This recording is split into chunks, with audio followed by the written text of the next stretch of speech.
Kia ora and good morning everyone. Welcome to the Council meeting of Monday the 14th of July 2025. In terms of health and safety, if the alarm sounds, please make your way to the nearest emergency exit. The assembly point is down Devonport Road towards the Strand. Please be aware that this morning is being live streamed and the video will be publicly available on YouTube. Members, could you please remember to speak clearly into microphone and only one speaker at a time for clarity. Please could everyone turn off their mobile phones. I'll hand to Councillor Baker if he's happy to do an opening karakia. Thank you. Mauri ora e te whare, me ino e tātou tau ake rā te moana nei e paripari kawana ki te akau tangata. Ka ke ngā waka ka mauru te tohu ki te areare ngā o mauau, hei pau herenga mōu, hei pau hononga mōu, ka herea ki te tika, ka herea ki te pono, kia mau, kia ita, kia au, haumi e, hui e, tai ki e. Thank you very much, Councillor Baker. I now call for apologies. Looks like we have a full complement. Thank you very much. No apologies. Public forum. Obviously have a number of quite big issues today to discuss, and we have a few speakers. Our first one is on the agenda on the netball relocation to Bay Park. And I invite Nicole Compton and Rick Powdrill from the Tauranga Netball Centre to be speaking on item 11.1, netball relocation to Bay Park. Welcome you both, Nicole and Rick, and you'll have 5 minutes to speak, including any questions. Thank you. Kia ora koutou. My name is Nicola Compton and I'm the board chairperson of Tauranga Netball Centre, and I have with me today Rick Powdrill, a fellow board member. Firstly, thank you for the opportunity to speak with all of you today. Just want to give you a little bit of history. So in October 91, the netball centres at Mount Maunganui and Tauranga amalgamated to form Harbourside Netball Centre. This resulted in the closure of the courts at Cliff Road and Blake Park becoming the regional centre for netball.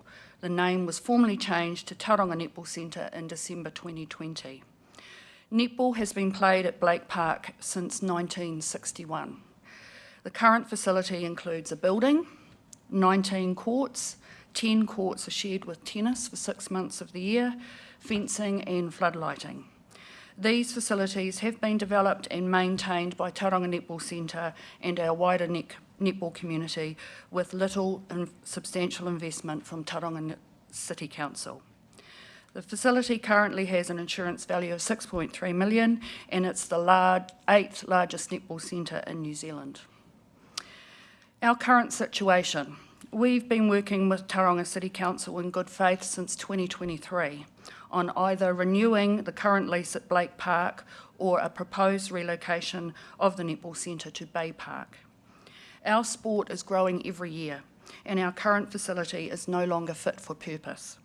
We are at capacity for most of our competitions. Traffic congestion and a lack of parking in around Blake Park while we're operating is one of our major concerns. What would be the benefits of us relocating to Bay Park? This would be beneficial in terms of traffic flow, adequate parking, a facility large enough to meet our current needs and room for future growth. It would also provide the ability for Tauranga City Council to continue with the master plans at Blake Park, and there would be hard courts available for other sporting codes to use. However, a relocation would add pressure to our current financial model. Currently, approximately 25% of our income come from grants. Simply increasing fees may lead to reduced participation and negatively impact our diverse and inclusive community. We therefore ask that a phased lease model is considered and that Tauranga Netball Centre has the ability to generate income from non-netball activities at Bay Park. So in closing, thank you for your time today. We are committed to continuing our partnership with Council and ensuring any transition supports the growth and strength of netball in Tauranga. Thank you. Thank you very much for your presentation. I guess just a couple of questions from my end. I just wanted to ensure you sort of brought up the two options that relocation to Bay Park is very much your preference.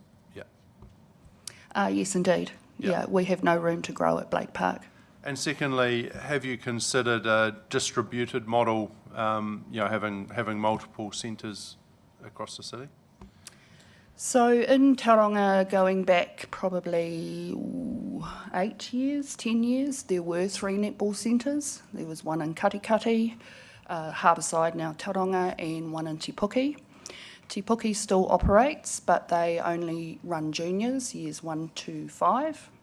Katikati Netball Centre has folded. Reason being is that everybody came into the Mount because they wanted the competition. I can see the need for satellites in the future, but right now I don't think it's the right answer. It would be duplicating costs. If we were to run satellites, we'd have to employ more staff, a whole lot more volunteers. So at the moment, the regional hub is what works best. Thank you. Any other? Yeah, Councillor Schuler. Thanks for that. Yeah. Just in terms of that sort of acknowledgement about the change as the city grows, do you have any thought as to, like the future? I mean, is that because decisions like this are obviously fairly substantial. From a timeline point of view, at what point, if it's something that's likely to be inevitable, is there an understanding of potentially when? I suppose if you look at a large urban centre like Auckland, that has 5 major netball centres. So, I mean, if you're looking at a 1.5 million population, they're talking about sort of 300,000 people per netball centre up there. So I suppose when you look at Tauranga and where we're at this stage, that is some distance off. But it's certainly something that, as a council, and as a netball centre, should be in the future planning.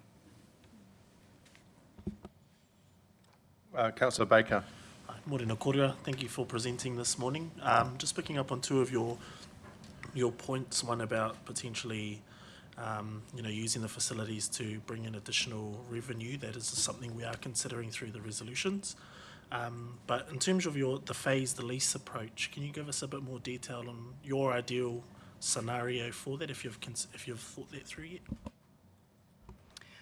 So with our meetings that we've had to date, there was talk of the annual lease being $100,000, starting at that, which is quite a substantial increase for us from what we're paying now in Blake Park.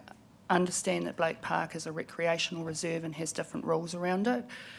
Our current costs there in terms of the lease, rates, all the other bits and insurance and all that, comes to about $70,000. So our request was that maybe we start there in year 1 and move to the $100,000 in year 3. It just gives us that lead-in time to find other ways of raising revenue to meet that $100,000, because we don't want to just increase fees, although understand that there may need to be a slight adjustment in fees, but we don't want that to be a barrier for the 5,000 or 6,000 odd people that play netball here in Tauranga. That's just as per the no, that's good. Councillor Scholar, sorry, we are over time, but I'm going to allow some more questions. I think this is an important issue to discuss. So. It is indeed, and I think that affordability for netball, I think, is really important, and we want kids and adults to be playing sport. Just a question on this coming to Tauranga City Council for funding. I think we did hear, is it about 70% of the teams that will play at Tauranga Netball Centre are from the city versus Western Bay or Rotorua or further in Matamata? Do you have about that number? I would think the number of teams playing from Tauranga City would be higher than 70%. It's probably more towards the 80%. And is there an opportunity to charge the ones that aren't coming from Tauranga City an additional fee that they might be able to get from their local councils? They pay the same fees as our teams. So that's food for thought, how we could structure those fees if they want to come and play in our competitions. Sorry, Councillor Crowther. Yeah, thank you. Do you have any surveys or research in terms of the affordability? Like, have you gone out to your players or their whānau? No, we haven't, but we do know that for netball is traditionally a blue-collar sport. Majority of our players would come from lower socio-economic families, and so we just know that our fee and then whatever their schools put on top of that can sometimes be a barrier for kids playing. And for families that might have 2 or 3 kids playing, that becomes even more difficult. Councillor Schuler and then Councillor Taylor. Just thank you to the Deputy Mayor's point. The 504 teams, 47 are from Western Bay, so it's just over 9%. And then outside the area, there's 10 teams, so it's 2. So just over 11% are not TCC teams. That's just based on the numbers. So I did that. I should have shared it, sorry. Just a quick question for me from a getting the most out of what we've got in terms of an asset and understanding the volunteer model. And so it's Thursdays indoor, and then there's Friday nights and Saturdays, and so there are, as a venue, there's obviously days of the week when the centre isn't being used, and obviously we'd be looking, you know, in something like this, potentially having the opportunity to use other sports as well. From a volunteer model, and fully understanding you'd want our young kids to be active right across, so they don't play netball every day of the week, are there constraints around potentially using more days of the week to deliver the sport so that we can have less courts overall? And it's on, yeah, loaded question, but.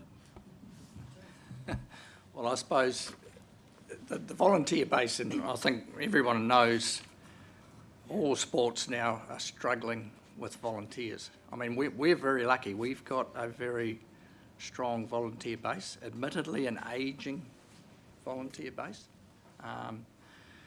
We have increased our staff in recent years, so that does give us options as far as spreading the workload with the staff over different nights. And ultimately, what's going to force us to more nights or more afternoons or whatever we decide to do is just the increase in playing numbers.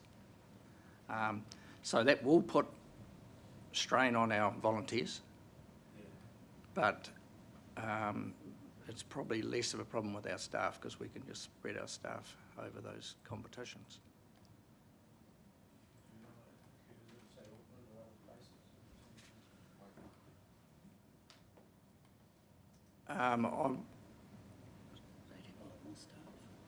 Yeah, a lot of them have a lot more staff, of course, but I wouldn't like to comment on. Sorry, just a quick clarification. You talked about schools adding on extra sub. So how does that work? I don't know what each individual school adds on, but I know that they do, just from the time when my daughter was playing. So if the fee to play college netball is $750 from us, the school might, and most teams are 10, so that's $75 per player, they might actually charge them $150. That's for maintaining uniforms and equipment and stuff like that, but we don't get that money, we just get the, so that's, yeah, we have no control over that. Right, I think that ends the question, so thank you very much for both coming along and answering a number of questions. Really appreciate it. So next we're going to go to the Speedway item public forum. We have 3 speakers, and this is in relation to 11.2 community feedback on Speedway proposal. And I invite firstly Barry Andrews forward. He is the president of Bay of Plenty Speedway Association. And Barry, you'll have 5 minutes to talk, including any questions. Thank you, Barry.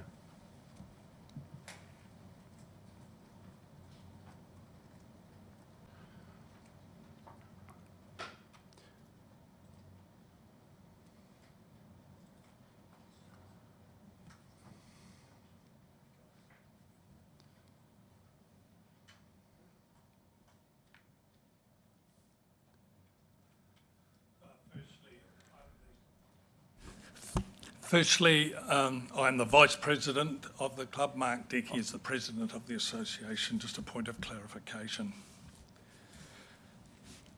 Morena, Your Worship, elected members and Tauranga City staff. Thank you for the opportunity to speak today. I'm a life member of the Bay of Plenty Speedway Association and the current Vice President. I was also part of the original team who worked through the Environment Court system to successfully be granted a resource consent to build Bay Park Stadium back in the late 90s, early 2000s. From a personal perspective, it is rewarding now to see third generation competitors racing on the same track as their grandparents did back in the early 2000s. Equally gratifying is the increasing number of spectators who, like the drivers they follow, return to Bay Park with their friends, their families on a Saturday night. Speedway has classes that cover a large variety of vehicles and racing. We particularly focus on the youth class, like mini stocks, and they remain very popular as an entry-level class. Their numbers continue to grow. Youth mini stocks are specifically for drivers aged 12 to 16 years old, where they learn the skills to become future champions. Overall, from Speedway New Zealand statistics, Bay Park competitors increased in number by 10.3% year on year. And we want to see that continue.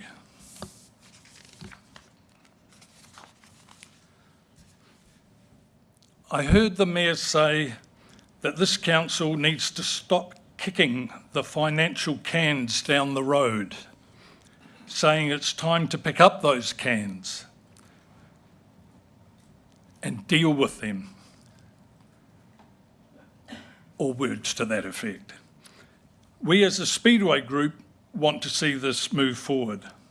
The signing of the extended Speedway Racing Limited lease agreement will do that. To clarify, in May 2024, the Deloitte report, commissioned by Council, recommended that Tauranga City embrace the lease option.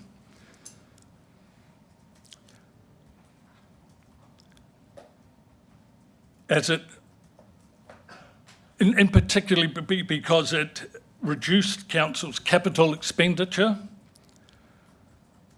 and also the liability that Council faces. Speedway Racing will be investing several $1 million that would otherwise potentially become a Tauranga City cost. Those dollars will be invested in the North Stand and towards the seismic compliance and raise the percentage of the national building standards to keep them in line with the desired seating capacity that we envisage for Speedway. The important takeaway from this is that Speedway Racing will be paying the bills for repairs, for improvements and the maintenance during the 14 years of the extended tenure. Bay venues will get a percentage return and there will be next to no impact on Tauranga City ratepayers. Speedway will continue to entertain with its racing, fireworks and other events. I am asking councillors to agree to proceed with the signing of the SRL lease agreement. Why relocate us to another site costing millions of dollars when by leaving Speedway at Bay Park for another 14 years, you will have time to assess as to what is most appropriate for the site. 14 years of no cost to ratepayers, and the council gets the North Stand back, complete with repairs, maintenance and upgrades. Please validify what the 90% of residents who responded to the survey indicated with a support and a strongly support for council to extend the stadium for Speedway through to 2039. Thank you all for your time. Thank you very much, Barry. Councillor Morris. Thank you, Mayor, and good morning, Barry. Appreciate the comments about the repairs and maintenance of the stand. For the record, you prepared to commit Speedway to returning that asset back in 2039 at the same or a better standard? Again, to be clear, I'm here as a private representative. I'm unable to speak on behalf of Speedway Racing. I have no authority to speak on behalf of Speedway Racing. However, the intent of what you're asking, I believe, is correct. Councillor Rolliston. Morena Barry, and thank you for your presentation. You mentioned earlier that you were involved in the original resource consent. You'll see on the record that the hapu, adjoining hapu, Ngā Pōtiki, have some concerns around this proposal. So my question, if you are able to advise in that original consent, was there a consultation with Ngā Pōtiki at that, in the original consent, and if so, what was their feedback? There were several meetings with various hapu and iwi throughout the area. From my memory, there were 3 individual meetings with Ngā Pōtiki, both on the marae and off-site. We had consultation and invested research through Mr. Des Kahotia, who is an expert in historical events through there. Those areas were highlighted to Judge Bollard, who was convening the Resource Environment Court hearings. And so would you say they were supportive and probably supplementary?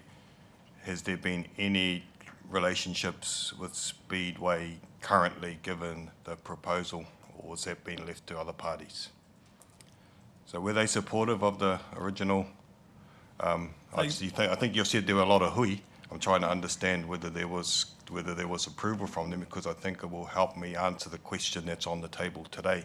So if there was consent from them back then, what's changed since?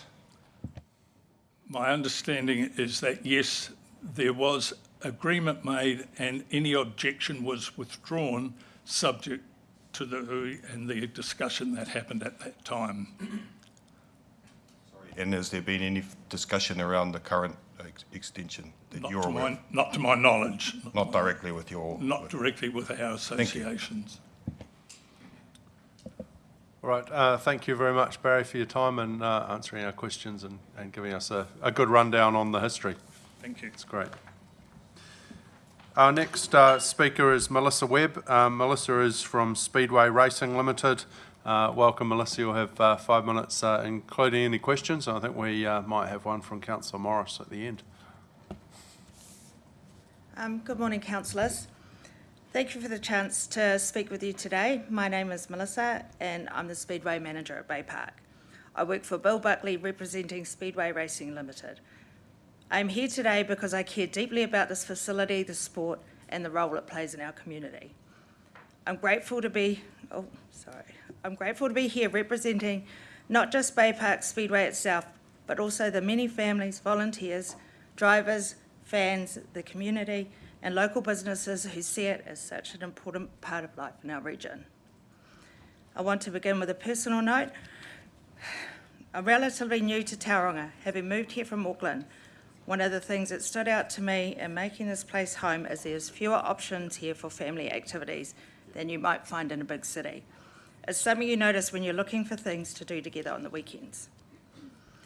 The one reason I feel so strongly that keeping Speedway at Bay Park is important, it's one of those rare local activities where the whole family can go together, grandparents, kids, and parents. It offers something accessible and engaging that keeps people here in the Bay rather than looking for entertainment elsewhere. Bay Park Speedway has been a part of life here for decades. It's a place with history and stories, where friendships are formed, where young drivers grow and learn, and where families make lasting memories. It has genuine roots in our community, and those roots deserve to be recognised and supported. There's also a practical side to this discussion. Oh, excuse me, I'm so nervous. There's also a practical side to this discussion. Speedway at Bay Park is a consistent and meaningful contributor to the local economy. On race nights, you will see restaurants, hotels, and petrol station busier than usual. Fans and teams don't just spend time at the track, they support local businesses throughout our city. Bay Park Stadium itself was designed to include Speedway as a key feature. The track isn't just an afterthought. It's a part of the plan that helps keep the venue viable, events bring in paying customers, help cover maintenance, and support the cause for ongoing upgrades and improvements. But beyond economics, this is really about community. Speedway is about giving people, especially young people, a positive, structured, and disciplined activity that they can put their energy into. It keeps them busy in the best way, learning skills, teamwork, and respect for others. It's a space where volunteers can give back, where family can gather, and where our city can showcase something that's genuinely ours. One thing I'm especially proud of is that Speedway is one of the only sports in our region that can draw large, passionate crowds without needing a police presence. It speaks volumes about the atmosphere our fans create, the respect they show one another, and the strong community spirit that surrounds our events. I read in the agenda for this meeting that both Bay Venues Limited and Ngā Pōtiki would like to explore other community opportunities outside of Speedway. I'd like to try and express that Speedway is a community, and looking at the recent survey results, the community have spoken with an overwhelming 90% wanting Speedway to stay. Does that not speak volumes? If we remove this option, there aren't many alternatives that offer the same combination of excitement, accessibility, and sense of belonging. It would mean fewer choices for families, fewer opportunities for our kids, and the loss of something unique that helps sets Tauranga apart. Supporting Speedway at Bay Park is about recognising the full picture, the cultural heritage of the venue and the community that loves it, the economic contribution it makes to our city, the support it provides to local businesses and jobs, the value it offers as an inclusive, welcoming, family-friendly activity that brings people together in a positive environment. I believe we have a shared goal here. We all want Tauranga to be a city where families feel welcome, where there's plenty to do, where our facilities are well used and well maintained without creating an unnecessary burden on the ratepayers. That's what keeping Speedway at Bay Park will help us achieve. Thank you for your time. Oh. Thank you, Melissa, and very well done. Councillor Morris. Thank you, that was great, Melissa, well done. As the Mayor said, same question as before. In 2039, do you or Speedway Racing Limited undertake to return the assets in 2039 at a standard that's the same or better than what they currently are? And are you happy as part of a lease agreement to have conditions to that effect? Yes, Bill and I are fully committed to that, yes. Thank you. Thank you for that, Councillor. Okay. You good? Is there any other questions? All right, thank you Thank very you. much, Melissa. Appreciate your presentation. Now we have our final Speedway speaker for today, which is Steve Daniel. Welcome, Steve, and you'll have 5 minutes, including any questions. Thanks. Well, tēnā koe everybody. My name is Steve Daniel, and I thank you all for the opportunity to speak in support of Speedway today and what Bay Park means to me and my whānau. Motorsport is something I've been associated with for almost 40 years. I spent my early life growing up in Arataki in Mount Maunganui, attending Mount Maunganui Primary, Mount Intermediate, Mount College, before private education at Tipene St Stephen's. I'm proud of our motu, and I'm extremely proud of my heritage, my Māori father, my Pākehā mother, were the whānau who dedicated their lives to Mount Maunganui. My late grandfather, Victor Bruce Cunningham, was a town clerk of the Mount Maunganui Borough Council for 37 years. He was hugely responsible for building the town into what we have today. My whānau spent many years supporting many clubs, as have I. I understand that it's still my voice you hear when you call bay venues. It's my voice that you hear when you're bathing at the Mount Hot Pools, and of course numerous motorsport events at Bay Park and throughout Aotearoa. There's talk about mana whenua, and for me it's important to personally share this as well, to protect the land and to protect the legacy of what has happened and so many that have been involved in our sport, now, before us, and hopefully into the future. The site formerly referred to as the Patterson Farm was next to an open dump site, main highway, as well as a noisy railway track. The perfect spot then, and it continues to be the perfect spot for Speedway, for the D1NZ National Drifting Championship finale, an action sports arena with New Zealand Jet Sprint Championship, monster trucks, and so much more. It also holds the heritage of the former site, the name Bay Park. I was an 8-year-old child, and it was the late 80s. I heard a noise. My mother, now passed, told me, go and find out what the noise was. It was a Kenworth racing down the straight of the former Bay Park Raceway. I walked over to see the incredible trucks, and I'll never forget the very first person I ever met in any form of motorsport. He knew my name, he learnt my name. He was the 1967 Formula One World Champion, Dennis Clive Holm. I went from a rugby playing family to a bit of an outcast as this little Māori kid, no longer little, desired the smell of methanol, and I never missed a meeting from that point on. The current location is perfect. Next to Waste Management's recycling centre, sewage treatment plant, Tui Products fertiliser plant, and the city transfer station. Great for car racing, maybe not so good for open air sports athletes. Bay Park was and still is my other marae. Speedway became an additional iwi for me. Mana whenua is a word I share. My desire to protect the location for its original intended use. My oldest daughter was due on the opening night of Bay Park Speedway. It's now home of Truman Lane. 18,000 people were there in 2001, with me expecting my first child. When she was born, she was 2 days old when I walked her around that track for the first time. We hadn't even got home before I took my daughter straight to Bay Park so that she could experience my love. I was there cheering on my favourite driver, Maurice Cowling, as he won the first race. I was there as a pit crew for a 15-year-old kid called Ben Fillmore when he won the New Zealand champs in 2005. Bay Park certainly means a great deal to me as a hobby, a former place of employment, and as a place of memories, and where history was and still is made. I'm the first to say that there's no future living in the past, but I also believe we have a responsibility to acknowledge the immense efforts of the pioneers who rallied together. A great man, Bob Clarkson, could see Speedway needed help and personally funded the construction and rebirth of Bay Park.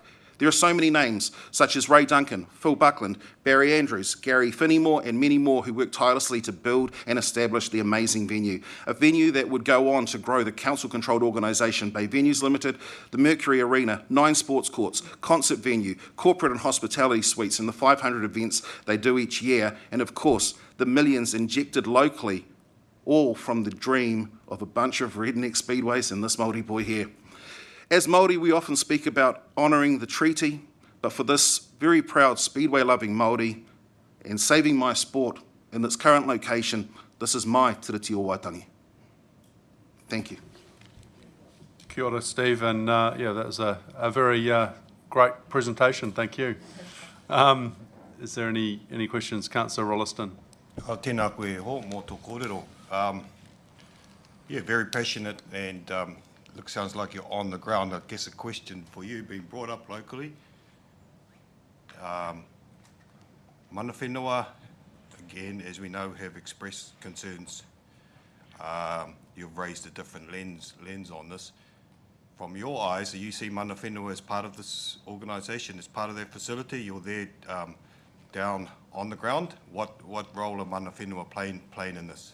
When I use the word mana whenua, I can't think of a translation, sorry, but so I'm using the similarity with the word mana whenua with my dream to protect as a Māori, as a individual that is has so much love for my sport, and I've put so much into it.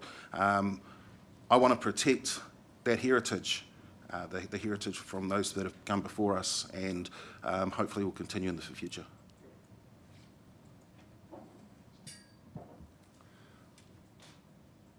Right, thank you very much. Yeah, thank you for that passionate speech.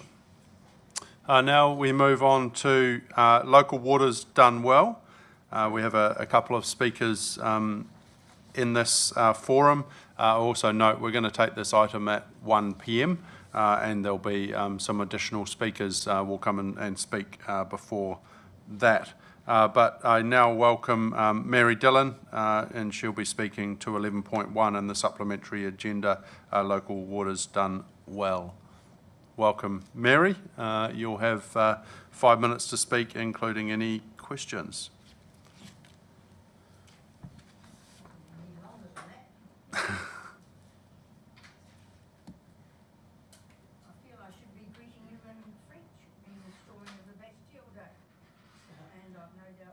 From time to time, that's exactly how you feel. Somewhat accosted. Anyway, thanks for giving me the opportunity. Mahe, and I apologise for the short notice. Just a couple of things I want to address to you today. One is the development set of CCO.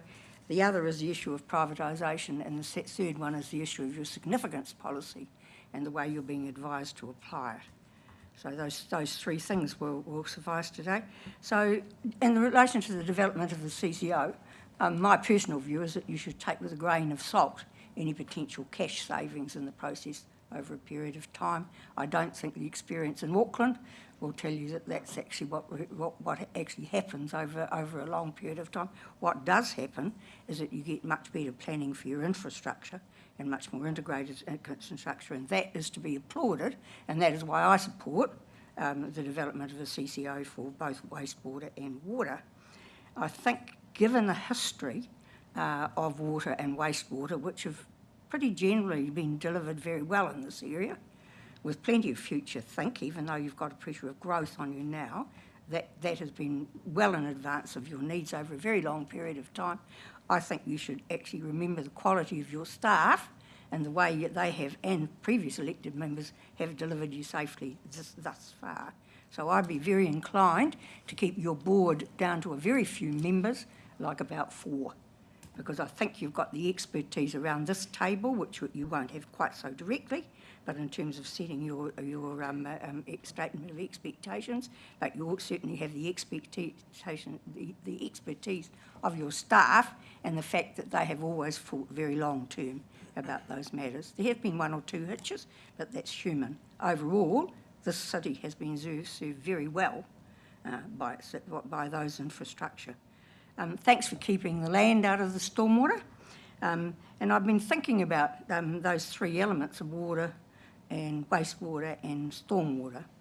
And there is quite a difference if you think about them fundamentally. Water and wastewater are structured the way they are because we as humans need those services. We build ourselves into cities and require them.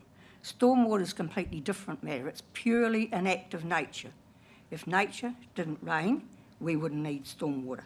And I think that's something you need to think about when you're putting stormwater. I've kind of supported it in the land, but I've been thinking about it quite a bit in the last couple of weeks and looking at what's happened to Auckland, Nelson, Tasman, Hawke's Bay, Coromandel, and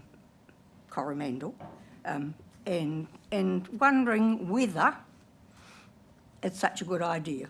So I'm not saying that would change my view. I'm saying that I believe it's a risk, and I believe it's worth thinking about. So that's all I want to say to you about that. I just think that needs very careful consideration.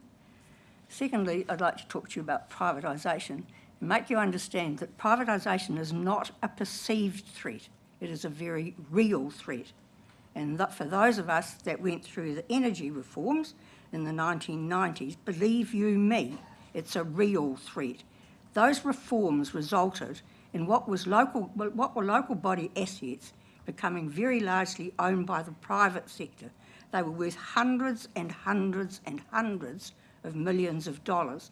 And the tragedy of it all with the sheer giveaways and what happened subsequently, that most of the general public who had put all the money into those things had no idea what was happening to them. That was the heist of the century, in my opinion, and the lesson should not be forgotten. So what I think you should do with your principles is to have an overarching principle that actually envisages that no privatisation will take place either now or in the future unless, and with an entrenched clause, that matter comes back to the elected members of this specific council and they vote with a 75% majority for that to occur. The one thing that should never be privatised in particular is water, because we can live with almost anything else. We cannot live without water. And you've only got to watch countries like England and France to see what the result of privatisation does to those facilities. So don't think that threat is imagined. It is not. So there you are, Aunt Mary, sorry. And the third thing is your significance policies. And I see this is triggered by the unexpected inclusion of the Thames Coromandel District Council in the mix, especially as that council, and I think that's something you should note, that council shares no boundaries with Tauranga City. There's Hauraki in between. And I think it would have been reasonable for people who responded to your annual plan to take the words that were in there about and or other local councils to assume that you meant councils within the Bay of Plenty, certainly not Thames Coromandel. So I think when you say that it is of no significance and no further consultation is required, is a very long bow to draw. I believe consultation is required with the community in relation to that, and I think given the Minister's letter, which I read, with the usual nice, polite, threatening elan, I think that you should write to the Minister and say that this came up out of the blue, as it did in May, and that you do intend to plan for the future, but you need to further consult your communities about whether they find that's acceptable or not. Coromandel has had stormwater issues as well, but I do think that whilst that advice, I understand it, because those are the words, I do not think, if I didn't pick that up, then I think it's pretty unlikely that anybody else did. So that's all I want to say to you today. Thanks very much for the time. Thank you very much, Mary. Have we got any questions for Mary? Okay, if we've got no questions, thank you very much for your time and your immense knowledge to come and present to us. You're welcome. Now we'll invite Des Hickey to speak to us. I'll just ask Councillor Rolleston to give Des a welcome. Thank you. I mua te kōrero a Des, nau mai haere mai, ki tēnei whare hoki mai, anei tēnei te mihi mahana ki a koe, tauranga moana, tauranga tangata, nui te kōrero e mui a koutou, e pāna ki te wai.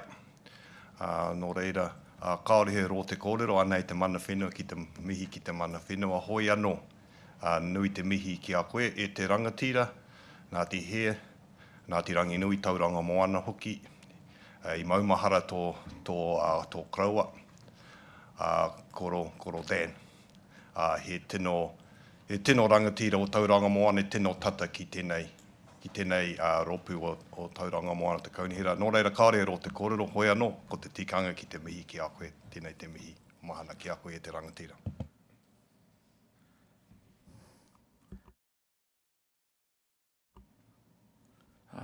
Tēnā koe, tuku atu ngā mihi, he tika hei mihi, hei maumahara te kaupapa. Me rātou anō nei, i roto i te mōne, kaue nei tēnei kaupapa. Pāna ki angai tātou. Ke te mihi anō ki au koutou.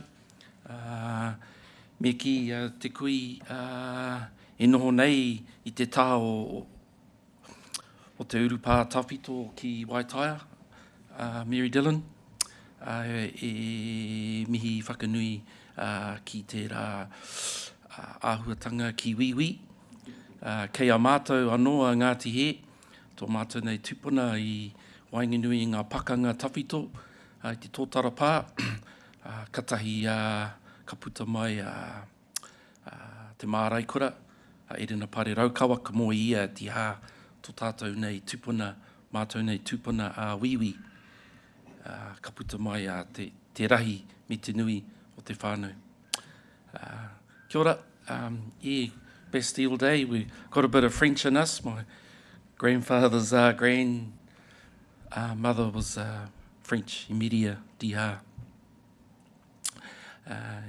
And it is a friendly reminder from both Mary and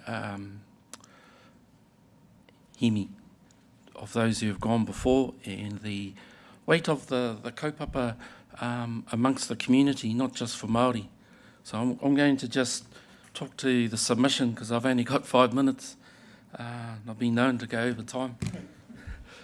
So this submission is actually an addendum submission, taking the opportunity for the public forum to speak to the previous submissions of Local Waters Done Well from the Otane Wānuku Whānau Trust, the Mangatapu Marae Trust and the Ahu Whenua Trust of Kaitimako N. So I'll just reiterate that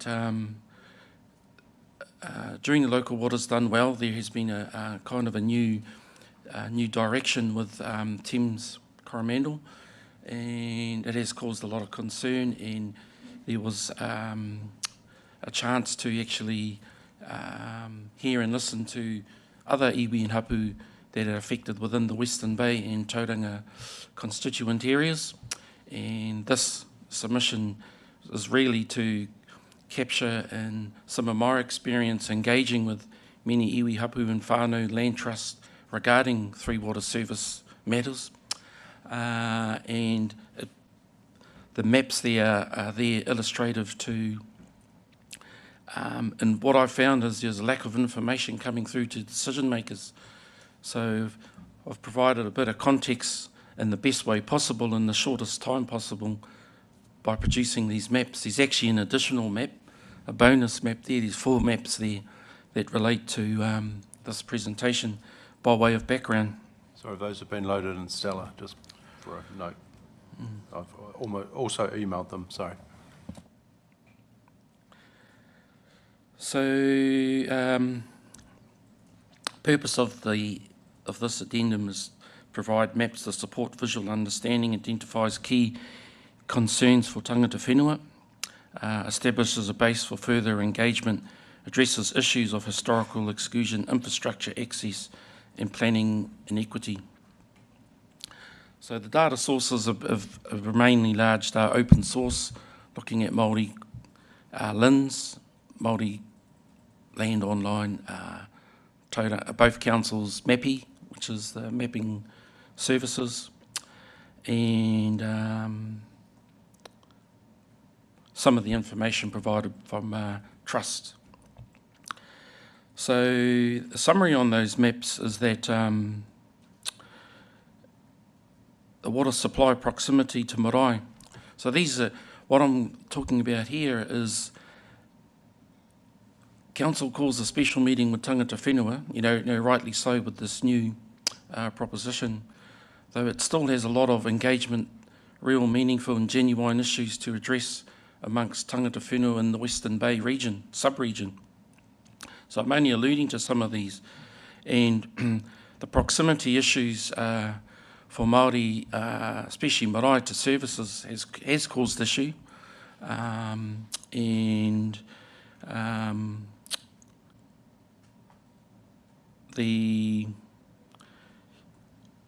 marae in particular, impacted on fire in 2006. Discussions, genuine and hard face-to-face discussions with both councils have resulted in no water connectivity to address even these needs to provide security in the event of risk of fire. That's been a big campaign amongst Māori, pushed lately by Whanaunga to have fire sprinklers installed to marae. So it just seems that there's other departments and other movements to address these issues, but it's not really, it's still an outstanding matter for council.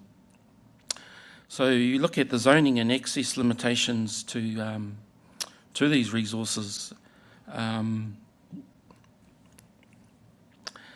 There are lands such as the growth in both the southern areas of and western areas of Tauriko and southern Ohauiti that have infrastructure planning processes afforded to council and developers. And the Ohauiti Welcome Bay study was an opportunity to engage with a largely Māori landowner base. So as a result, I'm going to reiterate this, is that we've seen water main services go through with no clear direction for connectivity, and just currently the upgrade of the sewage infrastructure. And this is in relation to Kaitimaku. So I've got a map there with regards to the Gazette notices and public works acquisitions. It's just the reminder that we're on our mini marae and we acknowledge our maunga and our pepeha, especially in our open address during our whai kōrero. And those ancestral values still connect us to the land. But when land is actually alienated and forcefully taken, some of those relationships with wāhi tapu and significant sites are actually impacted.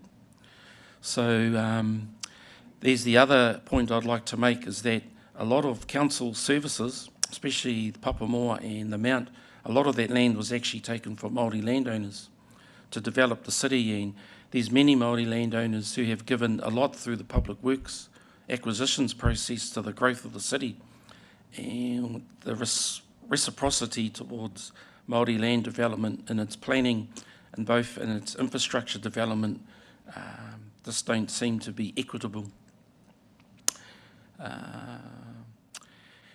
There is another map there with marae within the Western Bay and Tauranga city councils, and that's just looking at the water supply and basically the water supply and the sewage connections, or infrastructure. So you'll see that many, also an overlay with Māori land, you'll see that there's no, there's very limited actual connectivity. And if you look at the zoning maps, part of that is because of the planning. Going forth into, on another hat that I have as a Ngāti Ranginui representative on the Wastewater Committee, the question was asked, does this provide for Māori land in future? This is the projected growth with regards to the current assets, being able to manage the growth, and it doesn't.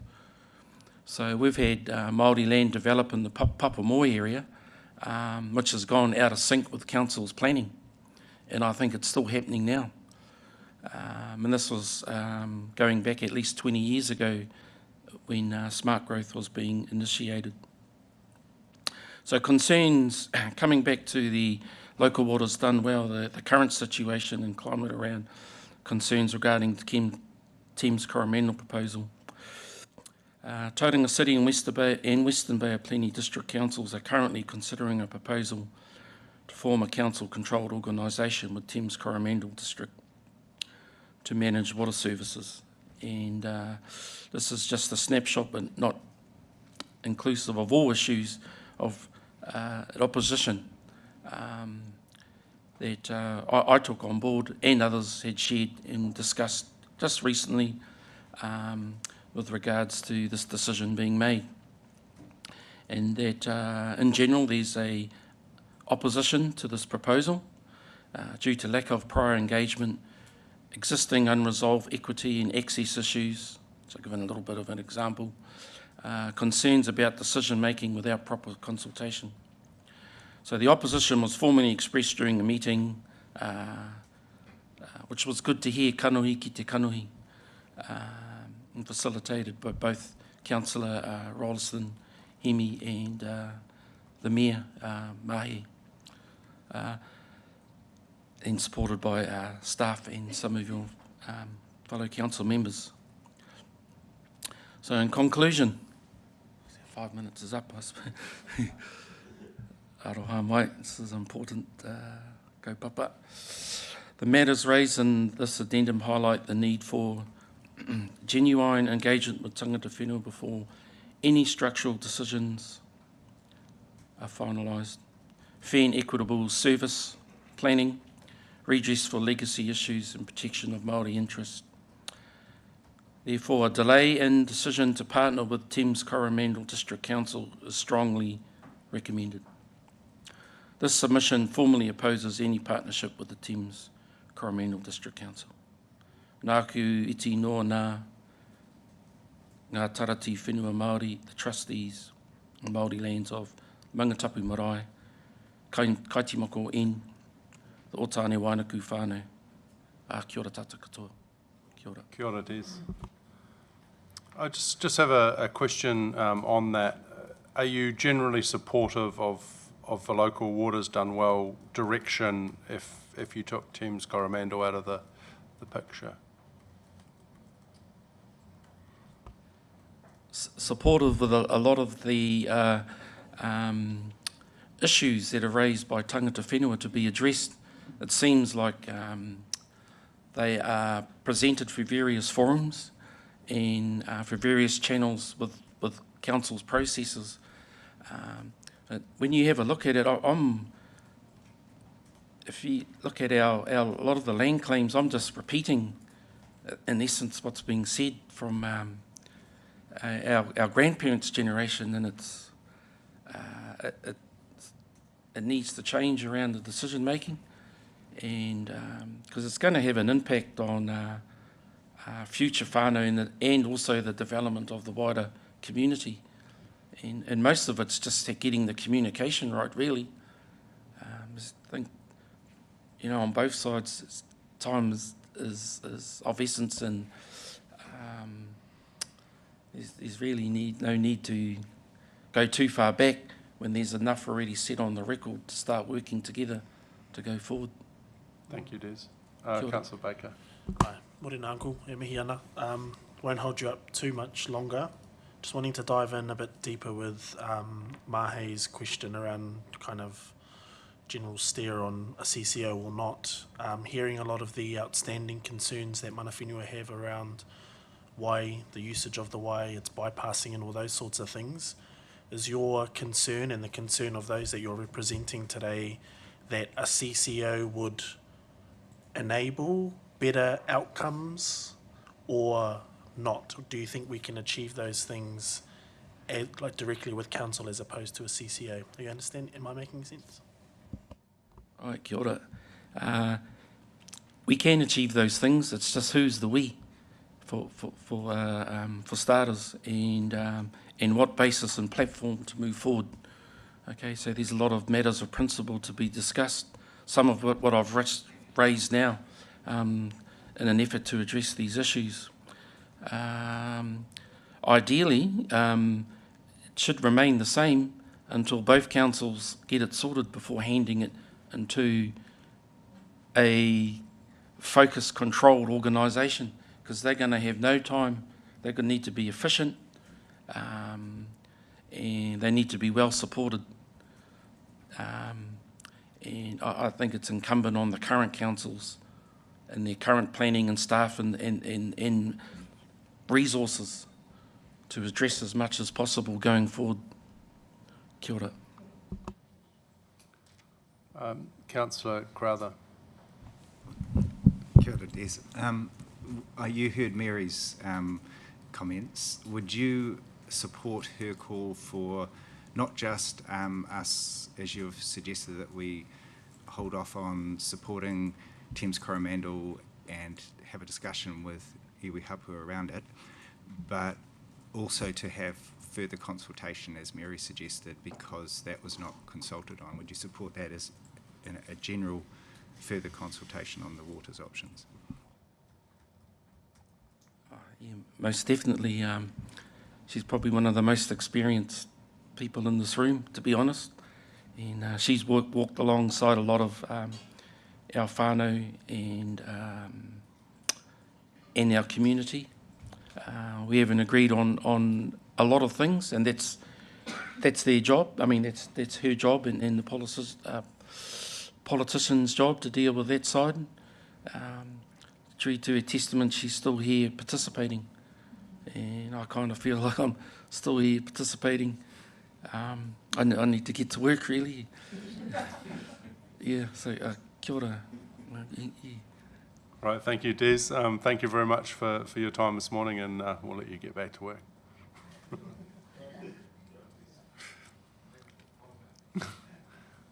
So that wraps up our public forum for now. As I said before, item of the local waters done well. At 1 p.m. we'll take a few further speakers on that. Moving on to acceptance of late items. Any late items to bring aware? Yeah. I am aware that there is some there was a supplementary agenda that was published on the 8th of July, and there was a number of supplementary attachments that have been uploaded, especially around the local waters done well, with a number of internal communications, etc., that has answered a number of questions. So just make people aware of that. Confidential business to be transferred into the open. Don't think there's anything, so thank you. Change of the order of business, as I've just mentioned, local waters done well. We'll take that at 1 p.m. And I am aware that between elected members is a want to continue to inform the community and further information. So we'll deal with that at 1 p.m. when we look at that. Now move on to confirmation of minutes, and our first one is the minutes of the council meeting held on 10th of June 2025. This is page 9 of the main agenda. I just ask if there is any corrections to those minutes.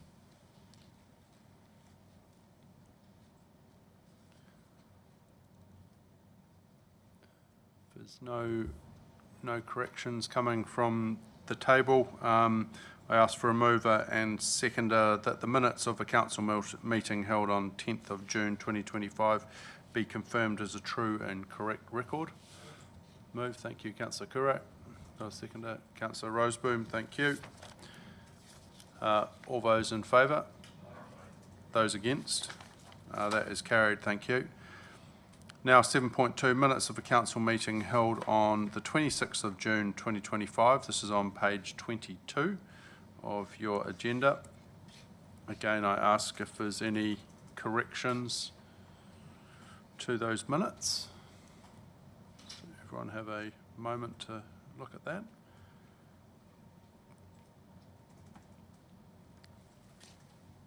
Okay, if there's no corrections, again I ask for a mover and seconder that the minutes of a council meeting held on 26th of June 2025 be confirmed as a true and correct record. Councillor Rolliston, thank you. I've got a seconder for that. Councillor Taylor, thank you. All those in favour? Those against? Okay, that is carried. Now we call for declaration of conflicts of interest. Is there any declarations of conflict? All right, that is fine. Again, if there's an item that comes up that you feel you may have a conflict, just make it aware to me and I will record that. We don't have any deputations, presentations or petitions today, and there is no recommendations from other committees. Therefore, we'll get into business, and our first item of business is 11.1, netball relocation to Bay Park. And I just ask Alison and Ross to come forward. They will speak to this and answer any questions. I just note as an introduction, this is an issue that has been going back and forwards for over a year now. There is some master plans for both Bay Park and for Blake Park that is affected by this, and a number of the reasons for looking at this are in the report, but I'll hand over to Alison and Ross if they would have anything to have an introduction, or whether you're just happy to take questions. Thank you, Morena Tato. I will just take the opportunity to have a brief introduction, if I may. Creating a multi-sport outdoor court venue at Bay Park where netball will be based achieves outcomes at both Bay Park and Blake Park. Not only would the new facility enable the growth of netball, it enables development of additional sports field capacity at Blake Park to better meet demand for community and high-performance rugby and cricket. By moving netball from Blake Park, we significantly mitigate the traffic and parking issues experienced when netball is underway, and the facility will provide a quality space that can host national-level netball events, as well as providing additional multi-use hard court space for sports in addition to netball, and also space for non-sporting events. The building will provide a home for Tauranga Netball Centre and will be available for community use. This report seeks approval to proceed with the detailed design and consenting phase, and then staff will come back to the City Delivery Committee with a refined cost for construction and operating and a confirmed delivery program. Detailed design will be undertaken with Tauranga Netball Centre Bay venues, and we will continue to work with Ngā Portaki through the consenting process and beyond.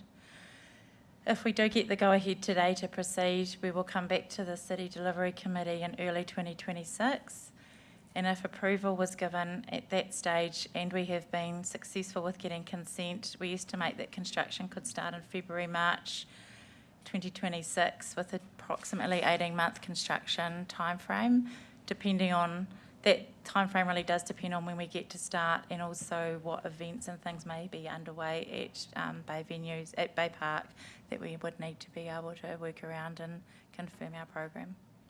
Thank you. Thank you, Alison.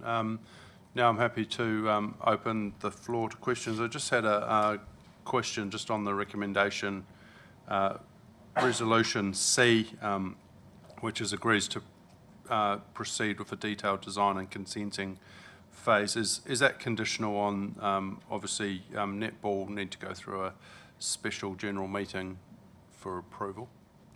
Yes, that's right. So once they had completed their SGM and got agreement, then we would press go.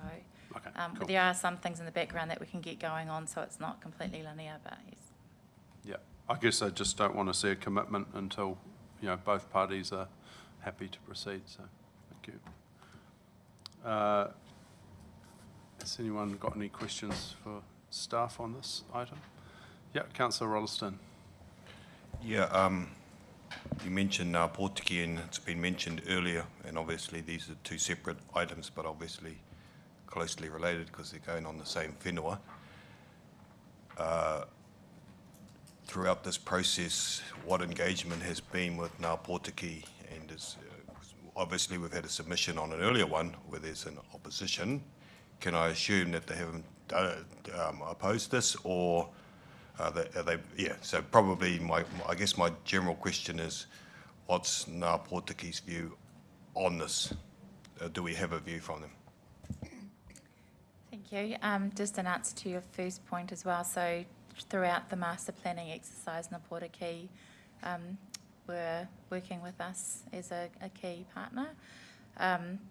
Be fair to say probably towards more the end of the process rather than at the start, but the overall master plan for Bay Park does speak to cultural narrative and making sure that we show the significance of the site with everything that we're doing there. With regard to the netball proposal, not wanting to speak on Spencer's behalf, but my understanding is that they're in support of netball coming here. It is part of that wider community use and value, and they have been really involved with us through the consenting process. So we have got a consent drafted, and Ngā Portaki had a representative that worked alongside our design team throughout that, particularly around stormwater and discharge.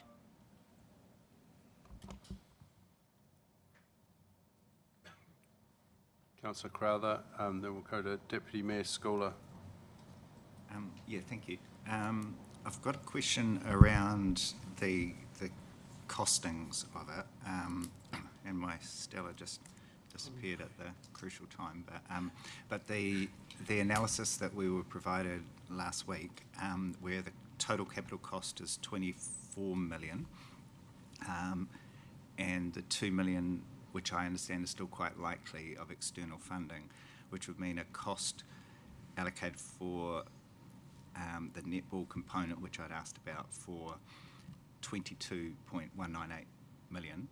And I'm just sort of looking through that. I'm still a bit stuck on the interest costs, given that my understanding is it will be ratepayer funded for the 22 million, and yet the interest costs are, I'm just really trying to check out, because even allowing for the timeframes, and I know Ross and I had a bit of a discussion around some of those are inflated costs, so the borrowing could take place up front. But even allowing for that, I'm struggling to see how you only have the 806,000 interest costs in that equation.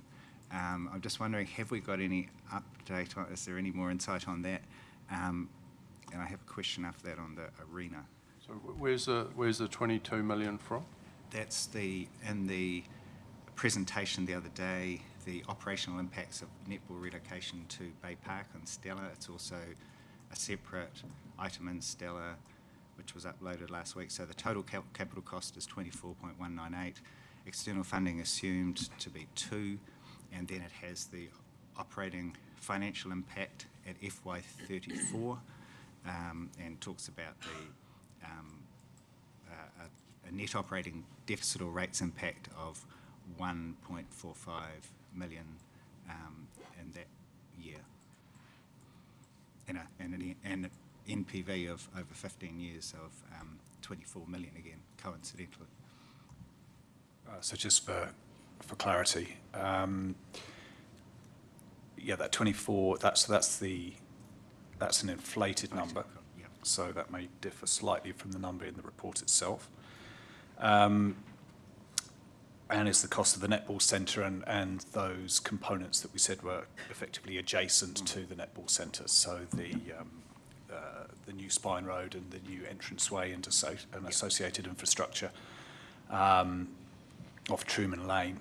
Apologies, I did try to follow up with Susan on Friday afternoon and this morning, but she's been away. I did the best I could looking over the model. From what I could glean, I think it was around the difference between what you and I talked about as being potentially expected there and the actual interest number. I think it was to do with debt retirement, but I'm not 100% sure. Apologies.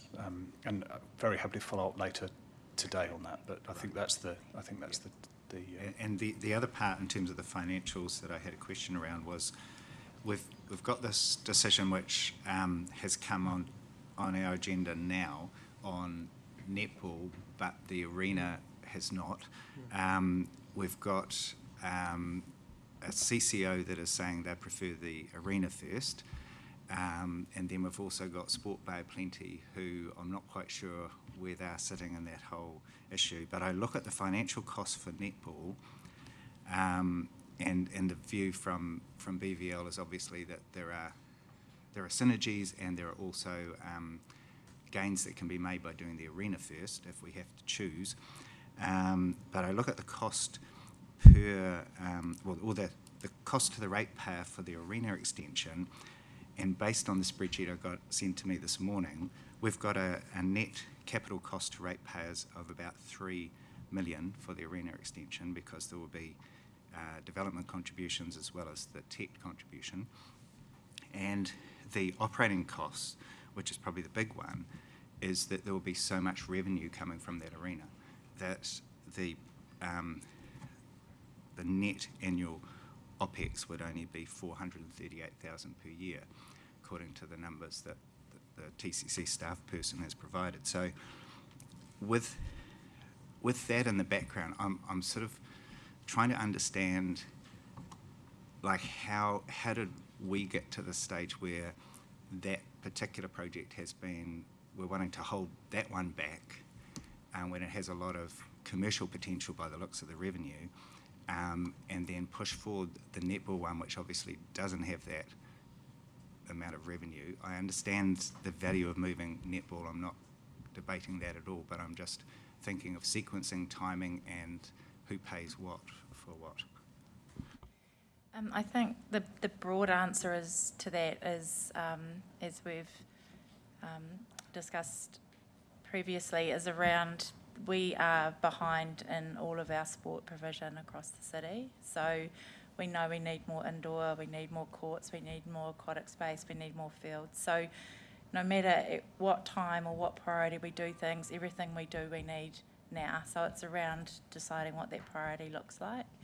Through the master planning exercise across the 3 key sites, it really was identified that by moving netball from Blake Park to Bay Park was a key move, partly because of the ongoing issues with traffic and congestion there, and with netball they're generating 6,000 people in one day. The only way that we can really deal with that well is to move them and to set up Bay Park well to be that multi-sport high user function is something that we're wanting to create.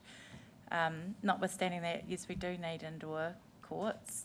At the same time, if QEYC is able to be retained, which at this stage is looking likely, and we've got investment into the badminton centre, which also gives us more community space, staff's view is from an indoor court point of view, then we do have time to wait to do the arena later and keep going with making netball a priority for the other reasons that we have.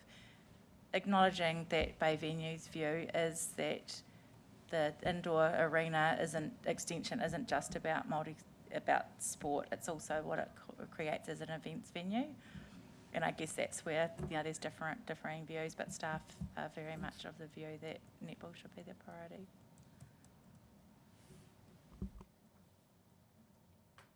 Sorry, if I can just add before we move on. Councillor Crowther, Susan just got back to me and confirmed that that difference is around the debt retirement. Debt retirement. Just to spell that out, that means that if we don't do the debt retirement, that would breach some other financial aspects. Is that why we're doing the debt retirement there? I believe it's just a general financial principle and approach that's being adopted across the wider capital programme. I thought hadn't we got rid of that though?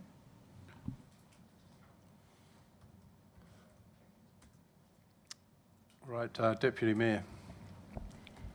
Thank you, Mayor. And so I've just got some quite specific, I think, questions on the report, just for my clarification, please. So just in terms of the recommendation, an exclusive sublease, I did have to look up what that meant legally, and it is very specifically not even Bay Venues could use that space. I just wonder if there's a thought, I think we're might be comfortable that yes, it's for their use, but we have made decisions, or decisions have been made in the past that come back to bite us. So I just wonder if there's a way that someone can get out of that, so that on either side it could be that with a year's notice that both parties agree to come out of it, those sort of things, rather than an exclusive sublease for 15 years and another 15. Is that something you would consider in there, or is that legal opinion?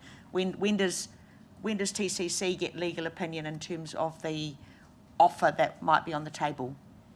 Because I noticed that netball is getting legal opinion. I just didn't see anywhere where we are seeking legal opinion on that.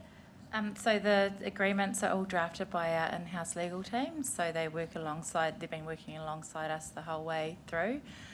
Typically our leases would talk about the requirement to also be available for community use. So yes, it's exclusive lease to Tauranga Netball Centre so that they can run the building and derive revenue from it, etc. But there is the expectation that it's available for other use as well, and that's also, so that we've talked about that with TNC, and partly because they need to generate revenue, there will be options for community use. there could be a clause in there that requires a touch-in to see how it's working. I just think it would be, to me, it would be sensible to do that, considering some of the decisions that have been made. Yeah. And then just in terms of the cost of that, 70,000 per annum, assuming the Mayor's done his numbers on that being acceptable, is that pre-GST, pre-operating costs? It's so the 70,000 starting point is based on what it currently costs TNC to be where they are. So when they look at the operating costs, they're effectively paying about $70,000 a year. GST on top and OPEX on top? Operating costs? OPEX on top. Yeah. I'm not. Sorry, ChatGPT told me to ask that question. Can I ask them for the answer? I also did have a look, and the suggestion that 800 square metres in Mount Maunganui for commercial would probably go between 76,000 a year and 266,000 a year plus GST plus operating costs. So, I leave those per square metres to the Mayor. It's it's 70,000 going to 100,000 at year 3. So that's Yeah, but it's still quite very nice. reasonable. The other thing, just in terms of the rent reviews on that, can we just put that they're a minimum CPI, so that there's something in there that says there, please? The other thing, just I guess the really great hearing from Netball, and I'm very close to the Netball, being just around the corner at the Mount, so great hearing the noise from people playing sport. So the growth numbers are really good, but it would be really great to make sure that when we, when and if this is advanced, that we have specific KPIs right at the front to say we actually are going to, on an annual basis, report percentage of the percentage booked versus percentage used of the courts, the percentage used by Netball versus others, growth in team numbers and revenue generated, because that just allows us to see what that growth is and just gives a little bit of emphasis to ensure that's happening. Next question on page 41.10b, we talk about establishment of ongoing stakeholder and governance arrangements. Can you just explain what those governance arrangements are, please?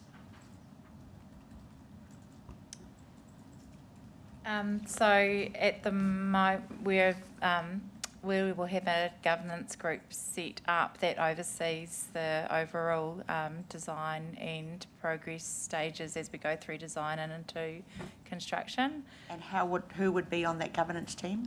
To be determined. So previously we had set up an external governance group, but that has been put on hold just while we worked through the reset and saw where we landed as an organisation. So we would look to start that up again. So we had external representatives, for example, specialist in construction, procurement. So we'd look at what the best makeup of that group would be. And potentially an elected member involvement if that was wanted. May I carry on? Yep. Thank you. Sorry, I couldn't put any of these questions into Stella, so I had to write them down, so it's a bit slower and then you don't get to see them. My Stella's actually not even showing that anyone else put any questions in at the moment. So, so just on point 20, the working assumption is that revenues from the news centre would flow to Bay venues. Can I just, what is that meaning? And how would that be reported? And should we set a KPI on what the extent of those, the quantum of those revenues should be? So that's just highlighting that as per the 70 growing to 100,000 and the team cost gets paid to Bay venues as opposed to TCC. So anything generated from the lease and facility review, rate.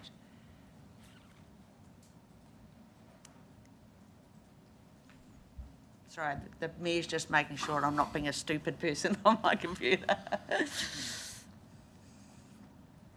And I got it sometimes on the weekend and sometimes not. Thank you, Mahe. Now I've just drawn out of it completely. And I just had a question also on the Pautaki and a couple of comments on page 44.23 and page 47.5. How is a decision going to be communicated back to Ngā Pautaki? I and others work really closely with Spencer, so I can go back to him personally, and obviously whether or not council chooses to as well. And last question, just when we first talked about netball, I think a few months ago, there was a conversation about what changes needed to happen outside Bay Park itself on the roading. Is that 4 million changes to the Truman Road entrance? Is that the full costs of any roading changes that would need to be made for netball and or Speedway?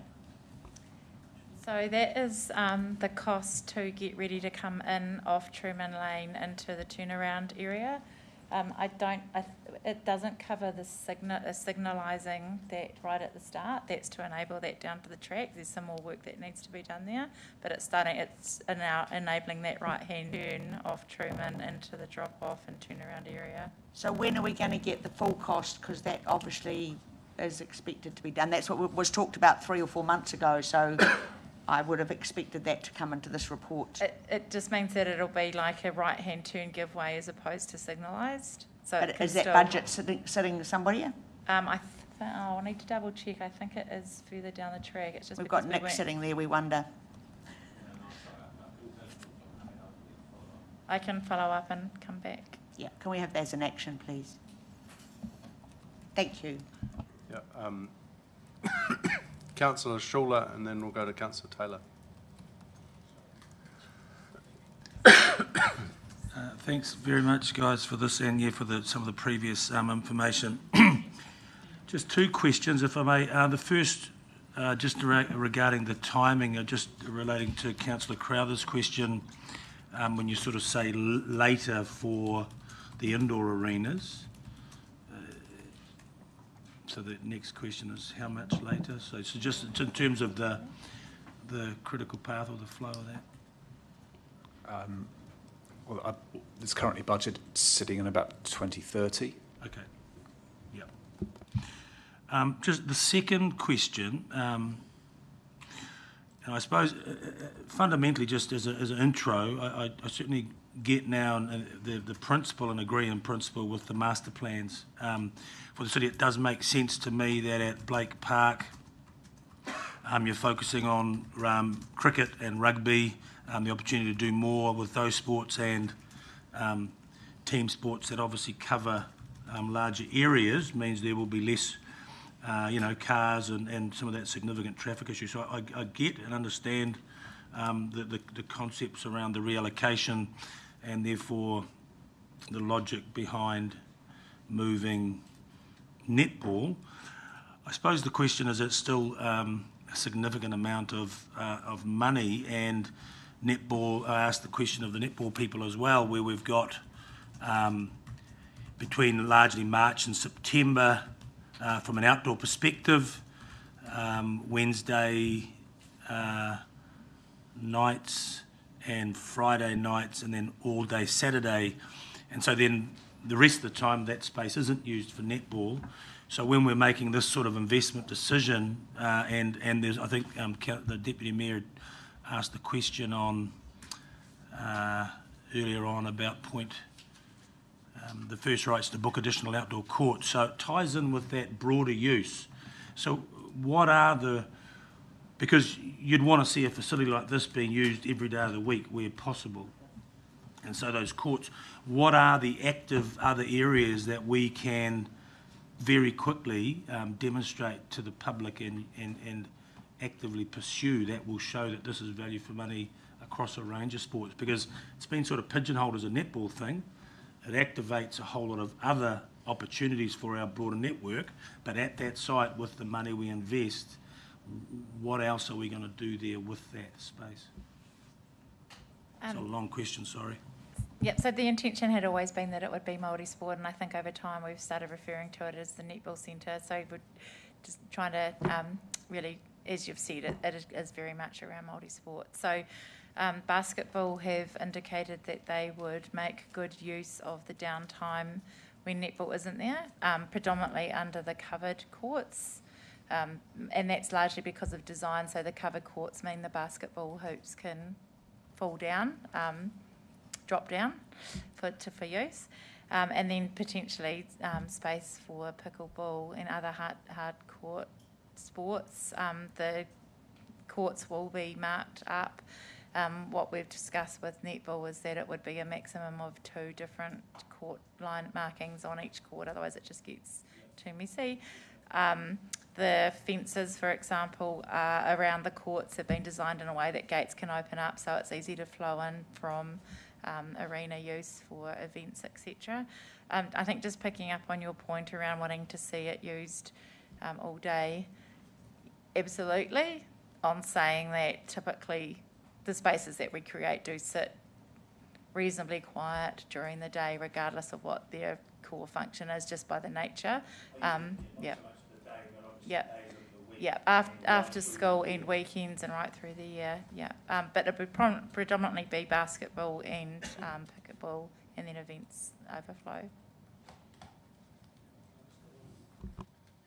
Sorry, just to abuse my privilege one more, and I suppose it comes back to the question asking around, and I know we rely so heavily on volunteer spirit, and there's so many great volunteer organisations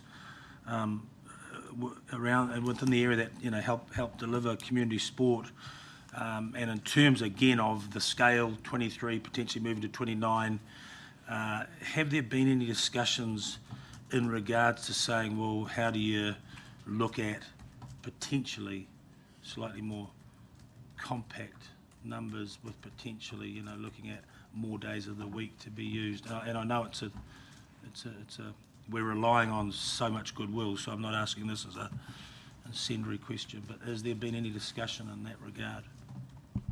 Yes, it's something that we have discussed with TNC over the last 2 years that I've been involved in. I'm sure before that, but and I think we heard from Nikki that absolutely at some stage as the population grows we will need other sites, but that will rely on a different model, more volunteers, more staff, and therefore additional cost to the sport.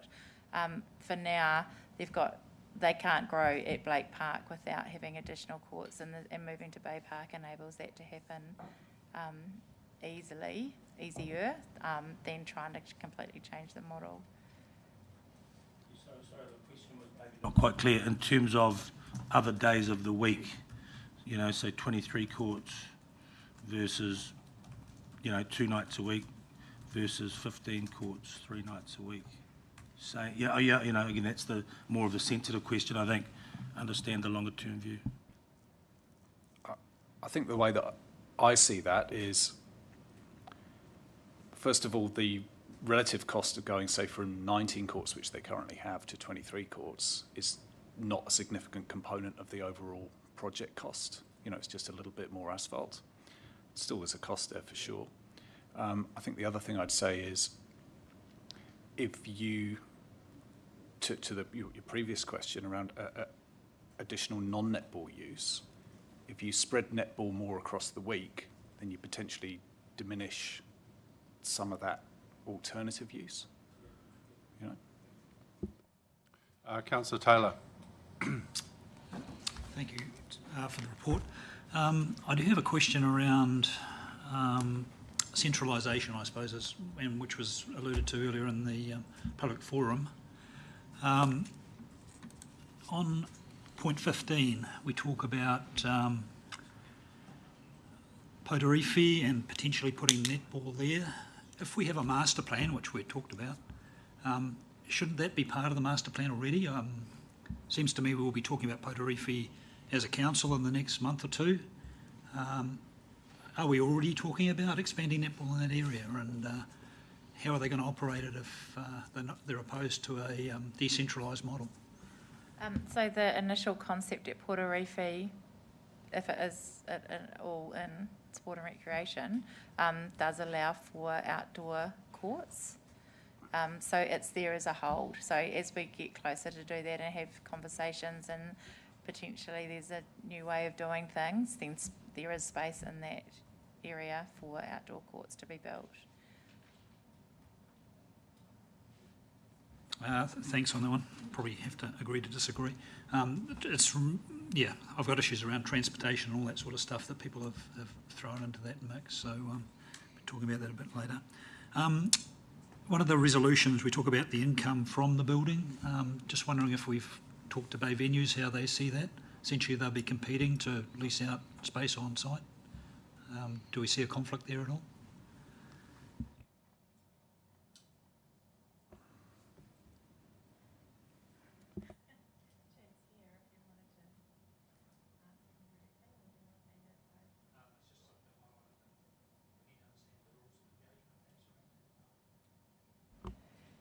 So the agreement is obviously between Bay Venues and TNC, and council staff are helping to facilitate that. As far as where we've landed with the annual revenue, my understanding is that Bay Venues are pretty comfortable with where that's headed over that 3-year time. As far as competing interests, anything outside of those priority bookings that Netball have, Bay Venues are doing those bookings, so they can drive use and facilitate that. Oh, sorry. Sorry, I wasn't talking about the courts, I'm talking about the building, which is point B3. Talks about the income from the building itself. Yep, so my understanding around the building is that would be predominantly used for Netball to be able to provide programs, indoor type things, potentially after school care. So not necessarily directly in competition with what Bay Venues currently do inside the arena. But that's certainly something that we can continue to talk through as we're finalising the agreement as well. Right, thank you, Councillor Taylor. We've got Councillor Morris and then Councillor Baker. Age before beauty, mate. Yeah, that's fair. Thank you. Just looking at page 41 with the table there. So with the relocation of Netball to Bay Park, what that triggers is the site works, correct? Because the Netball Centre would be removing a significant amount of parking on the Bay Park site, therefore that would trigger an additional $23 million in terms of site works. Is that the advice of staff? Because I'm just trying to get the magnitude of the decision, not just the netball component, but if netball is relocated to that site, it actually triggers the need for more car parking and works. So is that correct? Because it's not explicit in the resolutions, but it is there in the report. I may have supplementary, depending on. So yes, it's certainly fair to say that the netball centre move being the first move kind of triggers everything consequent to that. The amount of additional car parking that the site needs and is accounted for in these costs is not, I wouldn't say directly attributable to netball. Obviously there's a component of it associated with it, but it's also to enable the repositioning of Speedway, which is per the next report, and also to accommodate the arena as and when it's built. So I think you're right to a degree in that that's the trigger. I guess what we've tried to do is say, well, these are costs that are directly associated with the netball centre, and there are costs that are adjacent to it, and then there are costs that are for the site as a whole. We haven't broken down, I guess, a proportion of additional car parking that would be directly attributable. But your point is fair. So I guess just on that, because at the moment you don't have the athletics track, for example, if we make this netball decision, but is that $12 million on the eastern car park absolutely necessary, or if we made a decision on Speedway and built the the additional car parking, is that going to suffice to service netball in the interim? I would probably need to look at that in a bit more detail, but generally because there's car parking still left over on the other side where netball was going, and if the Speedway car park was built, it would start to be in the right place. We have done a whole lot of traffic modelling in different scenarios, but I can't remember off the top of my head.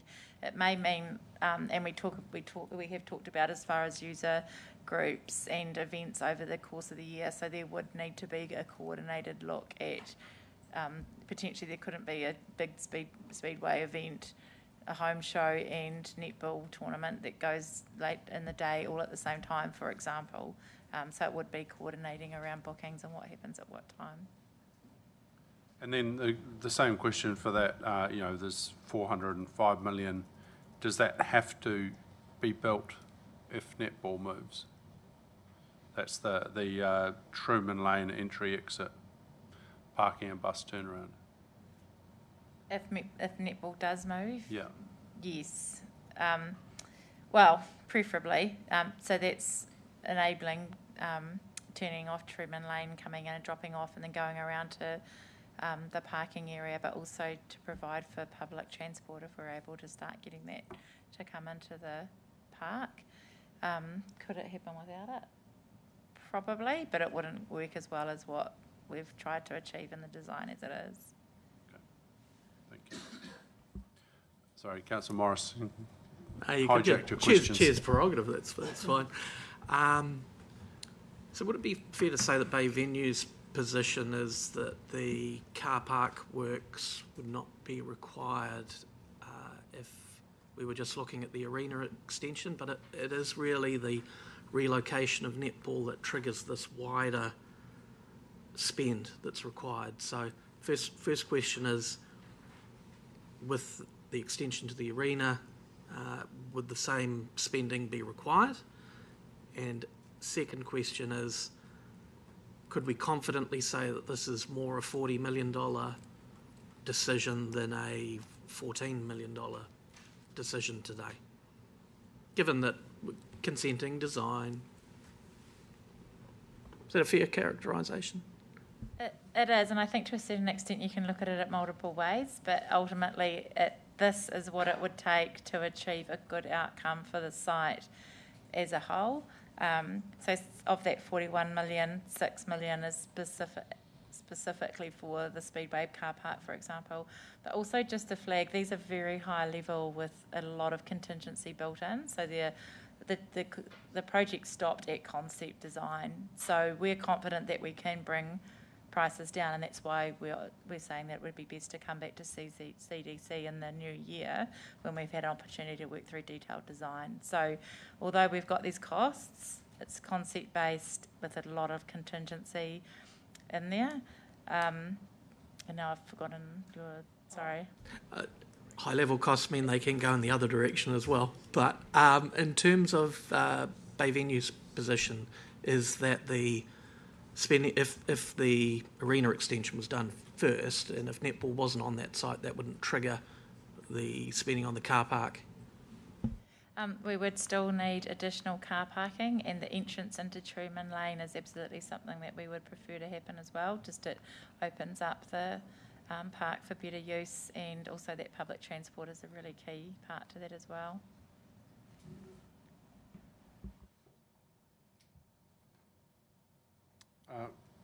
Done? Yeah. Councillor Baker. Morena kōrua.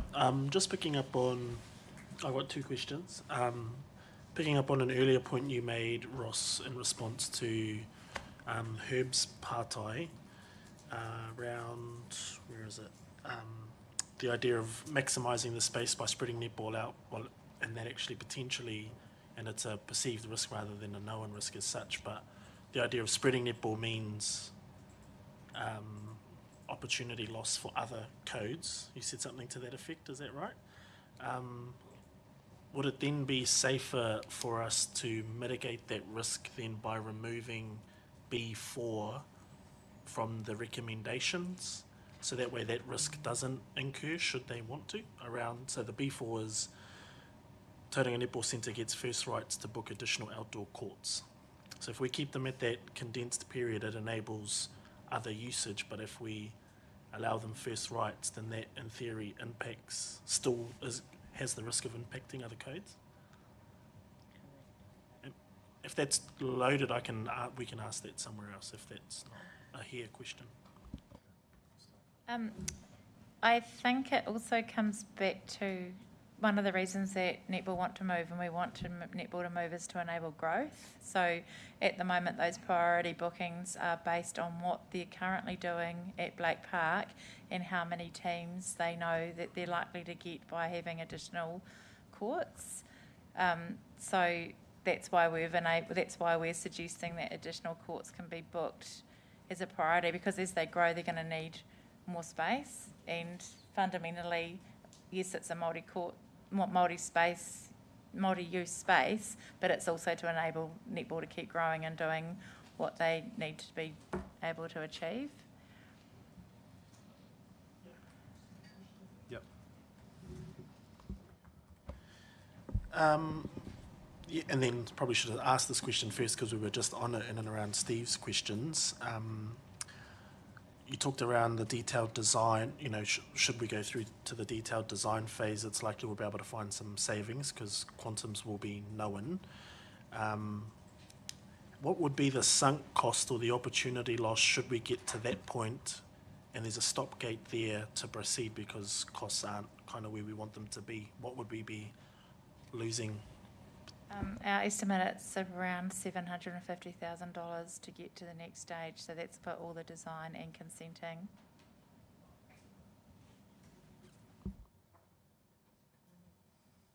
Yeah, Councillor Schooler. Sorry, that just leads. So I'm still not clear on the Tauranga Netball Centre having first rights to book additional outdoor courts because. And it was something that's come up at the discussions we're having on the upgrade of the Mount College pool, is that both we as council have said, we need to make sure it's available it's not dictated by the swim club that currently runs it. We need to allow others to use it. We need to be fair and equitable. We talked about needing to have something in place to ensure it's fair and equitable. I would have thought if more space is available, everyone has a right to book it, and if netball is organised, they'll be in first and they'll book it. But I wonder, therefore, why you need first rights because I think every code's growing, right? It's fantastic. We want to activate it, but as you've said, you're short on everything. So if pickleball has said they actually want a court to use those courts every 6 weeks and book it, are they just needing to get ahead of anybody else who's booking it? So do we need to have first rights, or actually just it's open to all because we do want to have availability for all codes? I think you've just outlined the process that the team have been talking about for netball to be on site.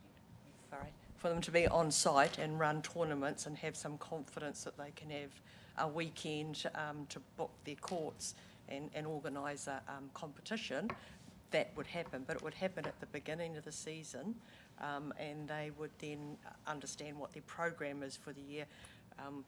I don't know, play on a Friday night or a Saturday or whenever, but the first right of refusal means that they can come in and plan their calendar for the year. It's not just that they want to have a Friday and somebody else gets bumped. It's about giving them that opportunity to create their annual calendar and book the time. So I think what you've outlined, Councillor Deputy Mayor, is kind of how we think it would work. I think the wording therefore would need to change, because I'm comfortable that an annual plan allows them to determine what they'd like for the year, provided the KPIs then say what you booked and what you used are at least the same. But that's a little bit open for me in terms of that part of the resolution. But I understand, yes, we do want them to grow and be able to have certainty with when they have tournaments. Yeah, Thank you. I think just to your point, and this is just from the conversations I've had with Netball and talking to Nicole, I think the issue they have is, for example, they'll have their normal run-of-the-mill bookings, but it's if they had an opportunity, for example, for a national tournament, that they have the option to that's additional to what their normal schedule is.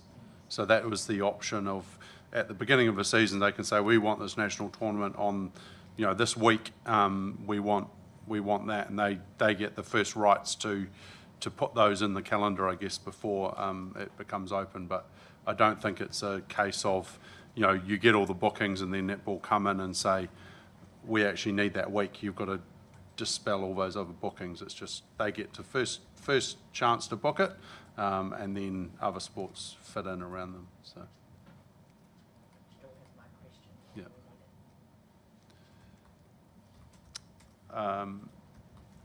Yeah. Councillor Crowther. I had a couple of questions. Have you looked at the costs paid by various participants, particularly at the school level, for the various sports? Because I'm sort of looking at what's proposed and looking at, say, typically 10 per netball team or squad or whatever you call it. We're talking $15 to $30 per player, is my understanding. And those prices, from what I've seen, are significantly less than pretty much every other sport apart from, I believe, rugby. So have you looked at that in terms of, because there's a couple of issues. One is the proposed development, and then the other one is how to actually set the charges for it. Aside from what they pay to be part of netball, I'd suggest that what netball would be paying annually to be at Bay Park is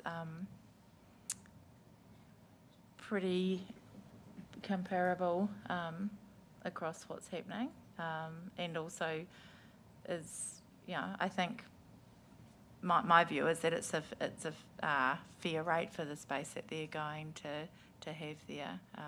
The different sports charge different things, and based on it is quite hard to compare. We have done a breakdown that we could share if that would help of what different sports are paying to be there. But we're comfortable that this is pretty comparable with what should be paid across the city.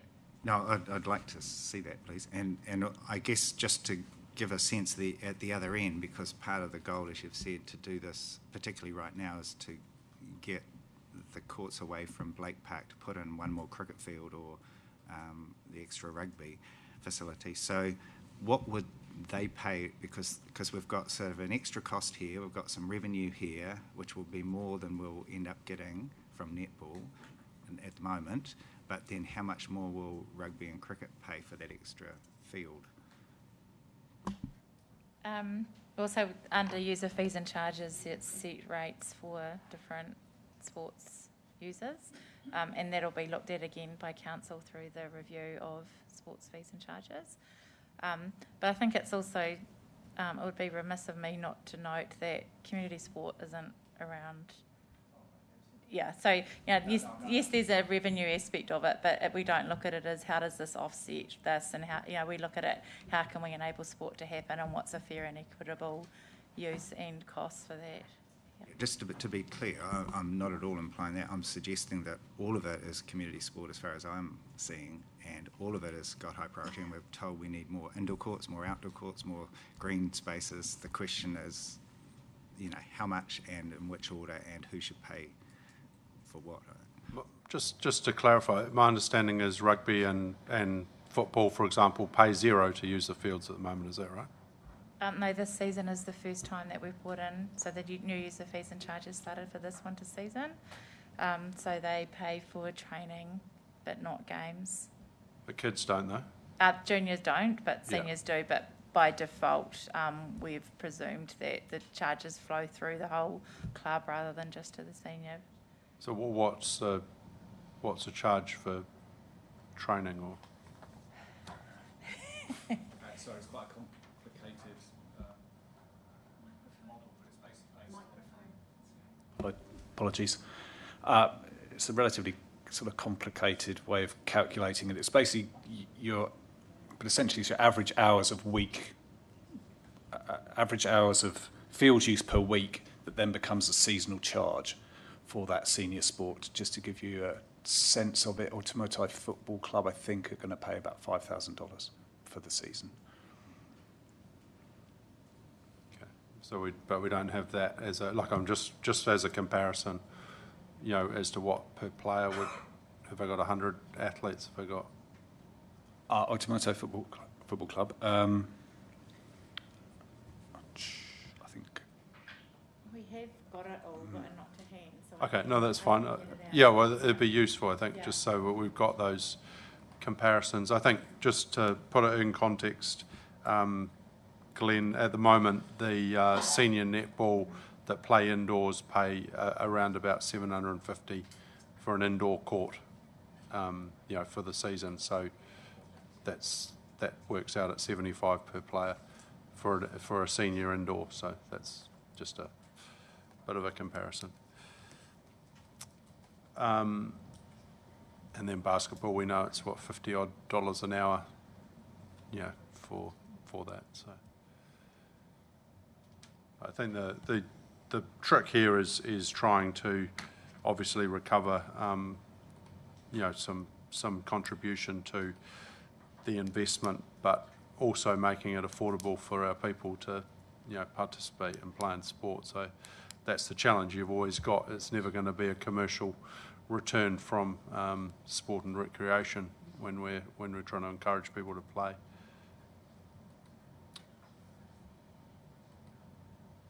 All right, is there any further questions?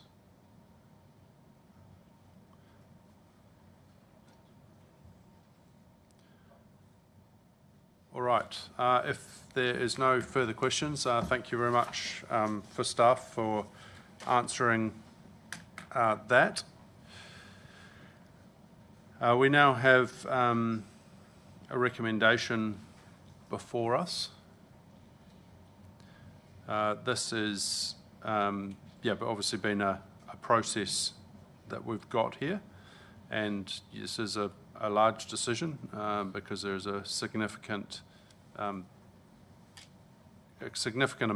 of money that would go into investing in new facilities, which is obviously predominantly for netball, but is also for community use outside the times. Obviously, being involved in this throughout the process, you know, I think we've landed on a reasonable place. Yeah. So. Sorry, Mayor, just before you seek a recommendation, the recommendation doesn't have any capital request, and there's nothing in here that says this is subject to council approving 43 or 23 or something million spend. So I don't want to find we are resolving something, but we haven't resolved what the costs are, and I don't want to find that we come back to the delivery committee on C and find that in actual fact costs have doubled and the roading doesn't work, and so there doesn't seem to be any subject to in here, and I would like there to be.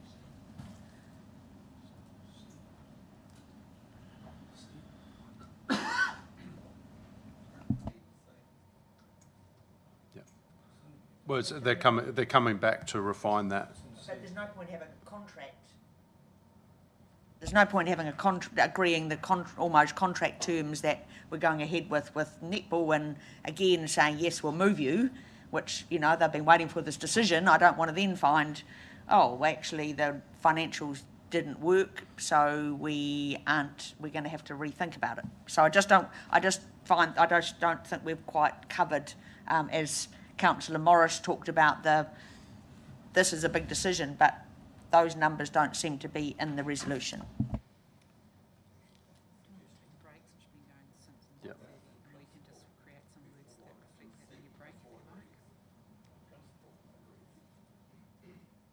All right. Yeah, we might just take a we might actually take a lunch break now. Yeah, and we'll come back at 12 o'clock, and we'll just try to work on this resolution.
All right, welcome back, everybody. Just want to ask members if you could make sure that the microphone's nice and close and you're speaking clearly. It's just we're struggling to hear some people on the live stream. So now we have a recommended addition to what we had, and that is B5, and that is total cost is within the budgeted cost of 15.34, being the 13.97 for the Netball Multi-Sport Centre plus 1.37 million for the Central Road and landscaping, because that goes through the centre of the netball courts. So that is a recommended resolution, and I'm comfortable to move that. Have I got a seconder for that? Councillor Schuler, thank you. Now I open up for debate.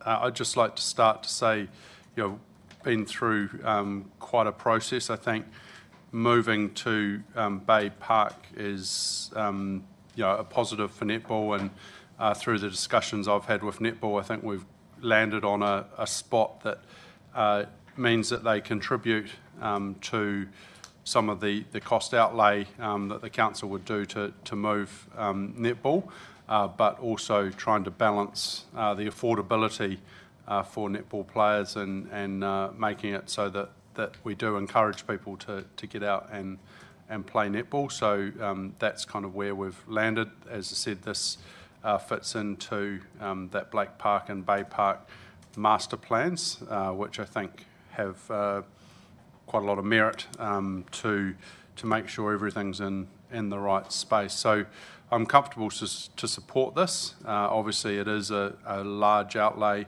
of capital to provide this, but when you take that into account of what the alternative would be to provide parking and etc. at Blake Park, I think it ticks a lot of boxes in my mind. Councillor Schuler, would you like to speak, or would you like to reserve your right? All right. Does anyone else want to speak to the motion that's on the table? Councillor or Deputy Mayor Scola. Thank you, Mayor, and I liked your description of, we talk about Tauranga Netball Centre, but in actual fact they are who enables the players. So this is about netball players having facilities, and I think that's something we're trying to do in Tauranga. So I am supportive of the resolution, but I am not able to vote to say they have the first right to book additional outdoor courts at the new facility without something around that, because I think that is starting a precedent which already with swimming we've heard we shouldn't have as a precedent. So I'm happy we talk about that the Netball Centre will set an annual plan which includes booking additional courts, but I don't believe that. So I would, what am I meant to be saying? I will foreshadow an amendment on B4. Okay, thank you. Is that yeah. Maybe if you just want to. So Tauranga Netball Centre is able to set in their annual planning cycle the courts, the additional outdoor courts for the following 12 months. The booking for them, and will report on the number booked versus usage.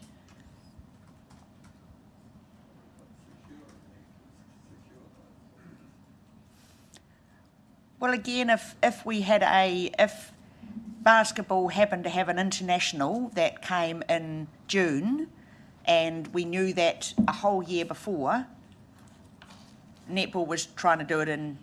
So if we knew now that we've got a use for those outdoor courts in September 2027, I want basketball to be able to say, actually, that is, we want to do that because it's international and therefore we should. So it's just not, it's acknowledging that, yes, they want to be able to do a year planner, but if an international or something else was already in the diary, then that international should be allowed to be there.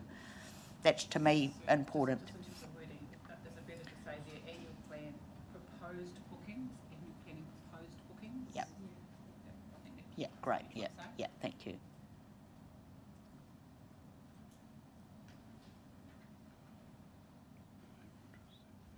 Yeah. Thank you, Christine.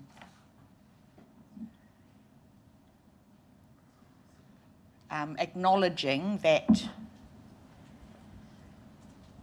significant fixtures from other codes may already have been booked in the diary.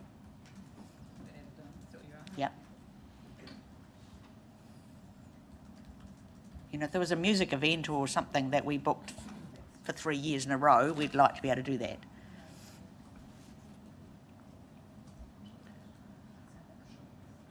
You can do my wording better, Christine.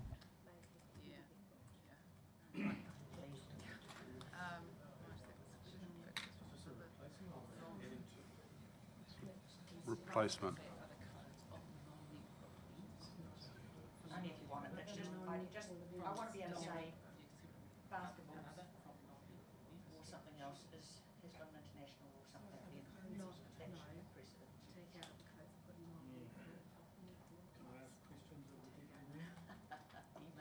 Oh, we'll just wait, and if we've got a seconder once we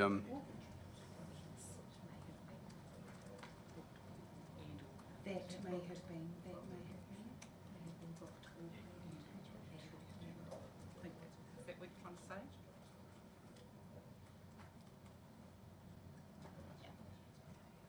Well, I don't even know the planned, because I think the planned, if they're only planned, then you don't get the right, then it's, then people choose it, so.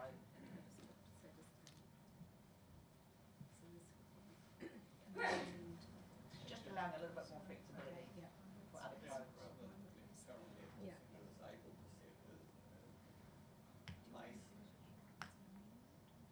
Is invited to see their made. So, yeah, can we take Tauranga Netball Centre and may set in their annual plan?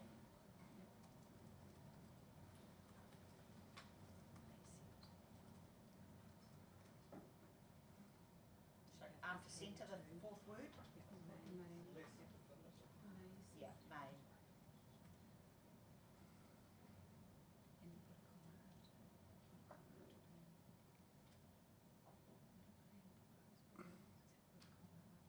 Then you might have to take proposed out. They may set in their annual plan bookings for the courts for the following 12 months.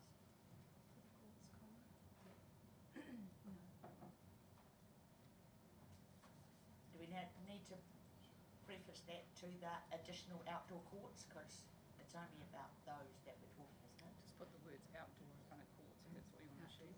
Well, it's referring to what is said in 4 above. Yeah.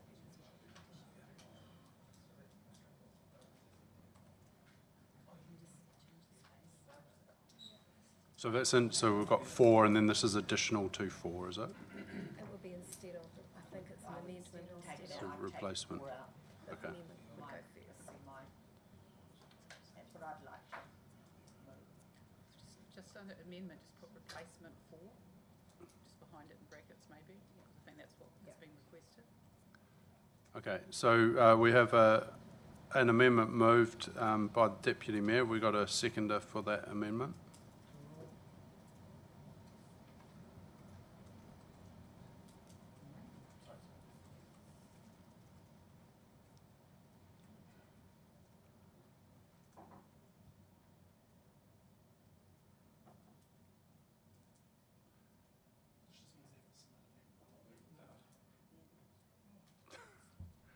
Okay, Councillor Baker has seconded that.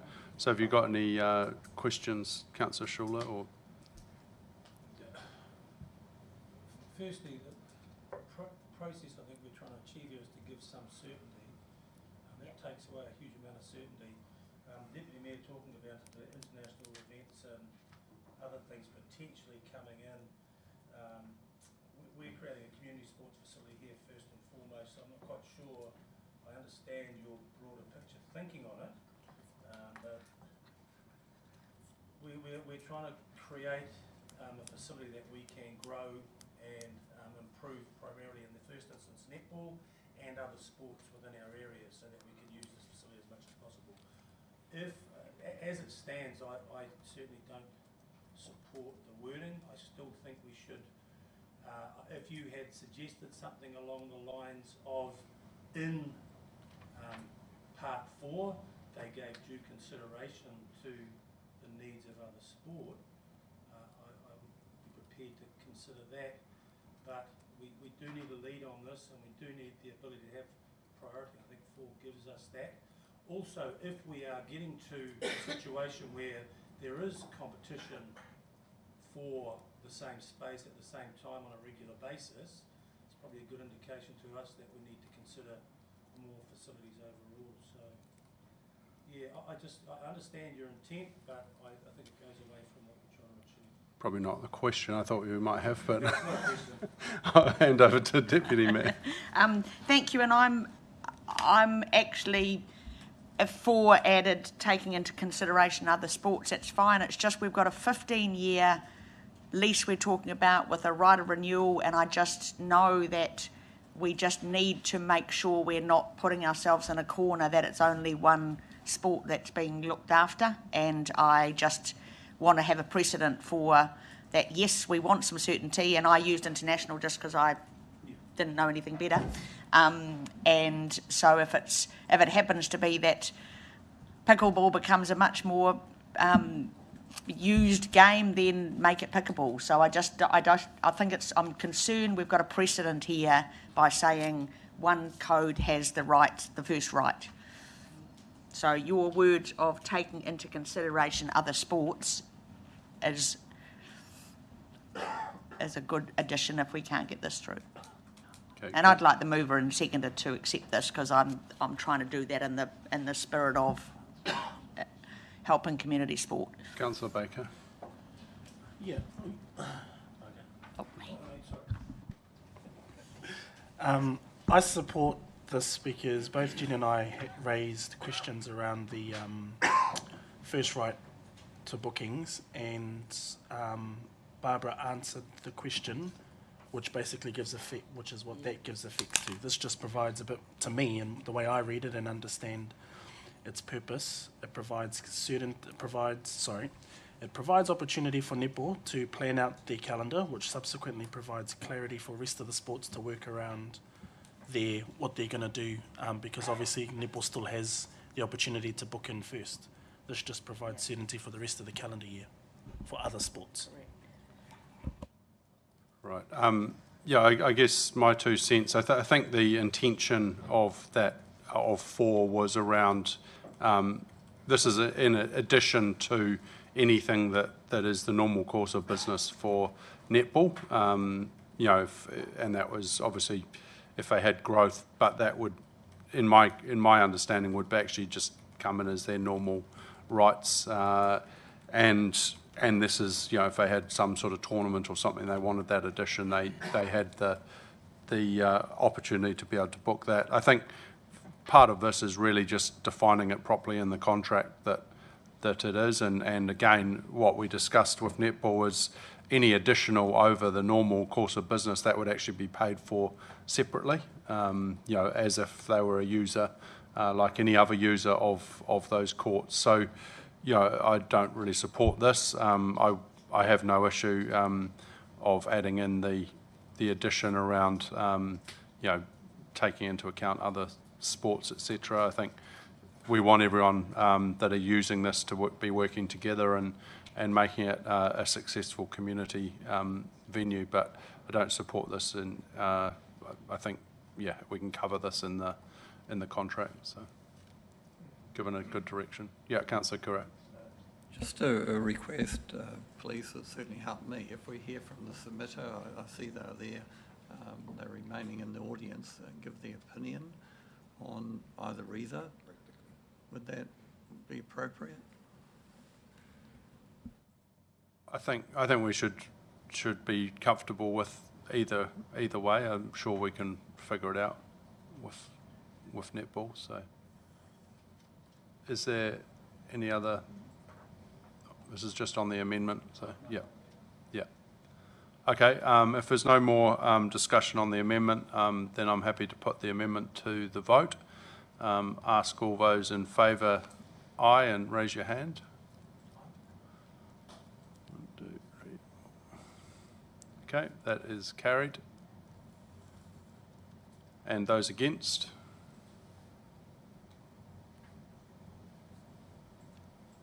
Got that? Yep. All right.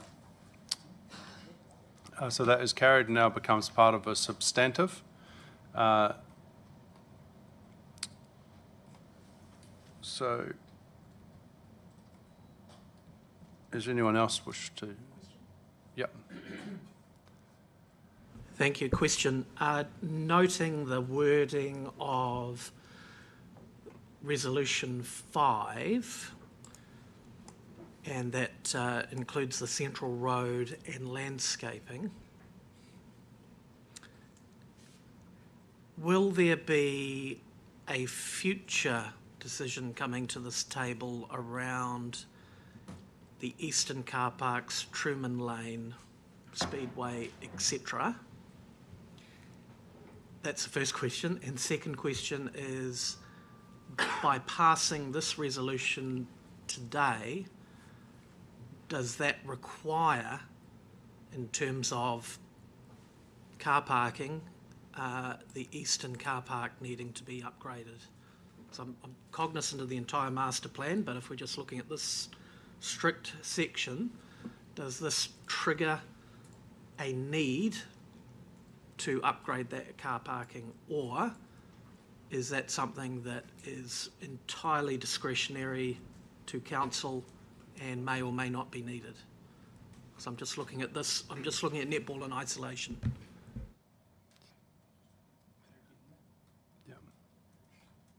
Can I just ask clarity? There's no car park there at the moment. Do you mean to actually do it? Because it's not an upgrade. There's no car park in the eastern realm at the moment. So I see in the master plan, of course, it's got space for a athletics track. That decision's obviously got to be made at some stage in the future.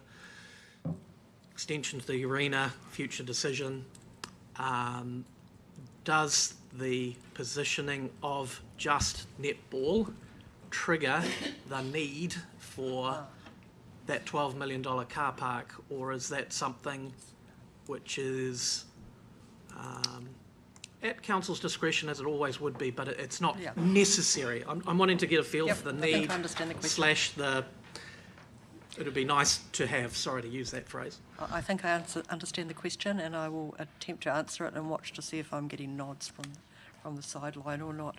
So there will be, subject to this resolution, there will be another paper required to talk about car parks and how that works for the wider Bay Park master plan. It's always up to you as to whether or not you leave some of that car park in grass or we actually hard surface it. I don't believe that the resolution you've got on the screen now necessitates an absolute need for a car park in isolation for Bay Park, for netball. No shakiness of the head, so I must be right. Yeah. And I think the same for Truman Lane, like it's one that would be nice to have, but isn't a requirement. Councillor Crowther. Can I ask through the chair to Barbara? You know, it does make this an incredibly difficult decision for us because we have from Bay Venues in writing a note to say that they can't understand why the $12 million car park is excluded, as this only needs to happen to ensure there is enough space on site for parking due to the impact of netball. So for the arena extension, no extra parking is required, but with netball it is. So, you know, I understand there's different views, but it's because we get a lot of late information, and it's hard to unpick so that we can make an informed decision. Because we're getting our own CCO and our own staff with two complete different views. All I can say, Councillor, is while I was talking, I was getting a nod from the Chief Executive from BVL. So he agreed with me.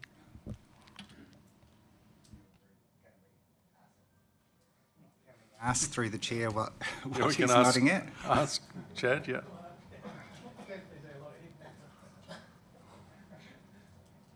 That one. Thank you. I think what we need to understand is there are multiple different things proposed around the site. So you've got netball, the Speedway move with the pits, and then the potential arena extension. So if you're doing all of those things, then we do need to think about extra parking around the site, what that looks like. But I think Barbara's probably right. We'd need to bring that back and look at that in isolation. Well, not in isolation, but to look at it across the site. In the short term, if you're just doing netball without doing the athletics track, then there's probably enough parking around the site to cope with that for pretty much most of the things that would be needed. There might be the odd time where it starts getting tight at times. So, yeah, I think the Eastern Car Park could probably wait at this point in time. The key issue is if the arena is done and netball is done, and you can do it with or without the athletics track, as far as I'm concerned. But is the extra car parking required with both the arena and the netball? You will need the space for car parking. I think you'd want to have a look and just see what the demand looked like and how often that was. I think it would be at peak times you would want it, but you might be able to cope with it in a grass format or a slightly improved, maybe not necessarily a full asphalt car park. So, yeah, you'd want to see how that all played out, I think.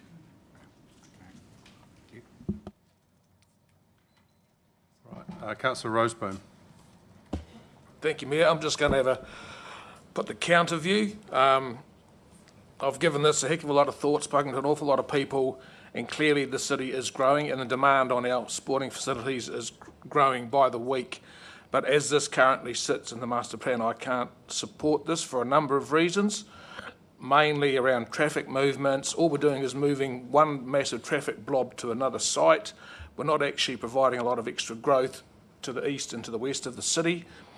So I think we need to, at some point, we're going to have to expand the facilities and put multi-sports facilities, sports facilities around the city.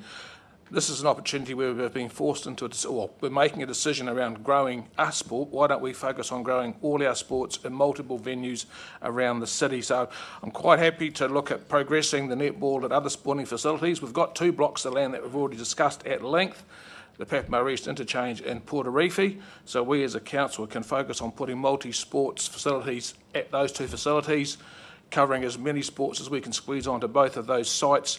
We can also use some of this money to improve the toilet catering facilities at Blake Park for netball and other users. We've already discussed in the annual plan about putting more public toilets and facilities at Blake Park, so we can use some of that money for that and then develop our other multi-sports facilities. I think by helping to prevent traffic movements directly across the city at peak times, we can definitely help alleviate our traffic issues. So we can sort of solve 2 things at once if we start to progress multiple sports facilities around the city. So I won't be supporting this one as it sits here right now. Thank you.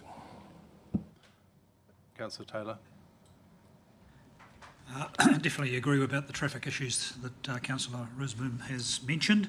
And I also just like to make the point that was brought up earlier about Western Bay have plenty users of our facilities. This is just another case where Tauranga City Council is providing facilities for the wider region, and some of the residents of the wider region are getting it for gratis. So at some point we have to address this on an ongoing basis. Okay. Councillor Crowther. Yeah, I approached this earlier in the year from the point of view that I strongly support facilities for sports across the city, and I wanted to find a way to support this. I think netball's an incredibly important part of the social fabric of the city. I'm left with struggling to be able to vote for this on a number of grounds. Number one, because we haven't made decisions around the capital program, so we have major financial decisions that we're locking in today, and it's a question of how much, which I'm not clear on. and we haven't had that bigger picture discussion.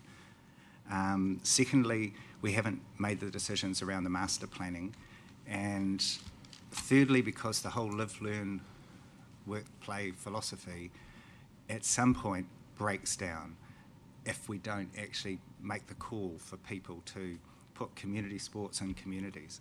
And we either need to stop pretending that we're doing a smart growth strategy that is about, again, quoting the chief executive as I do, 3 city centres with hubs for sports hubs and education hubs, etc., to stop people clogging up the roads, which are always going to be an issue around Tauranga. Or we need to bite the bullet and say, we're going to have to make some hard calls, I think, on how we plan our city. So we sort of get this dropped into this agenda when we haven't had the CapEx discussion, we haven't had that discussion, and then we sort of tweak the numbers a bit to suit the cause so that we have the 15.5 million, which excludes Truman Lane access. But talking to transport people around that, I am not at all convinced that it's not needed. I just think, having been to netball many times at peak time, I think we're going to have chaos if we have an event on a Friday night, say, or Thursday night, Friday night at the arena, and we have the netball. I think we're going to need that. And I think that cost should be in there, and it was in there. The staff put it in there, and when I asked for details about this, they said the actual cost is 24 million, capital cost. There's also, coincidentally, it's an NPV of 24 million, but forget that for now. It's a capital cost of 24 million. And now we're passing a resolution to say roughly 15.5 million, and that's a deflated cost. We don't normally talk around this council table in terms of deflated costs unless we specify that. We also have removed parts of the infrastructure that are needed for it, in my view. Then on top of that, there's, for me, the equity issue that we would have got if we'd actually worked through this methodically and actually had time. And I know some of my colleagues, I know the Mayor and I think Deputy Mayor and Councillor Schuler have been privy to other information, and thank you to Councillor Schuler for sending it late last night, a little bit of extra stuff. But it's been helpful to see it, but there's no time to process it. And what it looks like to me is that we need to be charging a little bit more to netball, and I know that will be hard for netball to hear, but the cost of that is that other children will be penalised because we're hearing that they're not going to be able to progress. Our staff are saying they can't progress all this stuff in a timely manner to meet the demand. And I'm kind of going, well, we have to have a balance here. And to be perfectly blunt, having done the research the best I can, netball is definitely one of the cheapest sports. And the argument that it caters for low socioeconomic is absolutely valid. Like I say, it's a critical part of the city's infrastructure and, social infrastructure. But so are other sports. And if I look at hockey, it could become a self-fulfilling prophecy that you don't subsidise hockey as much. And not only do they have the barrier of having to buy more equipment, in netball you don't, but you, as a player, but you have this locked-in thing where it becomes self-fulfilling that lower socioeconomic people struggle to play hockey because council has effectively subsidised other sports more. Grass field sports, we've heard just before, have started to get those fees. So I think we need to have a good look at the whole thing. I'm not wanting to vote against this. I'd much rather it could be delayed so that we could see if we can get support from everyone around the table. I think Councillor Rosaboom made some good points. Others have made good points too. There's for and against, but I will not be able to support this as it stands. Councillor Morris. Thank you. On the basis of Resolution B5 and on the advice of the council officer and the chief executive of Bay Venues around the car park, I am able to support the resolution that is presently on the table. I do have considerable sympathy for Councillor Crowther and Councillor Roseboom's discussion, particularly as it relates to taking a wider view, because, and I think this is going to be increasingly an issue for me, if we are going into a second annual plan as opposed to hitting a long-term plan where we take a wider view of all of council's activities. This has come to council in the way that it has because it was part of a former long-term plan. My personal view regarding that former long-term plan is that it was myopic insofar as it didn't have a value for money lens across it. I think we owe it to the community and to our residents to chart a course that is much more sustainable at the earliest opportunities. So if we're not doing a long-term plan next year, these decisions are going to keep coming to this table and we won't be looking at them in a holistic way. We'll be looking at them in isolation. That said, the advice that I've had, the resolution on the table, the discussion I've heard from my colleagues has enabled me to support this resolution today. With the car parking and other elements into it, I think that would put it into another category, which would be boxing off other opportunities that we could address in a long-term plan. On the basis that it's not doing that, I can support it. Thank you. Councillor Baker. Kia ora. Yeah, great discussion. I think the first word that kind of came to my mind as I was hearing everyone speak is trust.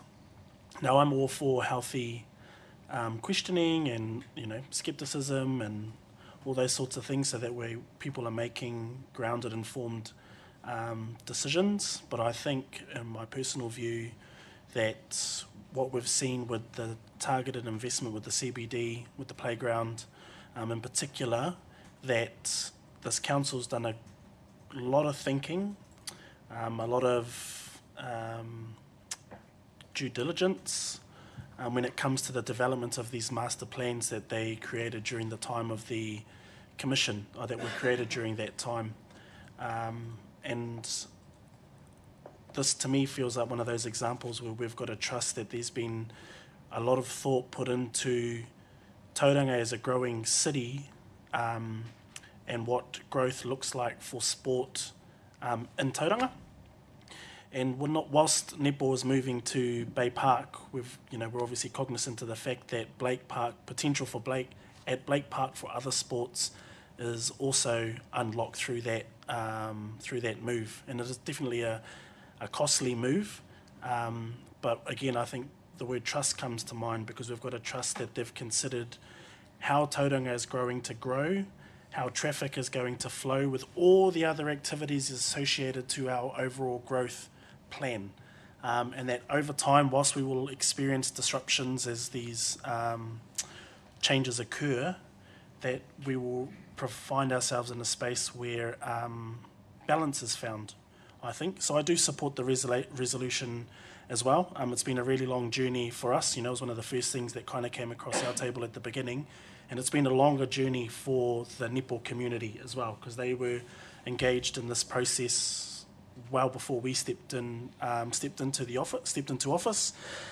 We heard from them this morning that as it stands, the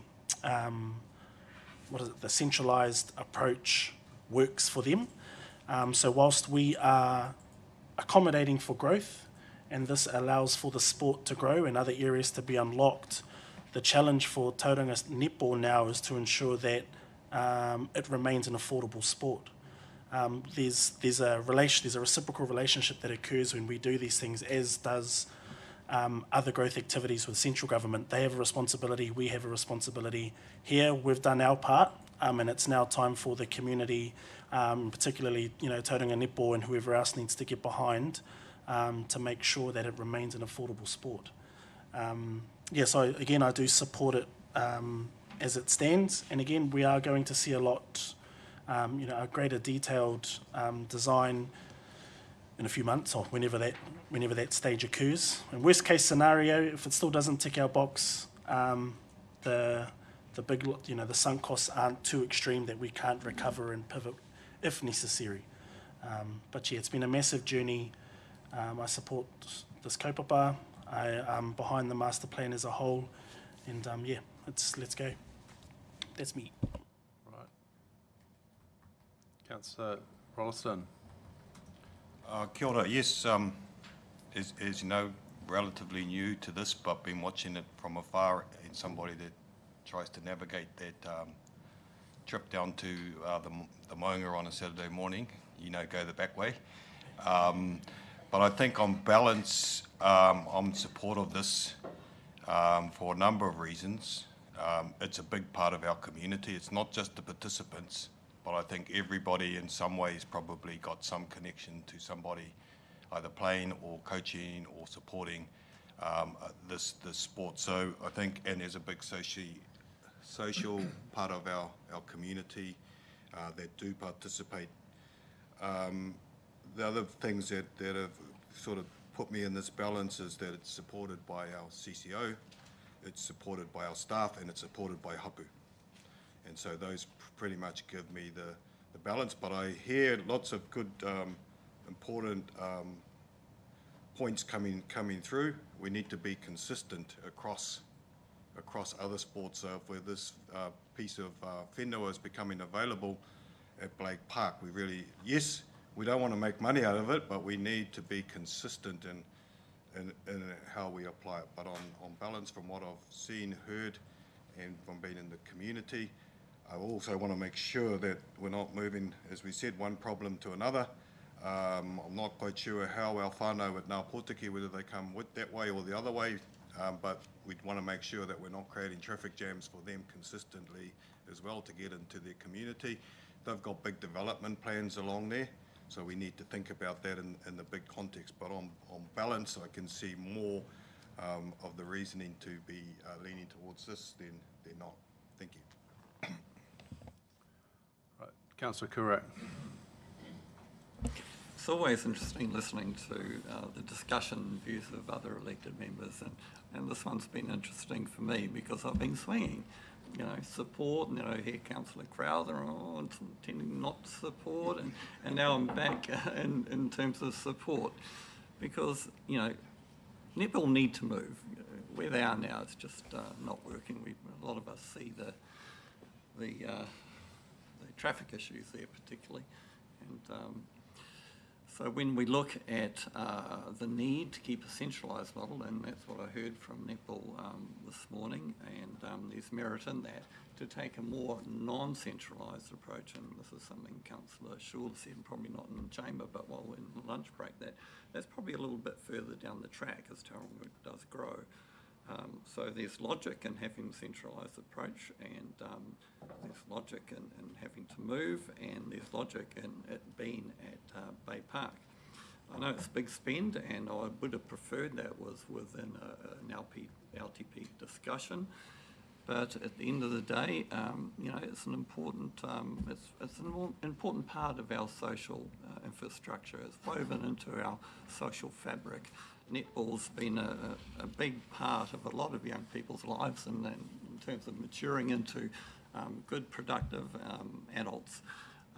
So I do support it, and I certainly would like to see some value for money savings. There's some opportunity there as our me mahe, focuses on. Hopefully what we will end up in terms of the final number will be significantly less than what we've got in front of us today. Right, Councillor Schuler.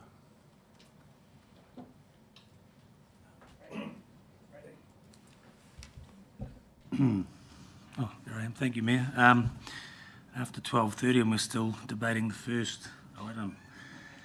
But yes, I suppose it's important to us. I really appreciate the talk around the table and really just hearing Councillor Kurak pretty much sums up where my view is. It needs to move. And yeah, we do agree from time to time, Deputy Mayor, draw straws. And there are issues around transport. They're going to be here. I do believe Bay Park is a better place, obviously, than downtown the Mount. So I really agree support what Councillor Kurak said.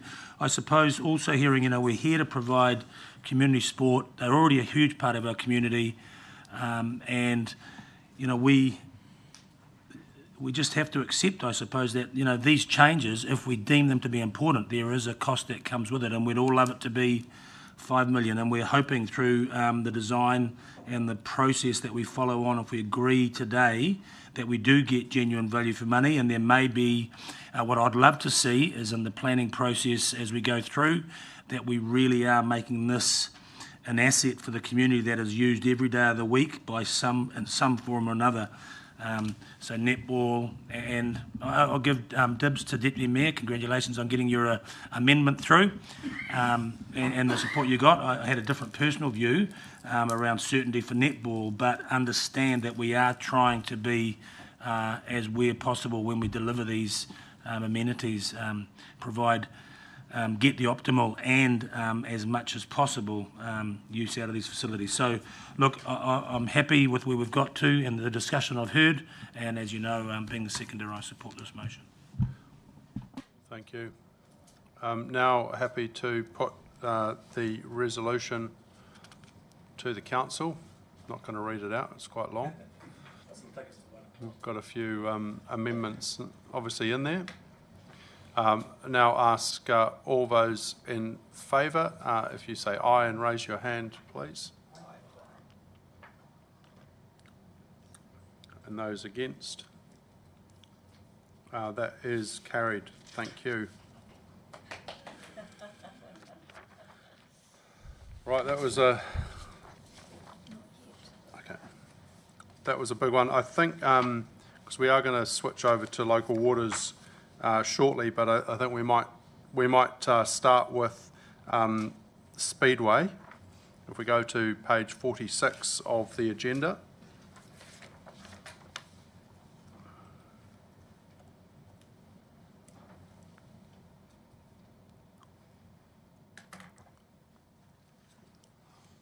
Alison and Ross are back.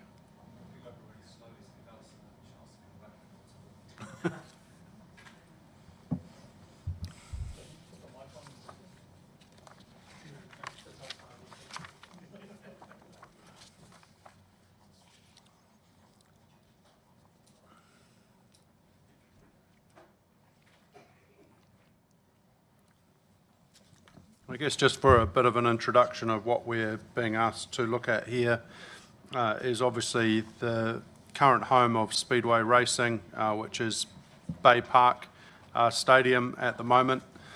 And we have a proposal from Speedway Racing Limited to buy the North Stand and take all responsibility for that stand and I guess extending from the expected 2029, which is the current end of the lease or the agreement with Speedway Racing Limited, to extend that to 2039. So that's just a summary of what we're looking at, and now I'll hand over to Alison and Ross to if there's any introduction they want to give. Otherwise we can open the floor to questions. Thank you. I think you've covered it well. It looked like my notes, so thank you. All right, so questions. I'm sure there might be a few here. Yes. Thanks, Mayor. Just in relation to Resolution B around the negotiation, we've heard this morning from Speedway Racing Limited that they are comfortable with maintaining the stand and in 2039 that currently reverts back to council at the same standard or better. Is that something we can put into negotiations, or would you like a Resolution B4 to formalise that? Would you be more comfortable with that, or are you happy to take that direction? It's already in the Great. draft agreement. Oh, that's even better. Okay.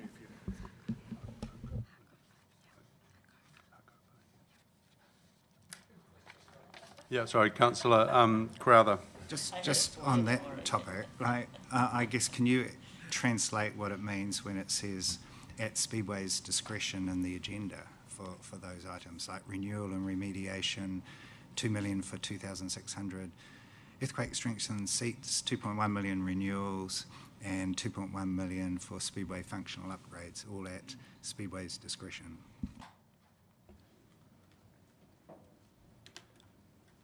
So, to the previous point,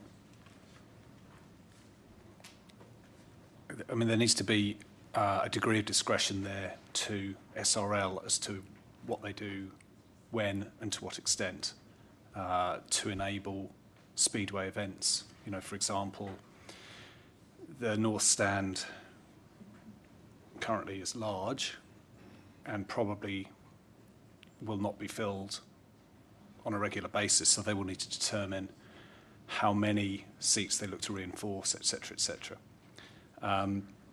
Likewise, they want to make improvements to improve the user experience. They need some discretion as to the extent to which they make those improvements. So that's what's intended by that terminology. Through the chair, can we see the lease? I know I'd asked for it last week, the lease agreement. It'd just be good to kind of know what we're talking about as opposed to the sort of vagueness of it. We could send out the draft if that's wanted. I think it's just important to note as well that it's in negotiation as well. So there's some points that we're working through with both SRL and Bay Venues. So it is very much in draft.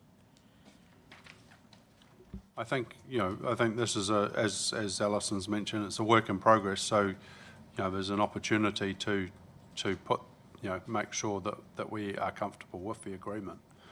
I agree. I think that's a good, a good addition as to what Councillor Morris suggested around, that it, so we do have certainty about what it's returned to us. And I guess, I personally have a couple of questions around the main stand. And if we look at the Deloitte report, for example, on page 69, if we're just on that table, this is the capex expenditure required. We've got stadium seating, for example, which is with the divested North Stand, and it's got a number there at $850,000. So, the seating, for example, is for the benefit of Speedway racing. Is there the opportunity to that they take responsibility for, we're not getting rid of the main stand, but the parts that they're going to be exclusively using, that they take responsibility for those? Responsibility is in paying for maintenance and upgrades, do you mean, or? Well, like the seating part of the main stands, I don't understand why, as a council, we should be investing in those as a benefit. It's no benefit to us.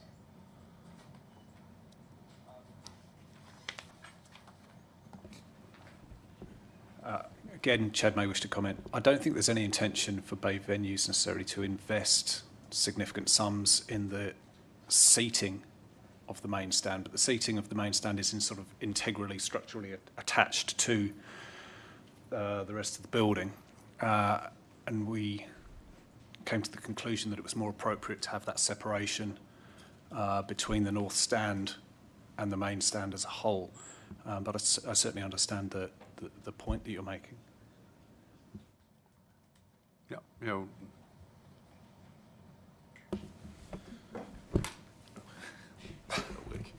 it works without that's fine. Cool. So I don't think we'd be investing heavily in the seating itself. We'd obviously maintain it and keep it in a safe condition, but there wouldn't be too much to do there. So I think what Ross has said is probably about right.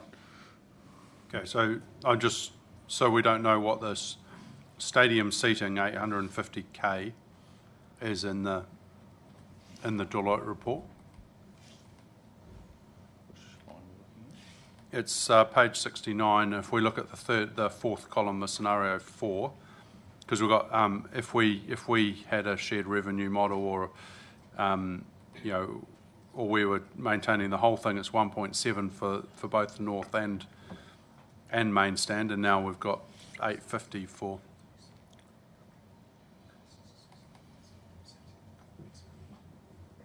So that 850 is presumably over a longer period of time. That's not an annual cost. It's over. Oh, no, yeah, it's a total cost, but. Yep. So there would still be some cost associated with that, but it would be relatively nominal over that longer period of time. I guess it just seems to make sense because, for example, if Speedway wanted to upgrade those seats, that they've got the option to do that. Yeah, like that's an exclusive use. I don't think it has any benefit to us or Bay Venues. We could certainly look at where the line for the lease sits, whether it sits at the bottom of the seats or at the back of the seats. The challenge, as Ross pointed out, though, is that that is structurally part of the rest of the building. Yeah. So there was definitely an allowance within that to do the seismic strengthening for the main stand, which I think was around 750,000, and I'm not sure if that's in that number or something different. No, that's a separate line. Yeah. So there's certainly a plan to do that. So it would be tricky, I think, to have one party responsible for the seats and someone else looking after the structure underneath that. So I think that's where we've landed on the line sitting at the front of the seats rather than the back of the seats, if that makes sense. It's no real different to the north stand where you've got the kitchen separated out from the north stand. So sort of the reverse, basically. That. Yeah. We can work through that. Like these are the sort of questions I have. I think it's it's strange that. And I'm sure if you want to have control over that, that would be for Speedway racing. That could be a benefit as well. The other question I had was just around whether we can try to negotiate a minimum around the lease or the license. Oh, sorry, that is the lease cost, that share of revenue. I think that would be a benefit. And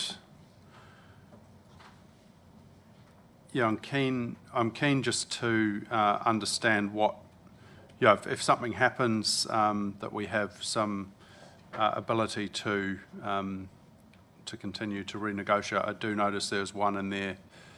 I can't remember exactly when it was at 2032 maybe or something, but I think then it just needs to be some guardrails there around if something fundamentally changes in the way that Speedway operates, or maybe Speedway cars are outlawed by the government, or you never know what may happen. That that there is some sort of off ramps there.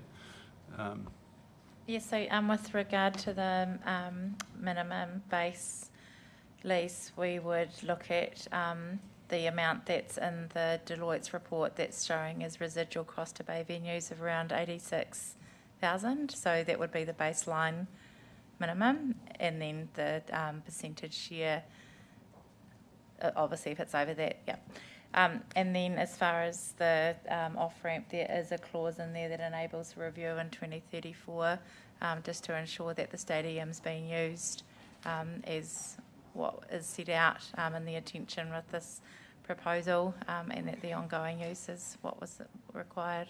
Yeah, I guess it would just be good to maybe have a couple more reviews. It's things change sometimes, and just ensuring that it's it is a facility that is being used. We're making a decision to say, and if Speedway continues and does well, that's a great thing for both parties. But things can change, and it's just having that ability to have some flexibility if something they might decide they no longer want to run Speedway, and then do we just end up with a stadium sitting there for 5 years or 10 years or 15 years, not being utilised. So it's having those abilities to look at some of that. Yeah, we can do Councillor, and I agree that clause around 2034 was great. That's exactly what we're talking about, but it's just, you know, having some more chickens, I guess, along the way. Councillor Curran. So in terms of those reviews, what's required under the current resource consent, and what's the expiry date of the current consent, please?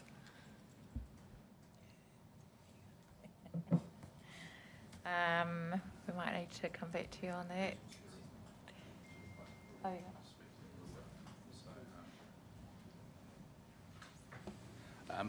It's not really a resource consent. Most of the activity on the site is under the city plan at the moment, so those are the key things that relate to the running of Speedway events, so there's no limit on that at the moment.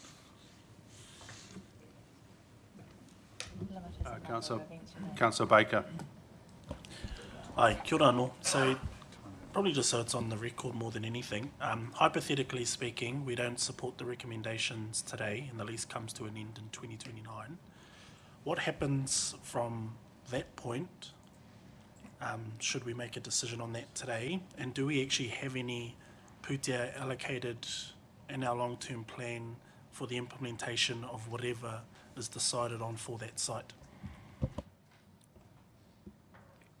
If it's an alternative thing that's identified for that site, is that what you're saying?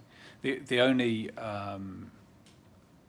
money that's in the long-term plan beyond those items that we've discussed earlier today is Bay Venues has renewals money associated with the main stand. Yeah, and obviously there's discussion as to how that car park money that was talked about this morning is allocated or not. In terms of the agreements, so the agreements run until 2029. There's an obligation to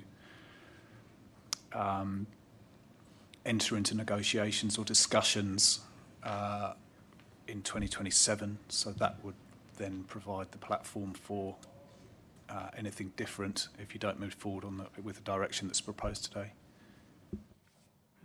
So in essence, there's no hard plan or alternative option for the particular Speedway site should things discontinue from 2029? No, there would need to be a community process around what could go there and what it would look like. And so subsequently no money either? No. Right, if we got any other questions for staff, Councillor Crowther and then Councillor Schuler. Yeah, thank you. I guess I'm sort of looking at the context of the feedback from the submissions. There's a big majority who support Speedway being there, and then there's a sort of the subset of around the maintenance and OPEX who should contribute to that, with some notable exceptions, including Ngāpotiki who didn't support it. Now, I guess to me there's two issues. One of them is Speedway going to stay there? And the other is the structure of a lease to allow that to happen. The question that a number of people in the community have asked me, and which I haven't been able to answer, is why are we not going to the open market, if you want to call it that, so that, yes, definitely have negotiations with the most obvious people to sign a lease, but in order to kind of test it out, why not go to the market and say, you know, if we make a commitment today to support Speedway being there as a matter of principle until 2039, the home of Speedway, but, you know, why isn't it going through the normal council process of trying to see if there's anyone else who might be interested in that? To support a Speedway function, do you mean? There's probably limited response, I guess, in a public forum. Might be a little bit harder to answer, but generally speaking as well, when the proposal came through, well, going back a step, with Deloitte's, that work that we did with Deloitte's, it showed that this was a really good alternative way to keep Speedway at Bay Park, if that was the way that the council wanted to proceed. And then on that basis, there was a proposal from Speedway Racing Limited, which offered that option as a way forward with minimal cost to council. And the fact that Speedway Racing are offering to also invest into an upgrade of the stadium, it was seen as a proposal worth pursuing. But to your point specifically, we didn't look at whether we would go out to find another provider to do that, because the proposal on the table was in keeping with what Deloitte's work showed was the appropriate way forward.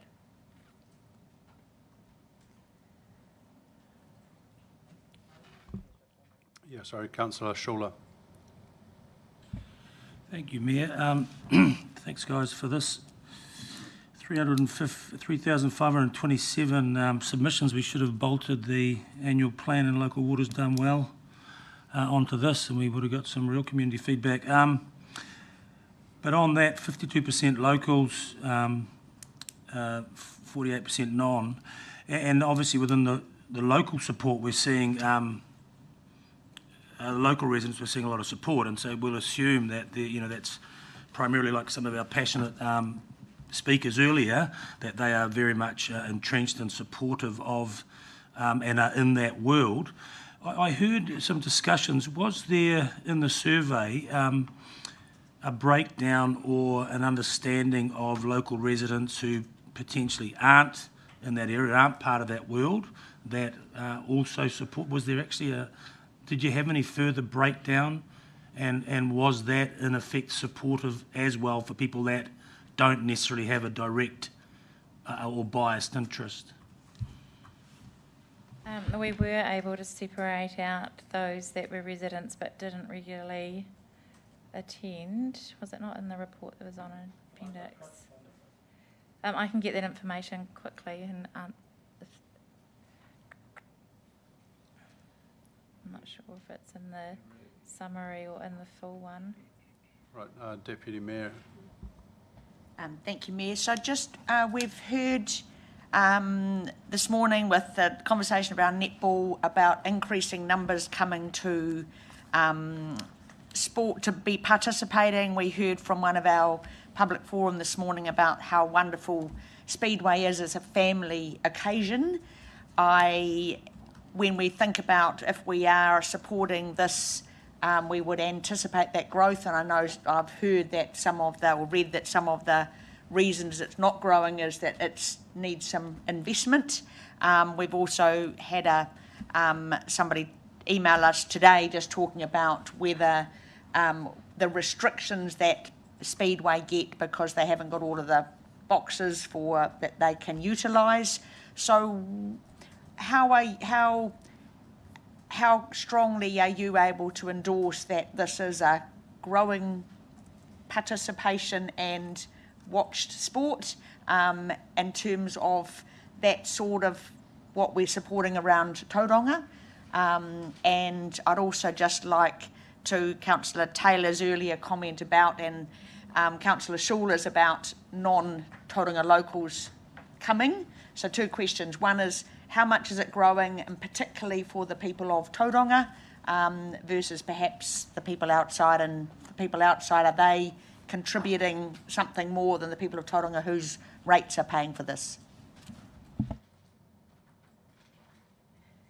I don't know that we can answer specifically around the rate that it's growing. However, in the discussions that we've been having with Speedway Racing over time, I know that they're pretty confident that if they're running the facility in a way that's really conducive for the sport and spectators, they expect to see growth in attendance. That's probably the only way I can answer that question for now, I'm sorry. And then your second question around whether out of town are contributing any differently. No, so the prices to attend are the same for all spectators. Yeah. I just had another question around the share of revenue. Is that total revenue? For example, because it looks like we're giving up the boxes, for example. So Speedway would. Yes, it's the gross revenue from all of those Speedway events. Something that we need. One point of that is around catering and who provides that, and what that split would look like if it's provided by SRL. Thank you. Right, no, Councillor Rolleston. Just on the mana whenua one which came up earlier, Ngā Pōtiki obviously, and I think, I haven't quite got the sentence in front of me, but there's some opposition, I would say there's opposition from Ngā Pōtiki. A couple of questions related to that. Were there any other Māori submissions within that you know of, any groups that were consulted? But probably my paramount question was, Ngā Pōtiki a submitter, or did we treat them in any other way given their mana whenua status? And probably a tough one, but to say they're not, well, to the best of my knowledge, they're not in the room today, but you know, the view of the relationship that we have, how do we see that progressing if this actually, if there's a positive outcome today? So it's probably around the relationship that we've had. How did they submit? How have we treated them? And how are we thinking this may progress if there's a decision that that progresses this, aligned with the fact that our CCO is I guess got some different reasons, but is aligned to their thinking as well. Thank you. So we have been working with Ngā Pōtiki through this process. I think it would be fair to say that the conversation had been predominantly around netball as opposed to Speedway, but it was something that was in the background. As far as leading up to the decision to go out for consultation, I was discussing with Spencer about how they wanted to be involved around the table, and Spencer was comfortable that it came through as a submission. I understand Spencer's actually out of the country, which is why he's not here today.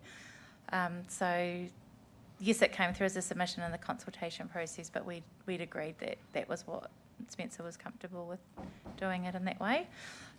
Moving forward, if it is favourable within the proposal, I think it'll obviously need to be ongoing conversations with Ngā Pōtiki about what else needs to happen around Bay Park, and particularly around that cultural narrative and storytelling that we've identified that should be within the park and the surrounds. Ask a supplementary, and probably did come through. Is there an existing relationship with Ngā Pōtiki and Speedway that you're aware of? Because I guess I heard about the original resource consent where there was relationships, but I guess us being, in the middle of this, are we aware of any existing relationships between the hapu and Speedway? As far as I'm aware, the relationship has been between Bay Venues and TCC. Councillor Baker. Aroha mai, I know we've got other kaupapa on and people here to speak, and their time might be quite constrained, so I'll keep it short. But environmental impact, that whole Mangatawa area, not just Bay Park, has a lot going on with it, the ponds and the dump. Sorry, what's the proper word? Transfer station. But obviously, well, there's an assumption there that Speedway generally, there's a high level of pollutants that are produced during its time, whether it's noise pollution, water or soil contamination and things. Are we actively monitoring any of that kind of activity, probably on Bay Park generally, or more specifically Speedway? And I should have asked this with our speakers, and I apologise for not doing so, it came a bit late, but do we know if Speedway has any measures in place or are going to implement any environmental measures should they be able to extend their lease to 2039? So the noise levels are regulated by what's allowed under the city plan and the resource consent, the existing resource consent. Those, I don't know if those are actively monitored or just by way of complaints, and then our environmental health officers may make investigations.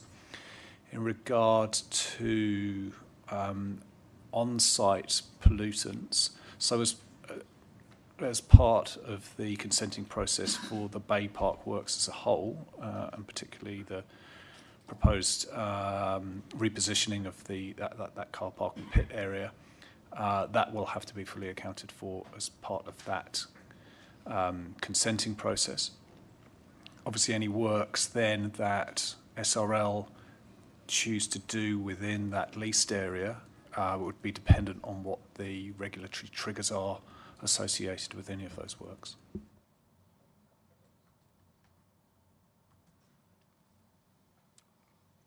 Councillor Correct. Point of clarification on that. I thought we heard that there wasn't a resource consent, it was just under the Tauranga plan. There is a resource consent for the Bay Park site, yeah. Sorry, I think just to clarify, I don't think there's a particular end date to that resource consent. Councillor Crowther, sorry. I'm just looking for a little bit more clarity on that 17 million. And, we've heard that the 1.5 million on the lights has already been undertaken, that the car park is needed because it will double as pits area.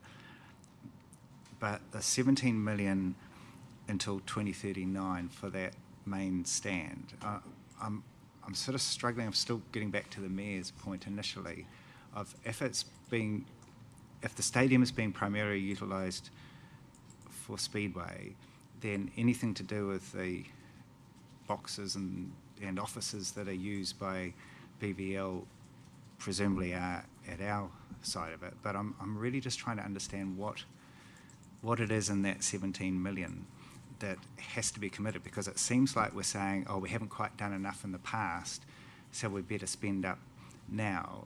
And I'm trying to understand the logic of that, because if we haven't done it to now, what is it that we haven't done, and who's it for, and why is that not part of the deal? I think it's useful to let Chad comment on this one, but essentially the 70 million is based on asset management planning for that main stand, which of course isn't just the stand, it's all of those other internal components that you might. I'll hand to Chad, see if he can do that. Do you want to come in here? I think it's worth noting that the stadium as it is has not been depreciated up until the just recently completed financial year. So there has been no renewals expenditure on that facility for nearly 25 years. So there is a significant amount of catch-up work that needs to happen there. And for example, things like we only just replaced the lift in there, the only lift in the main stand, and that was about a $300,000 exercise. So there are some significant items that need to be done, because there has been basically nothing other than basic maintenance to that facility up until the past 12 months. Reframe the question then through the chair. Can you pull apart how much of that is for Speedway to have spectators sitting in that stand, and how much is it for Bay venues to operate and lease it out for other purposes? How much of that 17 million? I think you've got to understand that main stand is used for a range of different things. Yes, it's used for Speedway events for the 10 to 15 times a year that they're using it, but there are a range of other activities that happen that are in the area. They're in the boxes upstairs, the stadium lounge. We've got our main kitchen, which sits in there, which services the entire site. So there are a whole range of things that are done out of that building. It's not just for Speedway. In terms of the split around the seats, I suspect there probably is an allowance to replace all of the seats. That might be in the 850,000 that was raised before. So yeah, there is some of that there. We'd have to go back and look at the asset management plan. There is a detailed list that breaks down where that $17 million comes from, and you could pull that all out if you were really brave.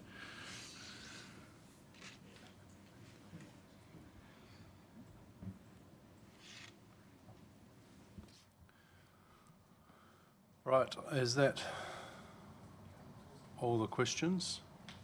If that's all the questions, thank you very much to the staff for that. I know we are due to take waters, but I would think we've had Speedway Racing sitting here all day, and I think it would be good to finish this item off. So we have some recommendations on the table.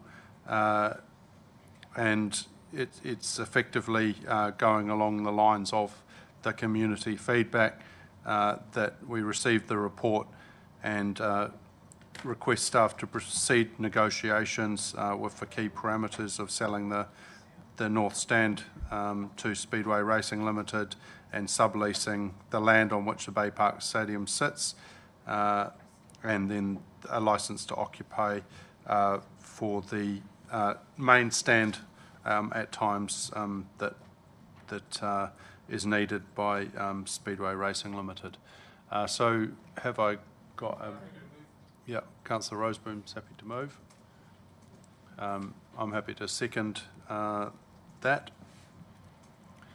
Councillor Roseboom, would you like to talk?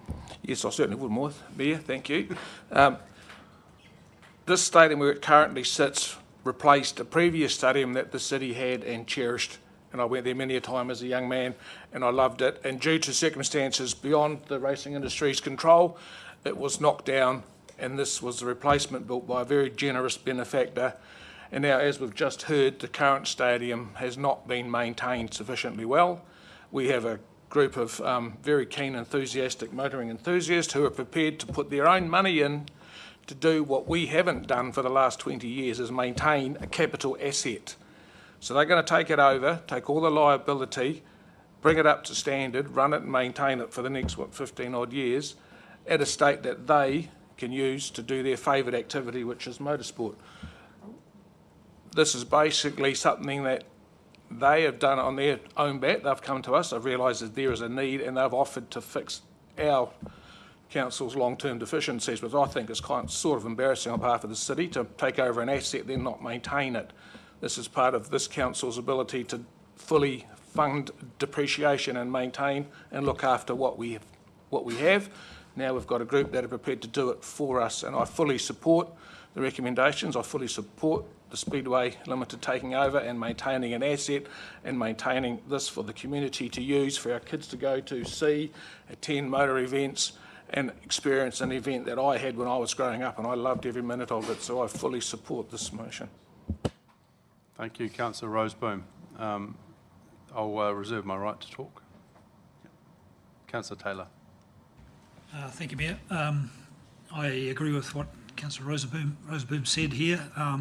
Bay Park has been part of the city for many, many years, probably since I was a young fella, and that's a while ago. So probably where I'm at is I'd encourage Speedway Racing to be looking at how they can grow the number of events a year and get maximum usage out of this. And I'd also make a note, Napotiki have written against this motion that we're putting forward, and I would ask that Speedway Racing take them very seriously as a partner going forward, because I think they could add a lot of value to what you're going to do there, and I think their support over the next 10 to 15 years is going to be crucial. So that's my advice. It's not in the motion, but it's something that you should be looking at. Right, Councillor Crowther.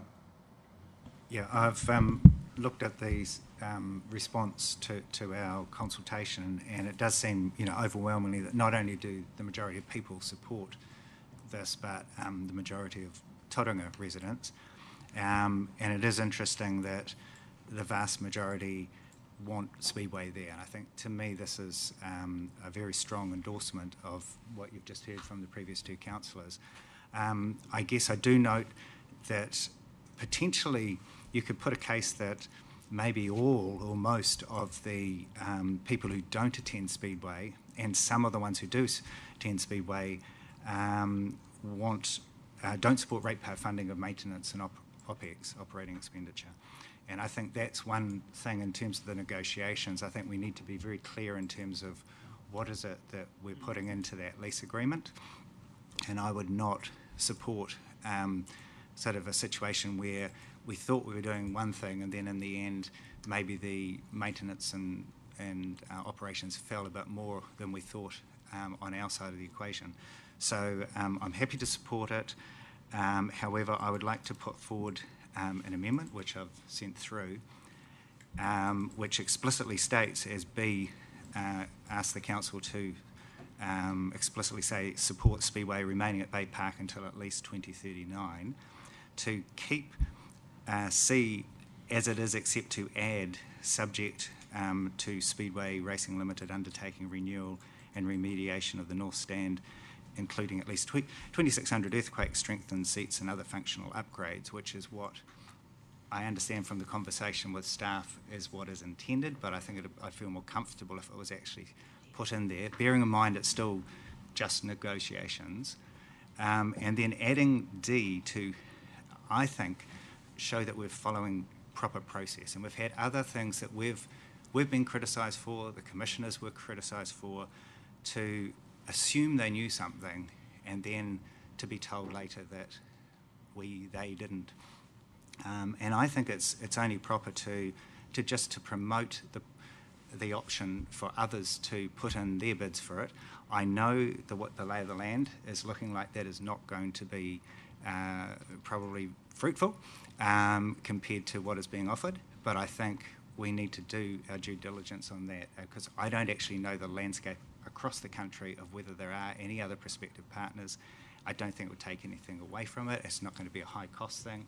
And we would cater for those people, and there are a number of them who are strong Speedway supporters who have said to me they would like us to follow proper process with this. So to me, this strengthens it. It doesn't weaken our commitment to Speedway in any way. And finally, I just endorse Councillor Taylor's comments around Ngā Potiki, and I think that is a critical relationship, and I'd urge Speedway to take that very seriously. Sorry, can I just have a point of clarification around the earthquake strengthening? That doesn't necessarily need to be done before this agreement? Okay, but... My understanding is that was... I mean, I'm happy to take it out if you think that's better, but my understanding... I'm just copying the words from the agenda. But my understanding is that was sort of the quid pro quo for us spending 17 million on the main stand, is they'd upgrade the other stand. If it's better to keep it a bit vaguer, I'm happy to do that. Maybe can we just ask Alison? Yeah, just trying to get clarification around. Was that part of the agreement that there's No. those seats are upgraded or? Not to earthquake standard because it's not required until 2053 for the North Stand. So there's never been a requirement from from Speedway Racing that they would need to bring it up to standard. Just through the chair, can I just ask why I sort of lifted it from the agenda? I'm just wondering why was it in the agenda if it wasn't intended to be there? Without looking at what you're looking at, I think it talks around needing to... Oh, sorry, we'll just get to page 50 just so we can all be on the same page here. It talks about upgrading the...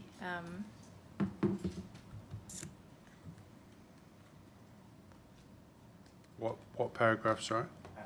It's in the last column. In the table, financial consideration. Oh, yeah. Oh, so that's at Speedway's discretion? Are you talking about the part in the table? Yeah, but through the chair, when I asked before, I was told that was part of what was being put in it.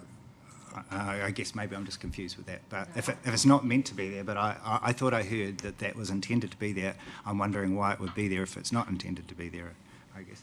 So what Speedway Racing have committed to is improvement to paying for the pits on top of the new car park, improvements to the chute, workshop and large screen and general user experience, but there's been no commitment or request from council staff for a requirement to upgrade to the MBS standard because it's not required until later on. Be really clear, can we just, because there'll be the public, probably a lot of public listening to this, why is it in that column saying that it is something that Speedway at its discretion is being asked to do if it isn't being asked to do it? It's not, that's Council Bay Venues is renewal and earthquake strengthening of 17 No, but in the million. right-hand column, $2 million for 2,600 earthquake strengthened seats under Speedway to do it. Oh, sorry. So that flowed through from the work where we looked at different levels of investment for different numbers of seats, right? So it just gives you an indication of the renewals and earthquake strengthening upgrades that the costs of doing those things. It doesn't put an explicit obligation on SRL to do those things. But as Councillor Morris drew attention to earlier, there is an expectation that the stand is returned in similar or better condition. Well, I'm happy to, I think the easiest thing would be to remove it, just due to the, thank you for the clarification, and then just have the renewal, undertaking renewal and remediation of the north stand and other functional upgrades, which I think captures, unless staff, you feel free to correct me if I've misunderstood that, but that seems quite explicit in there. Just take out including at least 2,600.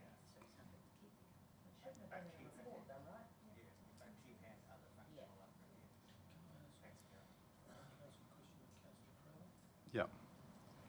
Thank you. Councillor Crowther, just on item D there, I don't really understand that. Are you asking or suggesting that another entity could negotiate to operate Speedway?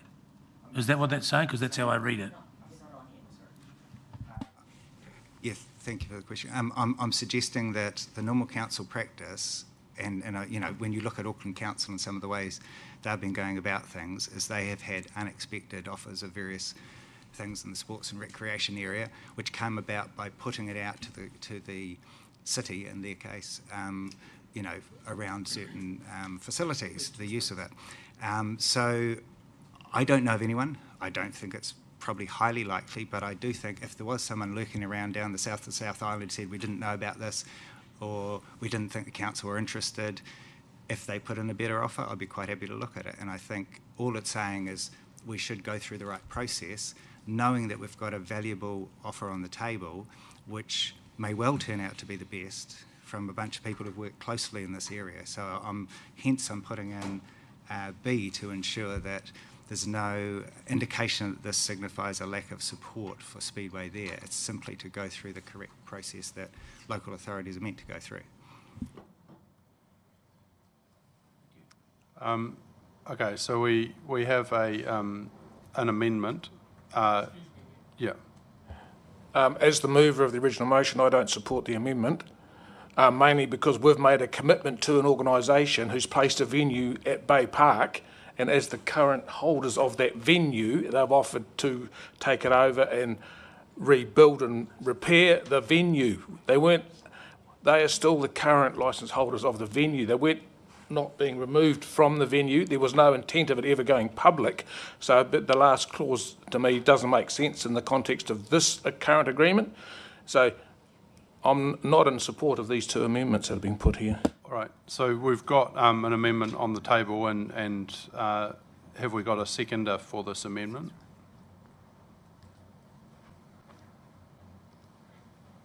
So no seconder. Can we second just one part of it? If it levels, you can put another motion amendment up. Okay, so that amendment has failed without a seconder. Yep. New amendment? If you want to propose a new amendment. Just, excuse me, at the end of, if we scroll upwards, is it B? No, C. After parameters, and report back to council on the final agreement before executing the document.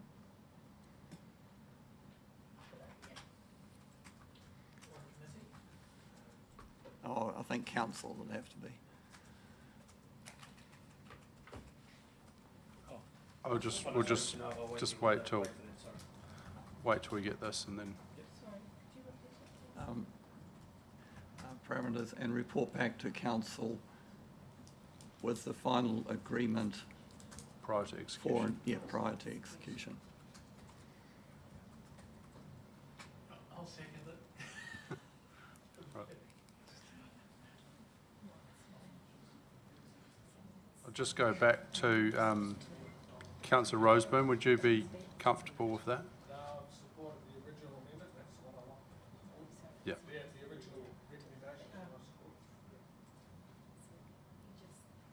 But you don't know what the final terms may be.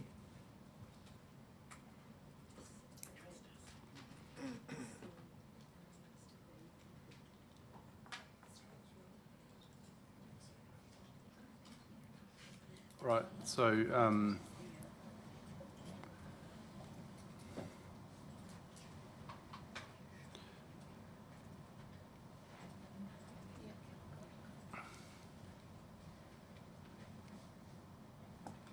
okay, so we've got moved by Councillor Carrack, so we had a seconder. Yeah, Councillor Morris. Would you like to speak to it, Councillor Carrack or Councillor Morris? Anyone else like to speak to it? Yeah, you do want to speak to it. Sorry, Deputy Mayor. Thank you. I just think it's this should become almost a normal thing to be doing. I think it's really important that we do know. We've already had confusion about what's in the report that we're getting that we think is actually fact, and it's just a maybe. So I think it's really important that we do actually know what is being executed before it is executed. So I support this amendment. Thank you. I'll put now this to the council. This is the amendment, and I ask all those in favour. Aye. Those against? Councillor Roseburn, Councillor Taylor. Thank you. That is carried. It becomes part of the substantive. So we'll go back to the substantive. Councillor Rolliston. Thank you, Mayor. It's been a big day talking about this with netball and now Speedway, and they are separate but hugely related. And so when I'm sort of been looking at this, I went through the same process that I just did in terms of the netball. So first and foremost, netball needed a new home. Speedway needs a continued home. So certainly get that. And the community have spoken in the submissions for the Speedway, and I dare say through different sources through the netball. So those are definitely positives in here. The pieces that are probably, when we get to the hapu, I think there's general consensus that Ngā Pōtiki is supportive of netball. It was a different process, but they have some opposition. I don't think it's per se opposition to Speedway, but wanting to have a broader conversation going forward. So just want to say that. The other piece that's probably come forward is BVL and their opposing views as well. So there's, I guess, a couple of question marks in terms of hapu and our CCO. Wherever this goes, both for council and for Speedway / BVL, we need to strengthen that relationship with Ngā Pōtiki. Look, it was only 2.5 weeks or 3 weeks where we were at the stadium using the facilities on a presentation by Ngā Pōtiki, and without giving a history lesson, I think it'd be fair to say that Ngā Pōtiki are one of the most impacted. Everyone's been impacted by historical breaches, but contemporary quarry, waste transfer or dump, and wastewater, just to name a few, and then you're talking roads and the like. So hapu, that's very important. They're all obviously very important. We need to find ways to strengthen that partnership, because I think if we look forward, the way that we want to look forward to the future is these conversations are happening then with alongside. I feel a little bit awkward talking about them today. But I've got a sense of the direction of travel where today's going to land. But it has raised certain points that we need to take heed of as we go on this. So those are just points that I just wanted to reiterate. Thank you. Okay, Councillor Schuler. Thank you, Mayor. Yeah, just to reiterate a few things. Firstly, I suppose just acknowledging BVL and Ngā Pōtiki, both for similar reasons, opposing this, and that's to do with what would be the best, what is the best long-term use for that, pretty important site. to Tauranga City Council and Ngā Pōtiki. But I suppose 2039 does seem a long time away, but I do think it'll come around fairly quickly. That may be a little bit flippant, a little bit light, but in terms of what's in front of us now, there's nothing factored into our long-term plans. We do have a very willing a partner that will, clearly with a lot of passion and a lot of expertise, try and drive the growth of what's been a big part of Tauranga's history.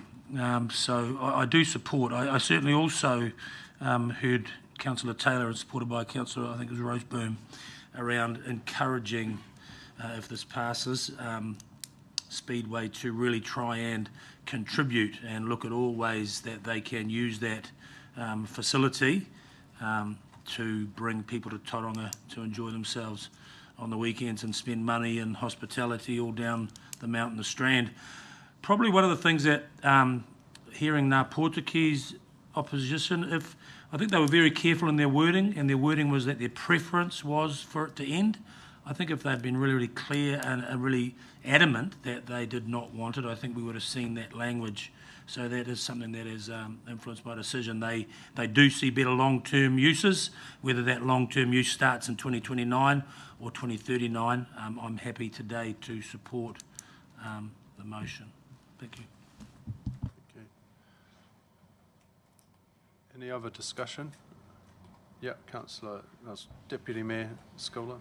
Thank you, Mayor. So I think we've talked about the fact that there's no other money, but the 17 million that is going to be used if we support this if we don't support it, therefore is sort of available, isn't it? Or is that, it's going to be used for something, so that's what I'm assuming.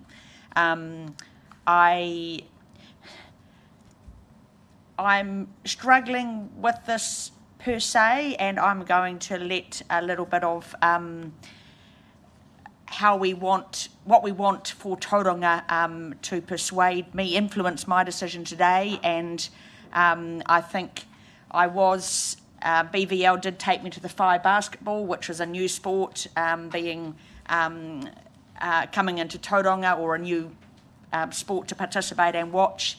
And they then did take me up to watch the drifting, and I actually really liked it.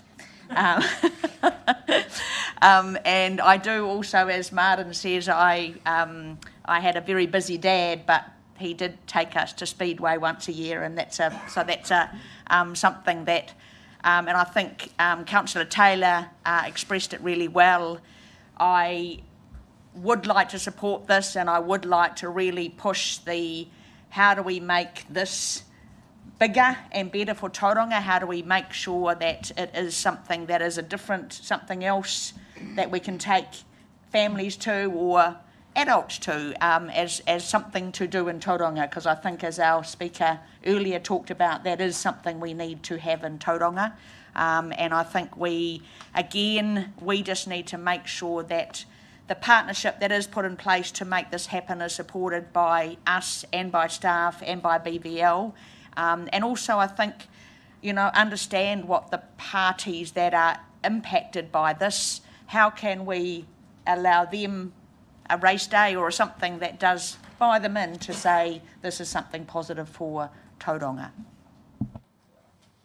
Thank you. Look, I think there's been a lot said, and I agree with a lot of the conversation.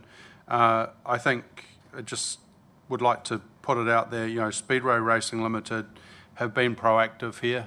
This has been their home for forever, as long as the stadium has been there, and they have seen an opportunity to say, look, we'll actually come and take responsibility for this because we want to make it better, and we want to give our people a better experience to watch the Speedway. So, I think it's great to have this proposal. I was not comfortable making this decision without it going out to public, and I guess to Councillor Crowther's perspective, it was out in the public. If someone was going to pay us $1 million a year to run Speedway at Bay Park, they had an opportunity to come and put an offer on the table, and I think it's disingenuous to then go and say, look, we've got a good offer. We're gonna now go and see whether that's the best we can do. You know, these are people and that have had a long association with Speedway at Bay Park, and you know, there's a whole lot of groups and they all seem to work well together. We've heard from a number of different organisations today, all involved in Speedway, and the fact that they're all working together and supporting it, I think you know, it's not a good look to try to disrupt that. You know, this is, I guess my condition is sort of what we've spoken about today. I just want to make sure that the ratepayer is not out of pocket, and you know, anything that is directly beneficial to Speedway, that they effectively take charge of that. And I'm sure that Speedway Racing, you know, in how they've been so proactive and been so positive in this whole scenario, are prepared to take that on. You know, and I think that's a really good benefit. But they are going to be a partner of us and Bay Venues going forward, is assuming that from what I've heard around the table, it should you know, should pass. So you know, I think in that case we've got to work in good faith with each other and you know, approach this together and not get on our sides, and you know, it's actually about making this a better place, and ultimately in 2039 you know, we can have a look at it from a strategic perspective and say, what do we want to do with this venue? Is Speedway still the best use for this? But this gives, you know, without this certainty, I don't think you know, Speedway Racing Limited would invest money knowing that they may end in 2029. So, you know, this is a proactive step to say, okay, we're going to give you that certainty of that long tenure, and you know, in return, you'll invest in that facility and make it a better facility for everyone that goes to Speedway. So I am supportive of this. And I'll hand back to Martin if he's got any final comments. No, I'd just like to support the Mayor's words and let us get behind a sport that is prepared to support itself. It's got its own funding, it's got its own supporters, and it's prepared to take its own sport forward until 2039, and I wish them all the very best. Right, therefore now put the recommendations to the council. Ask all those in favour. Those against? Okay, Councillor Rolleston, yeah, against. And that is carried. Thank you very much.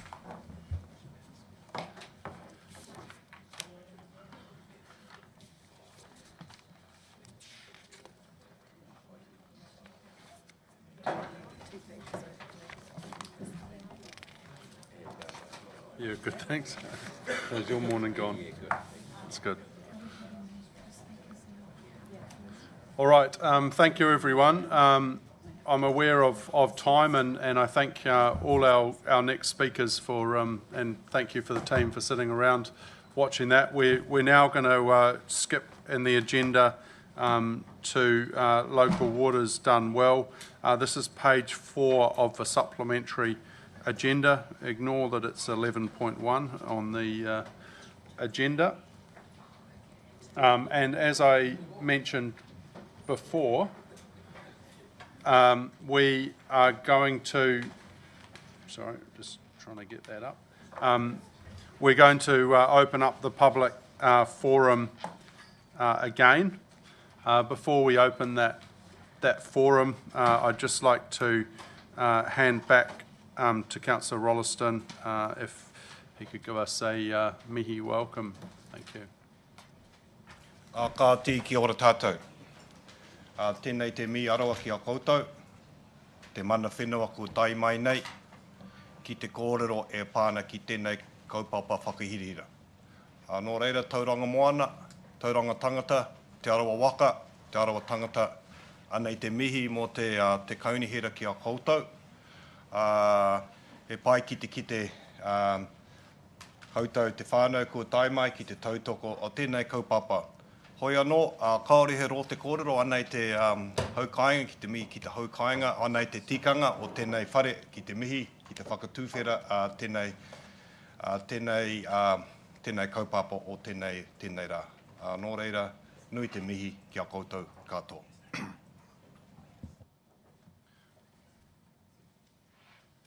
Thank you very much for that. Now, I'm not sure, do you guys want to present all together or separately? Okay, that's fine. So if we start off with Arthur Flintoff representing Ngāpuaki. We have 5 minutes, including any questions. Thank you. Arthur.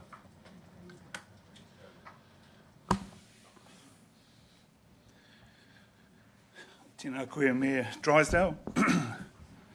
Tēnā koutou nā kai kaunahira.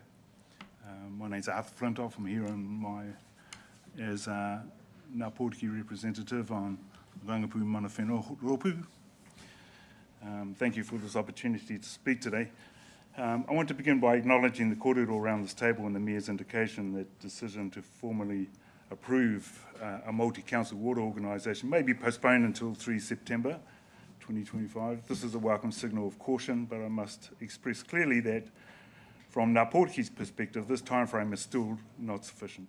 It does not provide the necessary space to properly engage with a range of hapu as well across Tauranga Moana, each of whom have different relationships to the wai and risks at stake. This is not just a technical governance issue, it is a constitutional issue because what is being proposed has deep implications for treaty rights, customary relationships, and kaitiakitanga.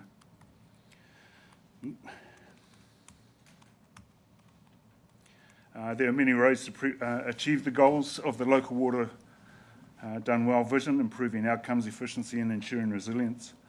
But by choosing to align this council with the Local Government Water Service Preliminary Arrangements Act 2024, you are committing to a single high-risk pathway, one that is legislatively fixed, procedurally narrow, and carries real consequences if timelines are missed or consensus cannot be reached. Under Section 22 and 25 of the Act, if this council or its partners fail to submit a water services delivery plan or cannot agree on its terms, the Minister may appoint a Crown Water Services facilitator to intervene, effectively overriding local decision-making. And while Section 19 of the Act allows for extensions, Minister Simon Watts has publicly stated he does not intend to grant extensions to this timeline. He believes sufficient support is available and wants to keep the process moving. Tangata whenua are being asked to trust this council, to trust that this new model will uphold our rights and values, even as our concerns over the Waiari water take and the Tauranga wastewater remain unresolved. And while this same coalition government moves to overturn our rights to the foreshore and seabed again without urgency or respect. Yet nowhere in this process is the aspirations of mana whenua for our own resources given space. Our views are treated as reactive, not generative. We are expected to respond to predetermined frameworks, not shape them.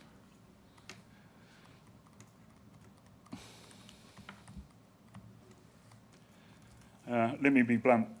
This process treats water as infrastructure first, not as a tonga. It draws our sacred resources into a structure where they are valued primarily for economic efficiency, not cultural significance. From our perspective as tangata whenua, ko te wai te ora o ngā mea katoa. Water is the life force of all things. This is not simply a whakatauki, it is a Māori worldview. It means that the way we treat water reflects the way we value life, relationships, and responsibility. But this model, the CCO, is not a relationship, it is a bureaucracy. And even if TCC retains its treaty obligations in law, in practice those obligations are displaced. We lose our seat at the table. We lose the relational pathways we've built. We gain another committee, another process, another layer of distance. There is another path. Rotorua Lakes Council has chosen to keep their water services in-house for now. They recognise that doing so strengthens, not weakens, their relationship with mana whenua. They understood that local leadership means holding on to responsibility, not outsourcing it. We as tangata whenua know how to care for our wai. We always have. That is what sustainability looks like. Not a governance restructure, but a cultural foundation. So what can the council do? You can, 1, defer the decision beyond 3 September and acknowledge that this kaupapa needs more time to engage properly with tangata whenua and address important issues. 2, seek an extension under Section 19 of the Act, citing the need for further engagement and unresolved customary matters. And 3, co-design a model with tangata whenua that respects existing relationships and keeps water governance connected to whenua, whānau and whakapapa in place.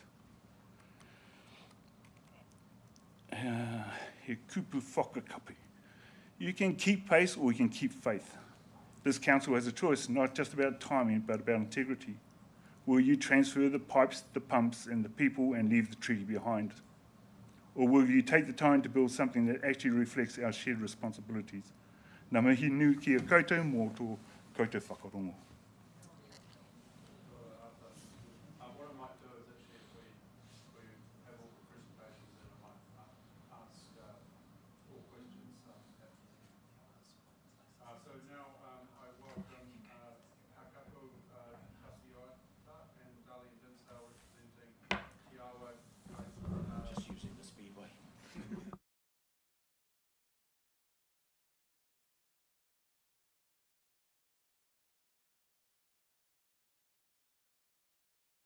Nā te whakau e ki Makatū. Thank you. Thank you for your time this afternoon. So on behalf of Te Arawa Ki Tai, we and the iwi, we are here in support of a CCO, subject to CCO with Western Bay District Council, based on our rangatiratanga, based on conflicts within the waiari, and the fact that we see a key to this decision in partnership. I also note no treaty on the wall, and that appears to be where our settlements lie and our obligations as hapu and iwi. Partnership is really important to us, so our treaty settlements. And in this case, in terms of the waiari, so is that Environment Court decision. We also support our whānau of Tauranga Moana. We also understand that there hasn't been due diligence in terms of coming out and speaking to us rangatira ki te rangatira. We see it as a sign of disrespect. We also are aware that 2 weeks to delay the decision is a big ask for you as council, but you've already had 6 weeks. Hakupa, you may want to add to it. Tēnā tātou katoa I roto I tō tātou kotahitanga. Kei te tuakana hemi, nau I mihi mai kia mātou, tēnei ka whakahukia, tēnei tō taha o te arawa o Ngāti Whakau e kua tae mai. He anō, e te mea tēnei ka mihi ake kia koutou, nau tēnei tatau I whakapuare mai te rangi nei, koutou koto tīma. Thank you, Mayor, for inviting us after our consultation hui on Friday. And the honesty, integrity that you showed at that meeting, which is why we're here, to present collectively, and the council members who were present there. Without repeating the points that have been previously made, the extension of a decision is an improvement of where we were at on Friday. The reason why it's an improvement is that the consultation that occurred or didn't occur collectively with iwi was, as you know, Mayor, a sense of significant frustration. So if we were contemplating an ideal model that the new CCO could operate by, it would not be the model that's been followed that's gotten us to this point. However, you gave us certain guarantees at our consultation hui on Friday that the pathway forward from this point would be more inclusive and honourable than the process that's been covered thus far. So if it's a 2-week delay or a 2-month delay, the time is less important than the process by which we follow. So if we generally recognise that the consultation process with iwi and hapu was flawed up until this point, then the process that we seek is that from this point on, the consultation with iwi and hapu is honourable, is operated with good intent and in good faith. If that was the understanding by which we now engage, that would bode well for the potential future of this decision. Tēnei ka aroake ki a tātou whanaunga no Tauranga Moana, pēnei ana tō mātou o te arawa kōrero. Ko tō hoa pūmau, ko tō mātou hoa pūmau. Ko tō hoa whaiwhai ko tō mātou hoa whaiwhai me tū ko tahi tātou. So we, te arawa, stand in unity with our Tauranga Moana relations. Tēnā koutou katoa. Kia ora, and thank you. And finally, Ratahi Cross representing Ngai Tukurangi Hapu. So firstly, so that it's clear, I just want to welcome everybody in this room to my hapu's lands, Tauranga Moana. So that's the first step. And to you, our Worship Mayor Mahi Drysdale, thank you very much for welcoming us to this hui hui today. What I represent Ngāi Tukaringa Hapu. This is our area of residence here in Tauranga Moana, across Matapihi, in an extensive part of the coastline. What's also important, I'm also here representing Te Awanui Hukapak, the largest Māori horticultural collective in New Zealand. We have a collective value of $700 million in Tauranga Moana, and so we're a significant industry player here. So with that, I want to just read through our submission as quickly as I can. This submission is done under duress, with insufficient time and a lack of robust exchange and dialogue with iwi and hapu.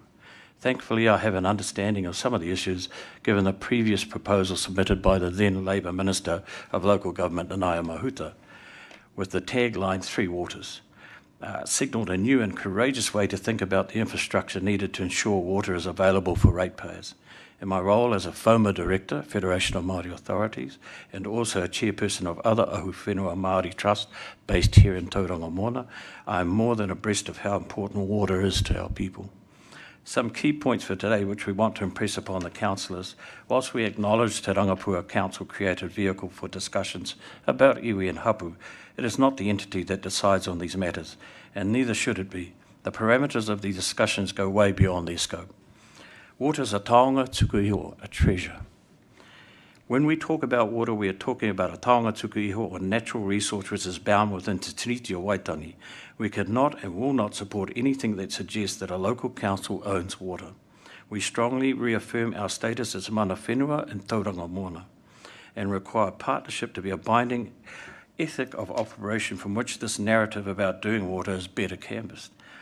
As such, any joint water services CCO must incorporate a commitment to co-governance, co-design and a permanent hapu seat or seats at all levels of the discussion. Preserve future rights, Māori rights to water. The water management proposal has been canvassed whilst 2 pending cases are live. That of the National Māori Water case, led by FOMA, again, for reference, the Federation of Māori Authorities, and the Iwi Leaders Forum, and also the Ngāi Tahu case, which is testing the treaty settlement standing. Thirdly, the Tapuika example also warrants further consideration to how pending systems of mana whakahaere for water will be in the future. We insist that the Council adopt an adaptive sunset review clause in any new water structure can be negotiated once the judgment is released, and TCC must avoid entering long-term contracts that might restrain future rangatiratanga rights. Collaborating as the preferred option implies and must not dilute local voices, and this poses a challenge for inclusion of any entity outside the boundaries of Tauranga Moana. Multiple entity model will dilute local voices. Collaboration on any basis must not dilute local voices. Whilst cross-regional efficiency can be seen as positive, any arrangement must not allow the interest of iwi as far afield as Hauraki or Pōtiki or elsewhere to override the kōrero of mana whenua within Tauranga Mōna. We therefore request that a clear hierarchy, primary decision-making, sits with local mana whenua. Waiararohe iwi views are advisory unless the activity directly affects their awa or aquifer. Water management and allocation, we express strong concerns that fast-track legislation and consents will impact local water done well. Bypassing meaningful hapu consultation, we require that every new take, discharge or infrastructure consent within the Tauranga TCDC service area must resource and apply to mana o te wai as the first test. Provide for early cultural impact assessment by Ngāi Kairangi and embed a cultural health monitoring framework overseen by the hapu. Industry interface and economic security, kiwifruit, aquaculture and tourism all rely on high quality fresh water. Misallocation or contamination directly threatens hapu livelihoods and marae water supply. We seek a joint hapu industry working group to agree sustainable allocations, limits, nutrients and sediment caps and emergency shut-off protocols for spills or drought. 6, we request a guaranteed annual resourcing and capacity within the CCO budget for technical advisors, engineering, hydrology, climate science, etc., rangatahi internships, capacity development and independent cultural monitoring. 7, climate resilience and catchment restoration. Climate projections show more extreme rainfall and longer dry spells. Future-proofing infrastructure is a treaty obligation and a cost-saving measure. We ask Council to co-design a Kiuta ki Tai restoration plan. For you, that means a land and sea plan. Riparian planting, wetland revival, sediment traps led by kaitiaki teams. 8, greater good safeguards, including a non-derogation clause. Regional greater good arguments must not override mana whenua rights, the Māori of Wai or marae water security. Establish an independent dispute resolution panel with equal hapu council representation for instances where economic or regional arguments threaten local values. These points aim to ensure that any Tauranga TCDC water partnership honours Te Tiriti, protects the Māori of the water, and gives Ngāi Kairangi genuine decision-making power, now and in whatever legal landscape emerges after the High Court's ruling. Ngāi Kairangi hapu cannot support anything that waters down our voice, real or perceived. Our mana motuhake is important to us. We understand using Te Rangapu as a convenient go-to Māori entity for these matters. However, Te Rangapu is not endorsed in any way by any iwi or hapu to be the same as the hapu or iwi on these important matters. Ngāi Kairangi hapu is interested in a proactive approach moving forward. TCC works with our hapu in a mana-enhancing fashion, grounded in a way that ensures our mana motuhake remains in place. We appreciate the need for better infrastructure for water. However, we are sceptical about the possibility that water is commodified further and therefore is no real protection from the privatisation of water. We expect to be working as partners in the management of water as per Te Riti o Waitangi. The omissions and failures that we have raised today are breaches of our rights under Article 2 of Te Tiriti, which guarantees Māori tino rangatiratanga over our taonga, including Wai. We recommend TCC hold further hui with hapu and iwi before the Council makes their final decision in preparation for submissions of water services delivery plan by the 3rd of September. The important details have not yet been shared with iwi and hapu. This needs to be discussed with us, and a final decision must include our view. We call for genuine partnership where we are co-designers, not stakeholders. This is extended to meaningful hapu and iwi engagement beyond Te Rangapu. Nohora mai, Ngāi Kairangi hapu trustees, that's myself, our chairman Riri Ellis, kia mai Alice behind me who've come and support, Ben Dixon, Aroha Norm Matthews, and Ngāwiki Dixon. They make up the board of Ngāi Kairangi hapu. Kia ora tātou. Kia ora. Thank you very much for your presentations. If any of the councillors have any questions, they can be directed at the group or at individuals. Yeah, Councillor Crowther. Yeah, thank you to all of you. And I guess a question for Ratahi, but happy for anyone else to chip in. And I will say thank you for raising the privatisation issue, which has become increasingly raised with me in recent days, and by Mary Dillon here this morning. And also, I'm sure you would realise that council does not own the water, just the pipes and things that hold water temporarily, but definitely a major issue to address. But my question is around the comment that Arthur made in terms of the approach taken by the Mayor of Rotorua and her council in terms of having time to have the conversation. How long do you think is needed? Because I'm hearing a view that 3 weeks is better than 0, and I've heard the view that we need more time than 3rd of September even. If it's more than the 5th of August, my understanding from staff is we would have to, we wouldn't have time to pull together a plan. You know, after that date, we have to sort of know where we're heading at that point if we're going to pull together a plan for a CCO. But we could do the Rotorua option, which is to delay that final decision, not the final implementation of the CCO, if you're following. So do you support Arthur's iwi and others in our community who are calling for a decision on the 3rd of September to say we will keep it in-house until such time as we've had the conversations with iwi hapu and with the wider community to find out exactly what the CCO should look like? Is that a question aimed for me? Yep. Okay. Firstly to you, because you raised a couple of issues that relate to it, and probably I know Arthur's view. Probably, if anything, to add to Arthur's view is the complexity of this entire project. It has layers within Tauranga Mona to deal with, and the added complexity has been the desire to extend that influence into other iwi rohe areas, which makes it extremely difficult for us in the sense that, I'll give you a history lesson, in a sense that once upon a time I actually shot the next door neighbour and they still remember that. And they did that to us too. So those are wanga wanga, which we call troubles, are actually historical, and we have to overcome those before we can even talk about things like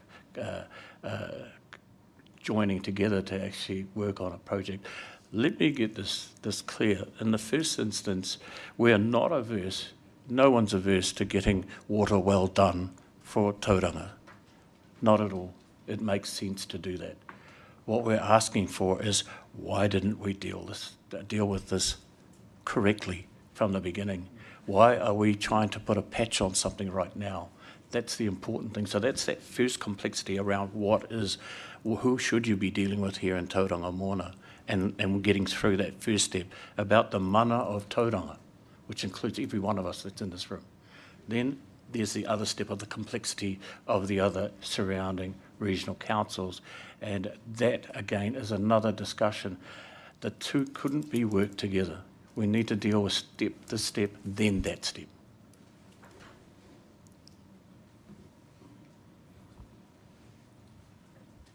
Councillor Baker. Hai, tēnā koutou. Mihana kia koutou hoki o tira ki ngā pautuara kei mui a koutou kua tai mai nei ki te tautoko. Couple of questions for you, Te Papa, Arthur. So you mentioned timeframes and extending timeframes, probably just wanting clarity because you're on the Rangapu, and the Rangapu supported a multi-council CCO. Is it timeframes to consider multi-CCO as a concept, or the fact that TCDC are included, and if they were excluded, would that then change the narrative for you guys, but also perhaps for the rest of you as well? Ngā pōriki can't say they support it or not support it at this stage because we don't have all that information in order to make that kind of right decision about it. And as the process has gone, we've had a little bit of information that the Rangapu got, was supported based on the information that was presented then, assuming it was a Western Bay Apprenti Tauranga City Council thing. Then later, more information came to light, which kind of changed a lot of things. And no doubt as the due diligence goes along, more information will come to light, especially around the current agreements. Is this another layer of bureaucracy? All that stuff can also change whether we support it. Sorry, and supplementary question for you all, picking up on the fact that we could have done engagement better. And then whilst the rangapū is a voice, it's not the only voice. So we hear that, we take away some of those learnings and we'll definitely implement them moving forward. But you've all touched on improved engagement process. What actually practically would that look like? How can we best serve our people in that regard? One of the key things here, what I absolutely get correct, Te Rangapū is a great advisory board for you. They are not the iwi and hapu. That's us. Totally two different concepts here. The relation you have and you need to foster is the relationship with us. So no disrespect to Te Rangapū, this is not their field of decision making. In regard to dates and times that you said, we can meet any date and time if we're fully informed. Not afraid to meet dates and times, but we actually want to be actively involved in this process. To get an effective outcome for Tauranga City, we need to be all on board with this. We all need to be participating to the end. And we can only do this if we're actually sitting down and talking. It's not hard to sit down. You know, I can do that in a cup of tea and reach some decisions pretty quickly if we're all on the same page. Or it could take us a year because we decided to take us a year. But it should be Tauranga making that decision for itself. That's us, all of us. Kia ora, just to add to that point. So the clear message you get from us is that Te Rangapū is not the authority that you seek approval for. So who is it? Well, Ngai Tū Kairangi could certainly have a view. And Tapuika in relation to the kaituna and the waiari, we have a view. As active members of Te Maru o Kaituna, that could be a similar collective group that you could go to. But Tapuika exercises mana and rangatiratanga over that area. So even if you went to Te Maru, the collective entity, that would not get you the Tapuika view. And the Tapuika status is what's secured in our Settlement Act. So if that only gives you a sense of who not to talk to, and might point you in the general direction of who to talk to, that might be helpful, Councillor. I was in Indonesia recently, and over there when you shower, you don't open your mouth. You get sick just from the water that you have shower in. I would hate that to happen here in this country. The water is probably the most precious taonga Māori have. So we are very much interested in what happens with it. The track record of the Western model of dealing with the three waters is pump the stuff into the very streams, in fact, that we drink from. That's not Māori, that's not the way we do it.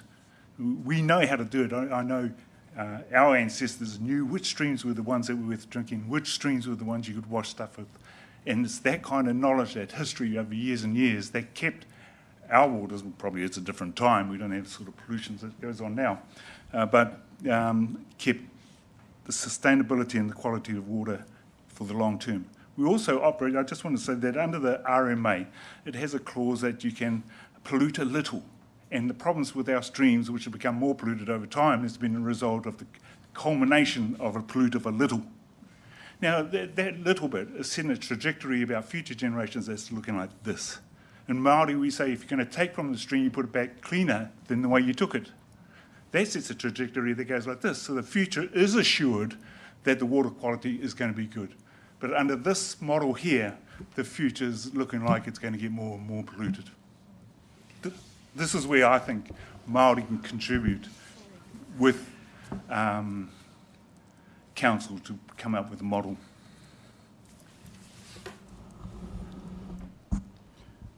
Kia ora. Kia ora.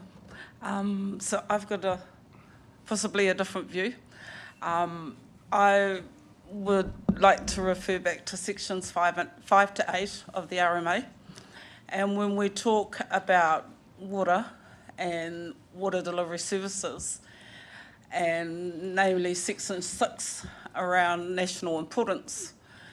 To us as tangata whenua, to us as kaitaki of the Waiari, this whole project is of national importance to us. It has that same weight. We bear the same problems.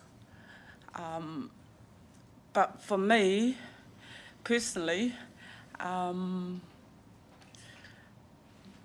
Waiari project is possibly, and it's my opinion, and I've been working on this since 2007, that this is the reason for the CCO with Western Bay.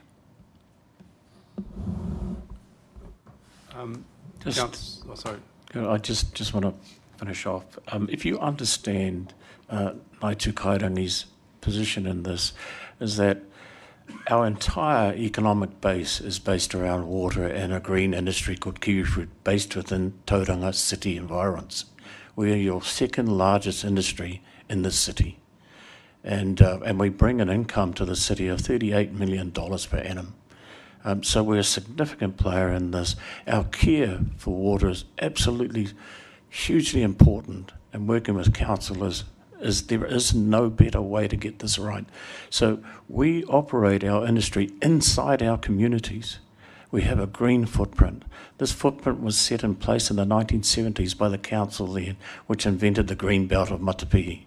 And I'm asking you to respect that green belt by allowing us, and we have managed that green belt very well for the city, and to acknowledge that so that we can still participate with you in the journey forward and the care for our water and our whenua. Kia ora. Thank you. Councillor Taylor. This one's for Darlene. So I was lucky enough to be on the Waiari Advisory Group meetings before Hemi turned up and kicked me off. One of the things there that I found was the frustration you guys had dealing with two councils. Do you see that there might actually be an advantage of having a CCO where you only had one pipeline and one entity to deal with going forward? Personally, and it's personal, Waiari personal, I see value in that relationship. But I see value in the relationships and support our iwi of Tauranga Moana. But yes, and thank you for your time at the Waiari. Yeah, Councillor Rolleston. Yeah, probably just to sort of elaborate on that question. And yes, we got to this place probably the wrong way around, but we're here now. And probably the burning one was Thames Coromandel. They probably brought this to bubble.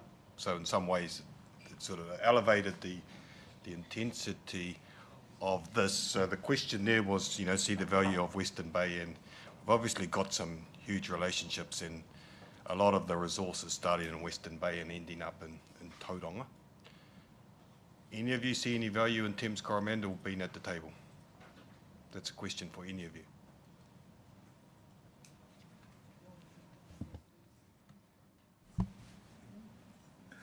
No, Porky has no opinion about the Thames Coromandel thing. We have no opinion about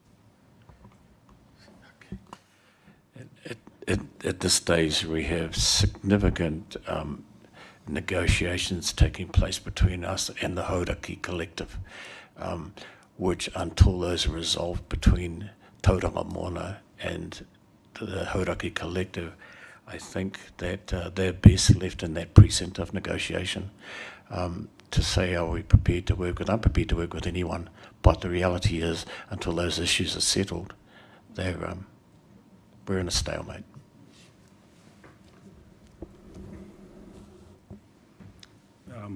And as I mentioned earlier, Te Arawa's viewpoint is to support our Tauranga Moana relations, so they will be guided by their decision on this particular point, so won't make a comment on it other than that. Returning to the previous question, however, which is the Waiari and the joint committee, and would the new model be more preferable The clear answer to that is we don't know, because the information that we would require to make an informed decision hasn't been provided. So, in terms of going back to the earlier point that we made about future pathways, clearly in the discussion document that you considered, out of scope were tangata whenua perspectives. In order to make an informed decision, that should be rectified over this period of pending engagement. Does that make sense?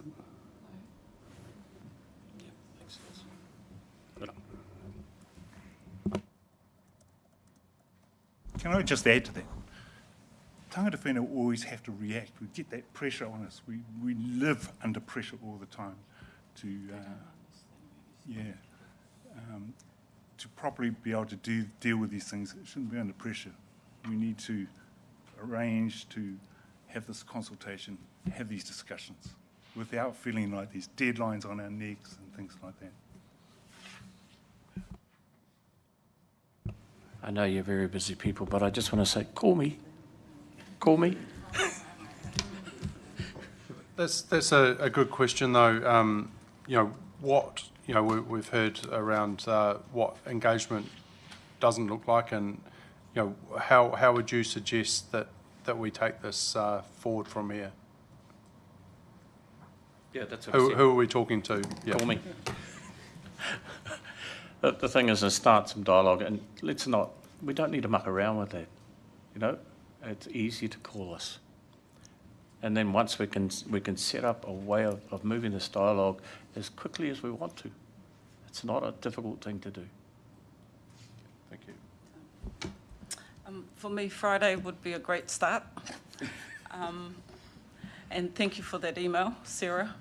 However, I do think that perhaps it may need to go a little bit further than those 6 that were invited. But, I've already said, and I stand by the direction I was given by Te Arawa, and it was me tū ngā hui, rangatira ki te rangatira. So what they were asking for is hui, kanohi ki te kanohi, allowing you'll be doing the roadshow, to come and speak to all of our iwi about what you plan to do, and then collectively coming back together to make a decision. I just want to acknowledge our waiari whānau. Tauranga Mona completely supports their view around their resource. Kia ora. Apparently, Spencer's out of the country, so as soon as he gets back, I would suggest call him and figure out how he would like to proceed with this. Yeah. Okay. Councillor Schuler. Thank you, Mayor. Thank you, everyone, for coming here today and presenting. Just a question, I'll just read quickly. This has obviously come to us from central government. They should be fully well aware of their obligations under some of the elements you've spoken of. And there's an element of regional leadership in this for us as well, that we need to make the right decisions and been seen to be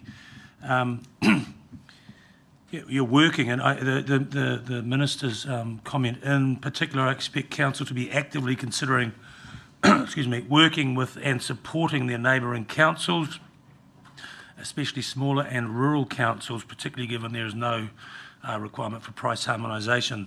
And then there was a few more comments he's made. I suppose in that context, and there could be some wordsmithing, and definite appreciate that we are not directly connected to Thames Coromandel. If the situation, and respecting that there are significant issues currently ongoing, we go through this process. They aren't part of it. In the end, they've got no one, and they're left out to dry. Like, what does the long-term leadership look like from your guys' perspective? If it's something that we are going to be obligated to do as leaders of the local area. There isn't an argument with you settling or having conversations with Coromandel. The argument is for you to acknowledge that we have issues. and that they need to be dealt with, and they need to be acknowledged by our council. You're our council. They need to be acknowledged by us. Having chats with Bell Clutha is fine. Doesn't matter to me. You know, there's an old saying, don't muddy your own bed in your whole house, you know, just to get the whole house all operating carefully. You understand that? My opinion is that Thames District Council, Thames Coromandel were late to the party. They're more needy than the rest of us. And yeah, I support our people of Tauranga Moana that there needs to be some robust discussions before discussions go any further. Thank you very much. I'm just aware of time, and I really appreciate all the discussion that we've had today, and obviously we'll take that into consideration, but thank you very much for coming along. Just one thing, Mahi. You know, I was a pretty good rower in my day too. I reckon by the look of you and me, we could do this on the water, you know, and winner can take all. Race you for it. Very good. Right, thank you very much. Kia ora. Right, I'm now going to ask our staff to come forward. I think from our discussions and sort of what we've heard from the community, we probably have quite a job of both informing our community, but also there's a want for probably more information. So I'll just highlight that proposing to put a motion on the table to delay things, but around making a final decision. But I think it's important that we have staff here today to answer questions, and I'd like to allow a time to do that before we discuss anything further on that. Yeah. Sorry, is it time for questions? Yeah. Yeah, good, thank you. I just had a question around the commitment agreement. For me, it's important that council maintains its ability through due diligence to withdraw should further information become available. I'm not going to be terribly specific, but I've been sitting around this table for a while, and there was a partnering agreement proposed in which council was able to withdraw at any time. Council went through that process, and as soon as serious questions were starting to be asked, the prospect of legal action from our prospective partner came at us. So I'm seeking to preserve a nice, clean exit should further information come to us. And can that be outlined in the commitment agreement, including that costs fall where they lie? I think councils all come into this wearing their big boy pants, so to speak, and if one partner wishes to withdraw because it's no longer advantageous, my view is that costs should fall where they lie and that Tauranga City shouldn't be picking up the full tab. The simple answer is yes, but with the diligence of the Mayor, if you perhaps there's a simple flowchart that might cover your question, but also a number of other questions from elected members, and I think it might be useful for the public, so if you're comfortable, because so elected members have asked a series of questions which staff have responded to, and I've tried to encapsulate much of that into this diagram. So the decision that you've been asked today, or another day if you choose to defer, is what is your preferred service delivery model, and that service delivery model must go into the Water Services Delivery Plan, and so in that respect it's a final decision because you must lodge Water Services Delivery Plan by the 3rd of September. But in other respects it's not final, and you'll see the proposed resolution was to be subject to diligence, what you've talked about. So if you do go down a pathway of going down a multi-CCO, then the next step, as you say, would be a commitment agreement with those partner council or councils. And within that commitment agreement, the draft of which we've circulated has an exit provision so that you can exit if you want. And my recollection of the detail of it, and again, this is something that you could modify as you wish, but I think it basically says any costs incurred to that date or committed to based on another partner being part of the arrangement, they'd have to continue their share of those costs. So, for example, we're looking at joint legal costs, getting a lawyer to do things jointly rather than 2 or 3 councils paying separate legal fees. And so if a council exited, they would be obligated to pay their share because they signed up to that up to the point when that contract effectively finished. Yes, so that is embedded in the draft. And then what would happen once you sign your commitment agreement is then the staff would bring back a draft due diligence plan for the elected members to consider. And the thinking would be that each of the 2 or 3 councils, whatever you decide, would each sign the same due diligence plan. Probably much of that would be done by an external party, so it's totally independent. And we would develop questions that related specifically to any areas of risk or concern we had. And we have, through the work we've done, we've identified some areas with the 2 councils that we've been having conversations with that we think is important. You'll note in the council report in paragraph 63 that the due diligence plan would have 4 elements. It would have financial, it would have cultural, so that could address many of the issues being raised today, legal and infrastructure. And then you'll see there's a box here with a red circle around it. This is an iterative process. So the due diligence plan that you sign off, the work would happen. We would be negotiating with partner councils. At the same time, we'd be drafting the key documents. So that would be things like the statement of expectation, the shareholder agreements. It would be how the governance arrangements would work, including addressing the matters that tangata whenua have raised today around where they participate in these. So all of those things would be developed through this process. And you might identify some further things that you want to go and look in terms of due diligence, and you would potentially add those to the due diligence plan. So you keep going around in that circle. And then the green box basically comes out and says, are you satisfied with the results of due diligence? So you recall the resolution that's proposed is subject to due diligence. If you come out at the end that and you say, not yet, we've still got some questions, you go back into that loop again. If you get to a point where you've concluded, no, we're just not happy for whatever reason, at that point you trigger the clause in the commitment agreement, which is the exit clause. If the agreement is, say, with 3 parties, you can trigger the exit clause with 1, and the 2 remaining could stay if they both wanted to stay in. Or you could enter into a commitment agreement with someone else. If you're happy, on the other hand, that you've done all of that work and you've got it to a point where you're sorted out what your statement of expectations is going to include, how your voting is going to go, how your shareholding is going to go, all of those detailed documents have been basically drafted to your satisfaction, and you're in the yes box, that's when you then pass a resolution to say, we're comfortable, we're now going to proceed, and you go forward to legally establish the entity.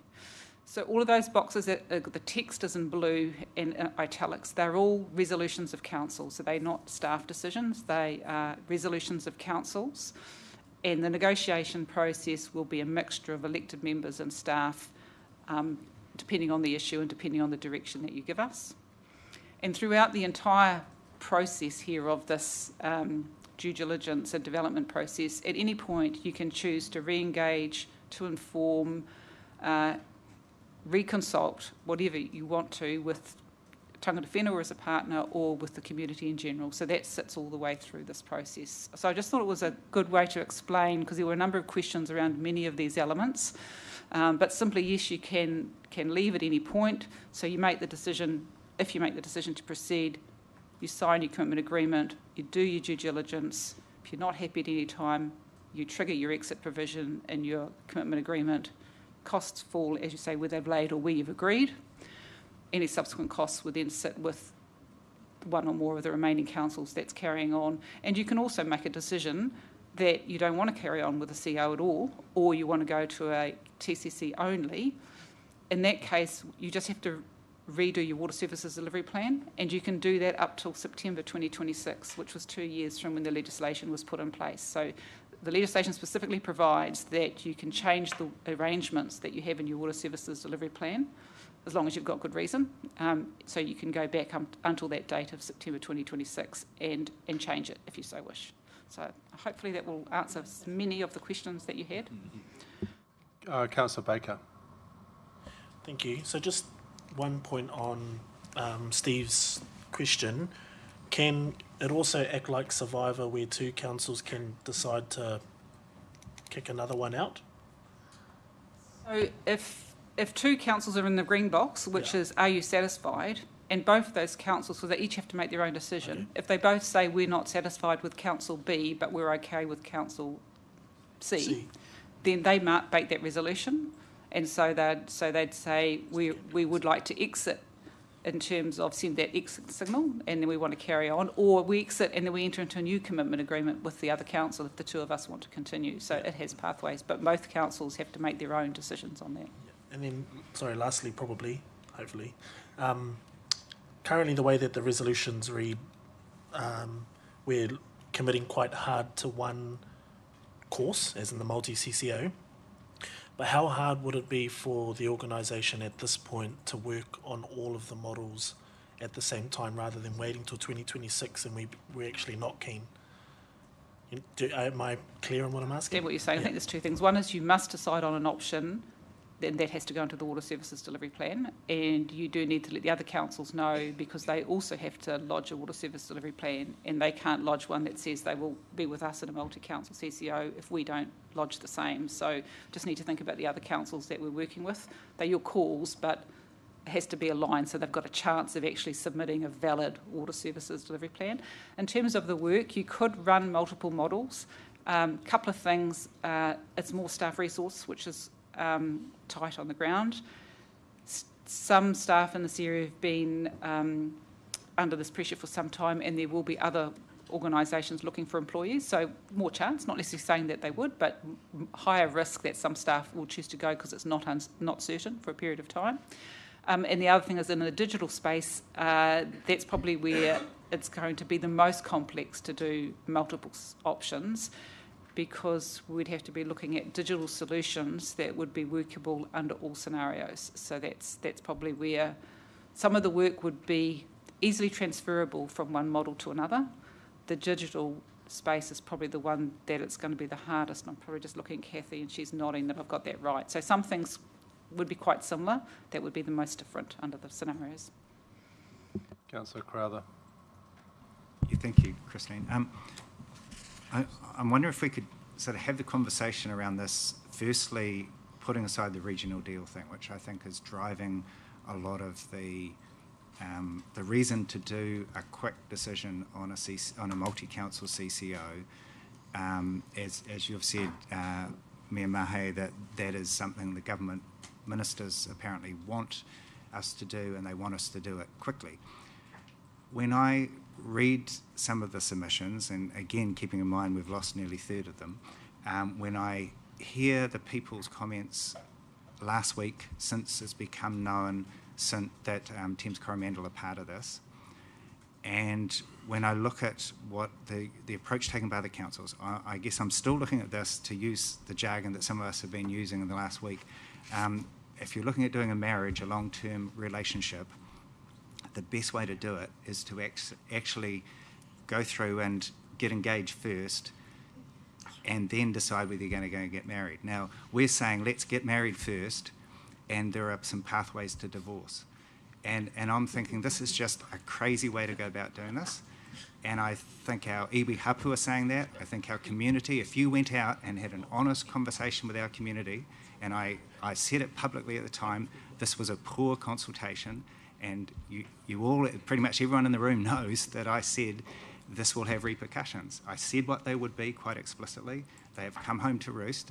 I honestly just cannot get past the basic thing, which is that we need to do this the right way. It is the single most important resource in this city. It is the number one issue raised in our sustainability stocktake for the future of Tauranga.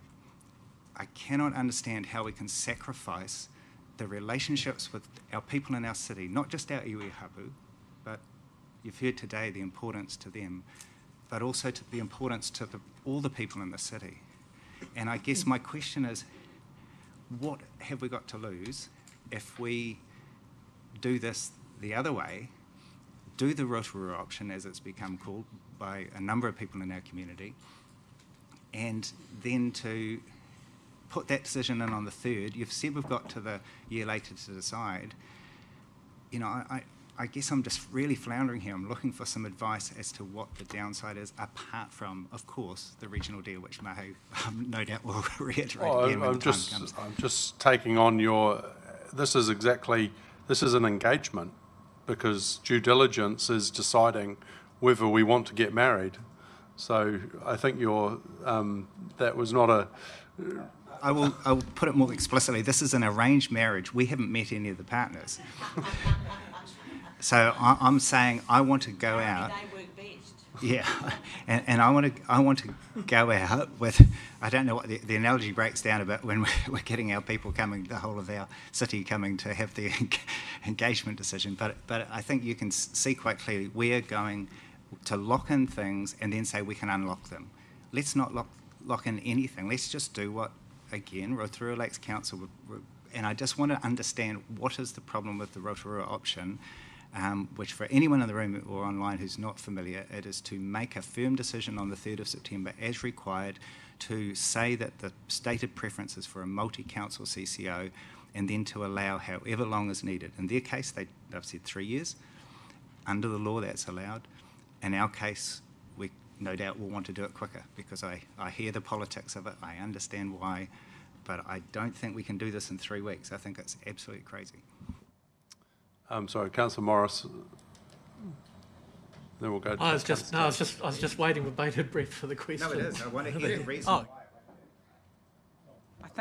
I think many of those questions are more of a political debate, so it's not appropriate for me to comment, but I can, in terms of your question, you are required statutorily to prepare a water services delivery plan. That water services delivery plan must include 10 years of financials, and so for each of those 10 years you must have a decision as to whether the financials are being prepared on the basis of in-house, TCC standalone or multi. So they are political decisions for you to make, but you must make a decision, and that must be reflected in the water services delivery plan.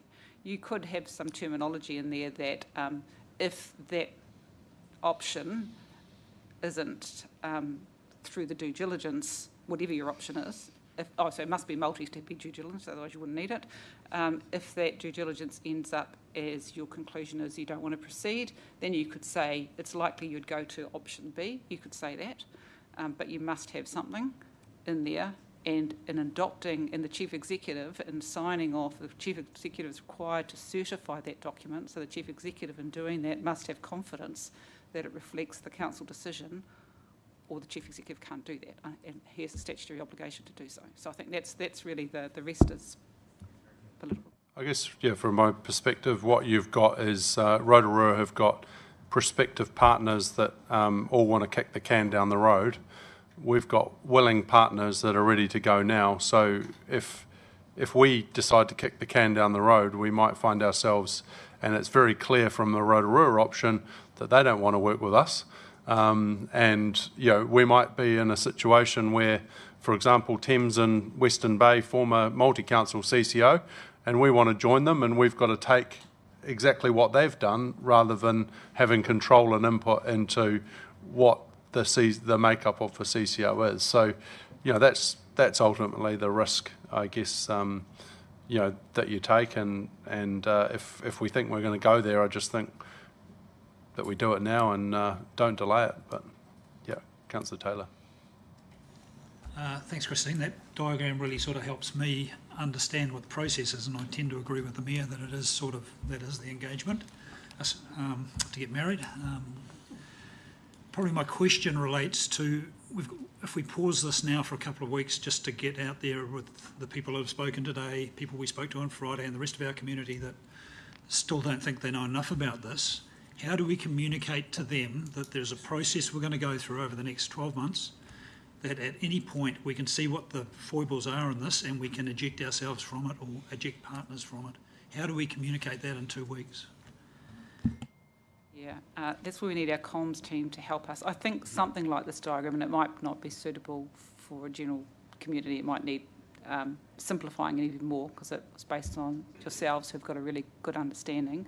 But I think just trying to make it clear that there are these significant pieces of work to be done, and there are still decisions to be made at each point, and that this will inform those decisions, that work will inform the decisions, I think is probably the key message. Yeah. So yeah, we can certainly do that. And in terms of the timeline, if you go to a council decision on the 5th of August, we should still be able to pull the information together for the September date.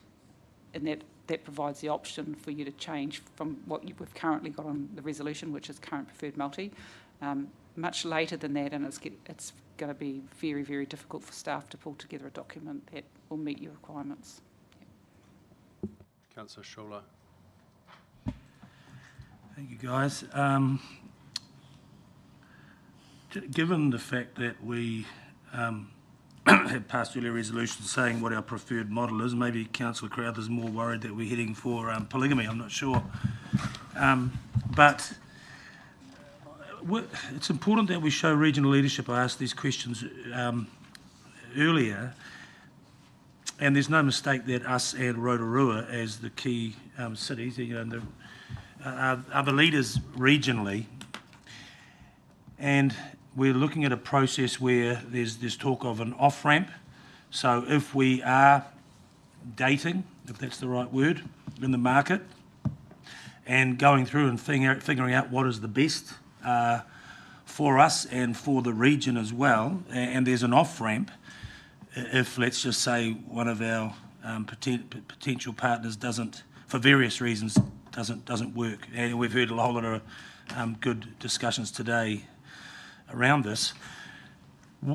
As leaders also, should we not be providing the portal or the on-ramp so that while other outfits are going through this process, that the criteria are the same, and so if one entity falls out, we should be able to clearly say to the rest of the region, and potentially those further afield, that we are open for business, that we are serious about leading some of this change, and therefore the criteria, I hope we've got the ability to flip that and equally provide those criteria to someone else who may not be as advanced as us, even a Rotorua that might change its mind in 6 months' time with a new council. So, yeah, I'd really like to see that as we go through this process. Is there the ability for us to make sure we've got on-ramps and off-ramps equally addressed? So the answer is yes. So the resolutions you passed in December, which still stand, although you could choose to reconfirm them to make them more clear, says that council is willing to engage with any council that has a formal mandate, shared vision, and can demonstrate mutually beneficial outcomes through a multi-joint CCO. And you also said that that you could go to a joint or multi-owned CCO in the future. So you've sent some quite clear signals in the resolutions that you passed in December. You could choose to reconfirm or reinforce those when you make whatever decision you make as to keeping the door open for other councils to join. And certainly the Minister's made it really clear that he particularly expects the larger local authorities to work with those smaller ones as part of, in the interest of the general public good. Thank you. One more. So in essence, though, too, the off-ramp and the on-ramp would be the same. Like the criteria, either one entity's meeting it or they're not, and they may fall away or for whatever reason, but equally someone on the outside that knows those criteria could equally say, hey, we're here, we think we've got what it takes, let us in. Yes, and the draft statement of commitment has an attachment with a series of principles in it. Those draft principles talk about the structure being developed in a way that if others join over time, it's still solid. So that we're not just designing it for whoever might be there at day one, that we're thinking of potentially more or potentially joining with another consortium later that's strong enough that it could achieve that. So we're thinking about that right from the beginning. So we could also beef that up, but that is incorporated into that thinking. Councillor Roseboom. Thank you, Mayor. Carrying on from Councillor Schuller, if in the event we're heading into an election cycle and we do agree to pass this current resolution, if following the election one or both of those councils, the new council decides that we are not their preferred partner and they choose to bail, what does that do to our water services delivery plan? So they trigger that top box that says no, they go to the exit provision in the statement of commitment. We would then go back to our water services delivery plan and redo it under the legislation and resubmit that, and you would say the reason we're doing that is because one of the consortium has exited. So yeah. And as long as that happens by September 2026, which it would do under that scenario, that's all okay. So we would virtually nearly have to rewrite or reform it or change it slightly? So not too much? Not too much. You remember on Monday when last week we had that workshop and we showed you the water services delivery plan, we showed the sections that were joint, and remember we had colour-coded them. So sections that were joint, you would just have to redraft those on whatever the remaining councils were, or if you're down to yourself only as a standalone, you'd remove those and you just remain with the TCC sections. Yep, I'm getting nods, I've got that right. Yep.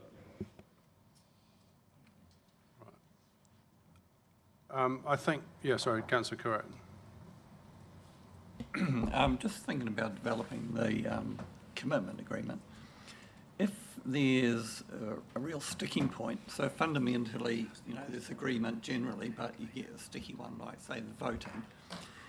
What would be the resolution process in terms of determining the way forward? Is it planned to have an independent where you both agree to the determination of the independent to continue moving forward, or what's in there?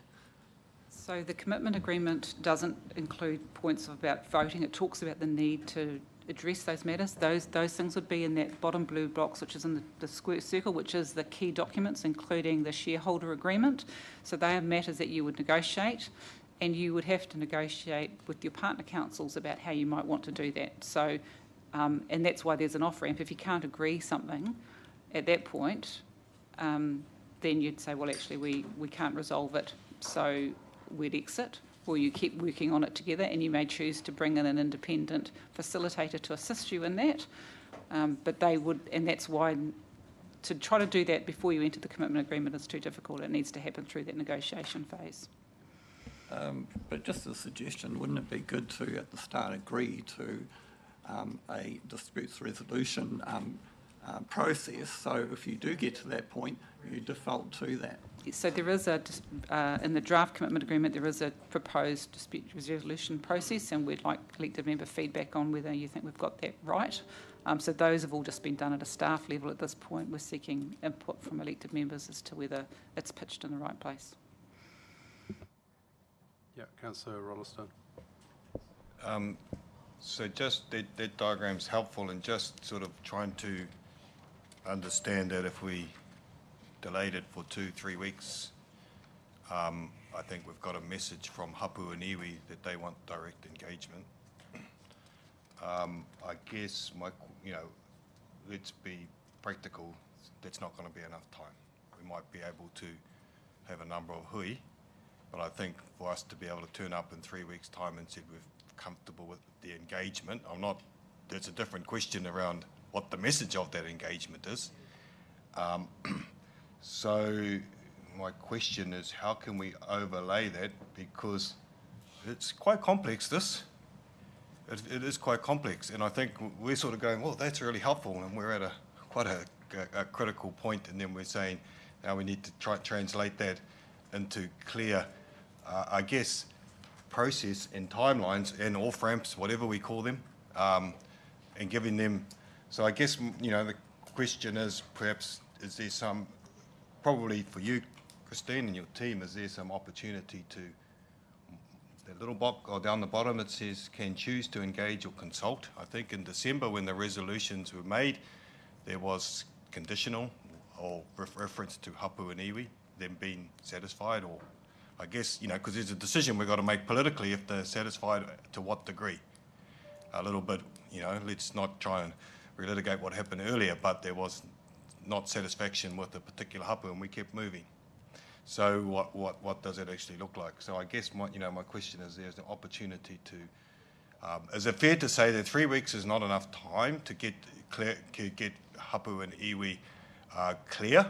I think there are going to be a lot of hui and a lot of kapatis. You're hearing from people say, ring me, and you probably got, and that's just Tauranga. We're not even talking about Western Bay at the moment with Waiari. And is there some way we can help this process so that we can get to the outcome? So I think I'm hearing a number of things from hapu and iwi. One, I think, is that some of the issues that they're raising are actually in the box that says due diligence, plan and key documents, because some of the things are about representation, involvement, they're around our resources, all of those sorts of things. What we heard on Friday at the hui was around retaining the existing relationships, agreements and processes. So there was a whole series of things, and much of those elements could be addressed through those key documents. So I think what we could achieve in the 2 weeks is being clear around where those discussions would likely occur, and to make it clear that those decisions haven't happened, and making a decision to proceed down the multi-council engagement track, if you like, that there are still decisions to come. I think that's a really important point. That the due diligence plan, and as I said before, paragraph 63 makes it really clear that the due diligence plan has a cultural element to it. We haven't drafted that yet, and that's, again, I think that's where we would be connecting and engaging with tangata whenua to understand what they saw as important elements of that cultural due diligence. And clearly the relationship with TCDC or those issues would be a key element to be considered, and we build that into the due diligence plan. And you would see that before that got signed off. And then I think some of the issues that are being raised are probably not things that are sitting within the scope of a water services delivery plan. They're probably, the water services delivery entity is going to deliver water services, but much, and that we've got this concept of plan taker and plan maker. And so the council would continue to be in the sort of strategy plan making business. The water services entity is in delivering the service through the pipes. And so just having clarity on that. And I think perhaps that also has to sit in some of these documents, because from what I'm hearing, some of the issues that tangata whenua are raising are more in that plan-making strategy space, which would be retained by the council. It wouldn't transfer. So I think I'm hearing some of those things. It doesn't deal with every issue they've raised, but I think we can. So I think in the next 2 weeks, if we can have those conversations as to which things go into which places, and how and where the issues that they're raising would be addressed. And that we would be working with them. I think that's achievable in that sort of time frame, or it's definitely worth focusing on that. That would be my suggestion. Right, thank you, staff. And look, I think where we're at the moment is there's a lot of discussion and a lot of uncertainty. So I'm going to propose that we allow this to lie on the table until the 5th of August, so we have an opportunity to inform both ourselves and inform our community better, and I think we'll be in a better position to make a decision at that time. So asking if there's a seconder. Yeah, Councillor Baker will second that. Thank you. There's no more debate once we've got a motion for letting it lie, so I ask all those in favour. Those against? Councillor Roseboom, thank you. That is carried, and that will lie on the table, and we will pick it up again on the 5th of August. I just suggest that anyone gets out, and if there's information you want, that we make that clear to staff, so we get that information as soon as we can, and we'll organise an event to get out and have an opportunity to inform our community better. Yeah. So just in terms of that extra information, I got quite a lot of information back from the actions of the last meeting, but there was a lot that was from the financial side that's not available yet. I'm just going to question, within 3 weeks, is that more of that financial information going to be available? The 61 million, the number of staff involved, that stuff that was asked last time, and we've got I think the answer was that's a sort of a ballpark question. So the answers that we've distributed to you are all sitting in a supplementary paper that's been put on the website. I've seen the answers, but there's some that are still saying that they are just a...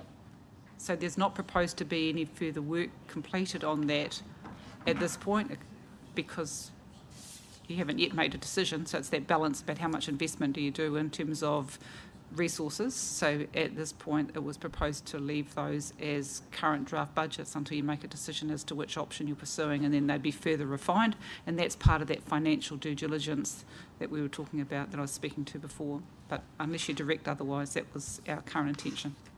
And my request would be that within the next week or so, we have a discussion at council as to whether, in actual fact, that is going to be required to enable us to make a decision, because they're quite big financials we're talking about. We are, as a council, trying to make sure we're not adding overhead. So, to me, it's really important that we have some better indication than currently on some of that additional overheads in order to create a joint CCO. So, I'd just like to suggest that that may come back as a direction, but we'll be specific. Thank you. We're just going to take a 10-minute break. Yep. Just for clarification, what we proposed, and I just want to get really clear, so we proposed sort of like a two-way interchange between iwi hapu and ourselves, and informing the community. Can I clarify, are we seeking feedback from the community in the same way we're seeking feedback, or not the same way, in the sense that we're seeking feedback from iwi hapu? We'll have events, that we'll try to organise, and at the end of the day, the community have the option to feedback at any time. So, yeah, absolutely, that's... Through emails, are you saying, rather than and meetings? Yeah, there won't be a formal, we don't have the time to do a formal consultation, so... Sorry, we'll have a 10-minute break, come back at 3:10.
welcome back, everybody.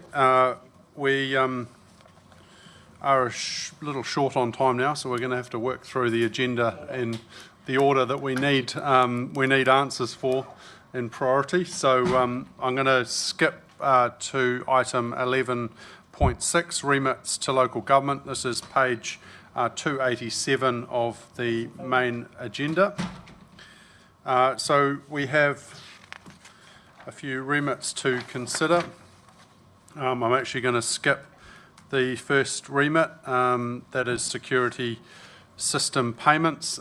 This is dealt with in the new remuneration authorities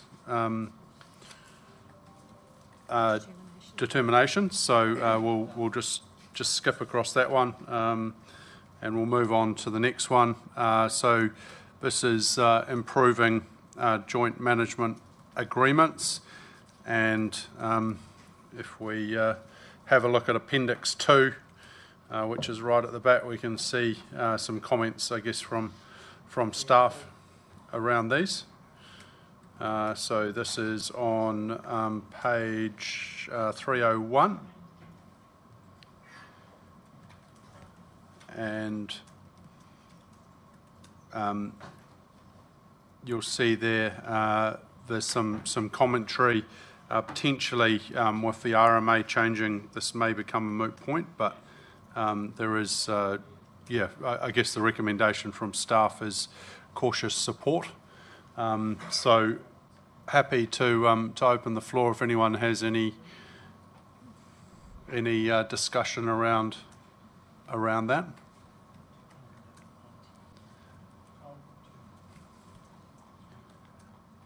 Yeah, 301 is if you want to look at the remit, was it 291?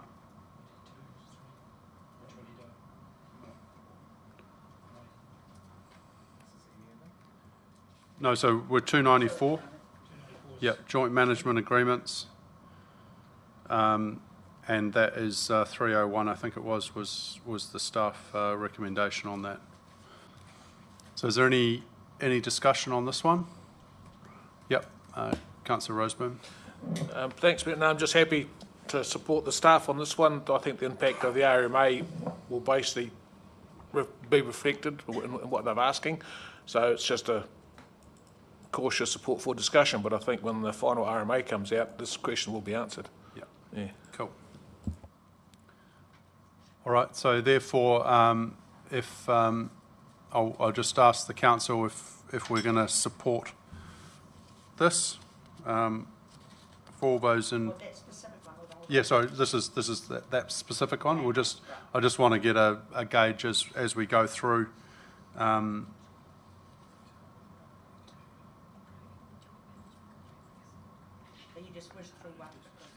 So one is dealt with a new remuneration, so it's already done. So I'm just getting what we'll do is we'll go back and we'll look at the whole resolution. I just want to get an indication as to the individual ones, as to where we're at. So support for this, all those in favour? Those against? That is supported. Okay, thank you. Number 3, alcohol licensing fees. We've obviously... Okay, all right. Thank you, Councillor Taylor. So alcohol licensing fees, this is basically asking for a increase in the ability to charge. I noticed that we have already put in potentially an alcohol license. We've got alcohol licensing fees bylaw that we recommended in April 2025, purely to try to get around this exact issue. So again, the recommendation from staff is to support this. Is there any discussion or any? Yeah. My only thought would be that I didn't think that's the only issue with alcohol licensing. It's old. We had some of the commentary we had was that you actually are charging the same if you're a hospitality where one drink costs $15 versus an outlet store where a whole bottle costs $15, so it's $35. So it was actually whether the current laws were meeting the requirements that we're actually controlling the use of alcohol, because it's quite mainstreamed what the charges are for alcohol licence, to get an alcohol licence, and I just thought there would have been a chance to do more than just say we can have more ability to charge the full cost of managing alcohol licensing. Yeah, while we can agree with that, I guess we've got to either support the remit or not. Yeah, Just wanted to but say that. yeah, that's all good. So yeah, and at the moment we're just talking about the fees, but again, can I just have those that would be in favour of supporting to be aye, those against, and Councillor Taylor abstained, so we support that one. Thank you. Aligning the public and school bus services. Again, we've got some recommendations there. Again, this is probably more to do with regional council and unitaries, but we've again, I guess, got the support from staff. Is there any discussions around this one? Comments? Yeah, Councillor Roseboom. I'd just like to say that I do fully support this, and yes, having been a semi-rural and totally rural parent, not having alignment between the bus schedule and the public bus service has been a bit of a bugbear for a few other years of my life. So I would definitely support that the Education Department and the local authorities work a lot closer together to have a more effective bus system to get our kids to school. All right, therefore, if there's no further discussion, I'll ask all those in favour of supporting this one. Those against? All right, that is supported. And then finally, remit 5, hopefully.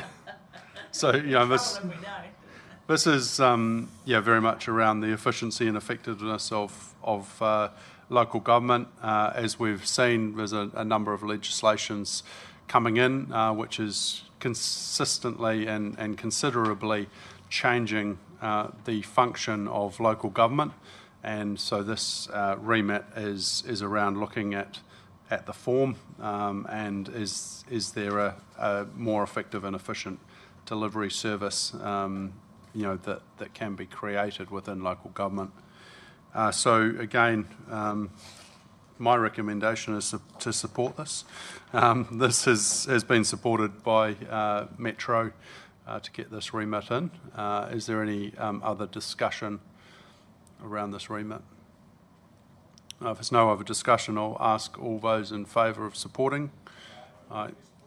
Those against? Okay, that one is supported as well. I'll be speaking to that at... Yep, now it's supported, I will.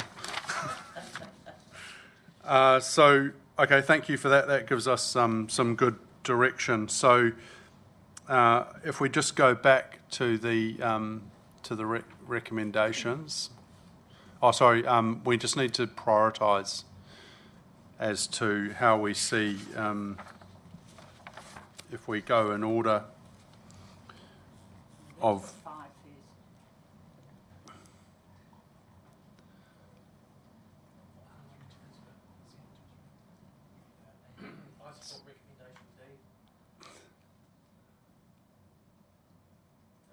Oh, okay, yeah. All right. Is there general support for that, or do we want to... Yeah, Councillor Crowther. I'd like to signal, I think the public transport one is kind of urgent and seems to me to be high priority. So I'd like that in the top half. Okay. If you delegate to me, I think from our council's perspective, I'd probably go 5. Happy to take that from 4. I think we'd then go 2 and then probably 3 in the fact that we've already dealt with our alcohol licensing fees. So, yeah. So that would be So now if we just go to the resolution, which is receives the report, remits to local government, provides the following direction to council representatives at the LGNZ annual general meeting on whether the remit should be supported or not. We've got 1 we didn't discuss and 4 supported, and then we'll put D.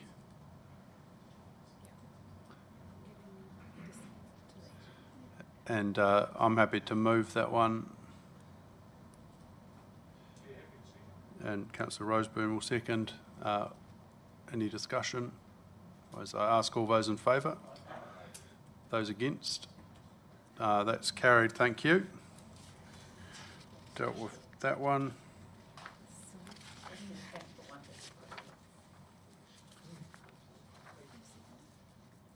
Councillor Roseburn. We've got the city centre 11.3, 11.4 can be put off, and then we've got the transport resolutions, 11.5.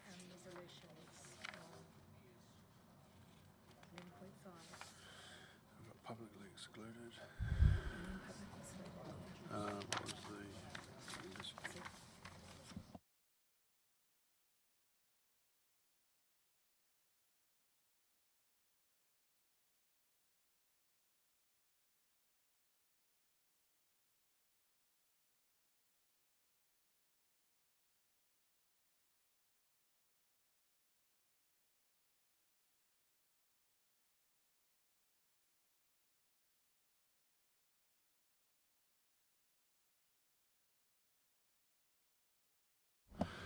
We will go to now 11.5 Transport Resolutions Report number 56. This is on page 252 of the agenda. Kia 4 p.m. Yeah. Kia ora tātou. I've got Reece and Sean here to answer any questions that you may have on the detail. I just wanted to highlight the fact that I didn't pay enough attention to the resolutions. So you were emailed some updated resolutions as of 12:32 today from Claire. They weren't specific enough. They need to be, if not self-explanatory, they need to be a bit more specific as to what it is we're recommending. So that's the updated resolutions you have there, and Claire, if you can put them up on screen. Thank you. It changes nothing of the intent of the paper. It just makes the resolution clearer as to what it is it's seeking.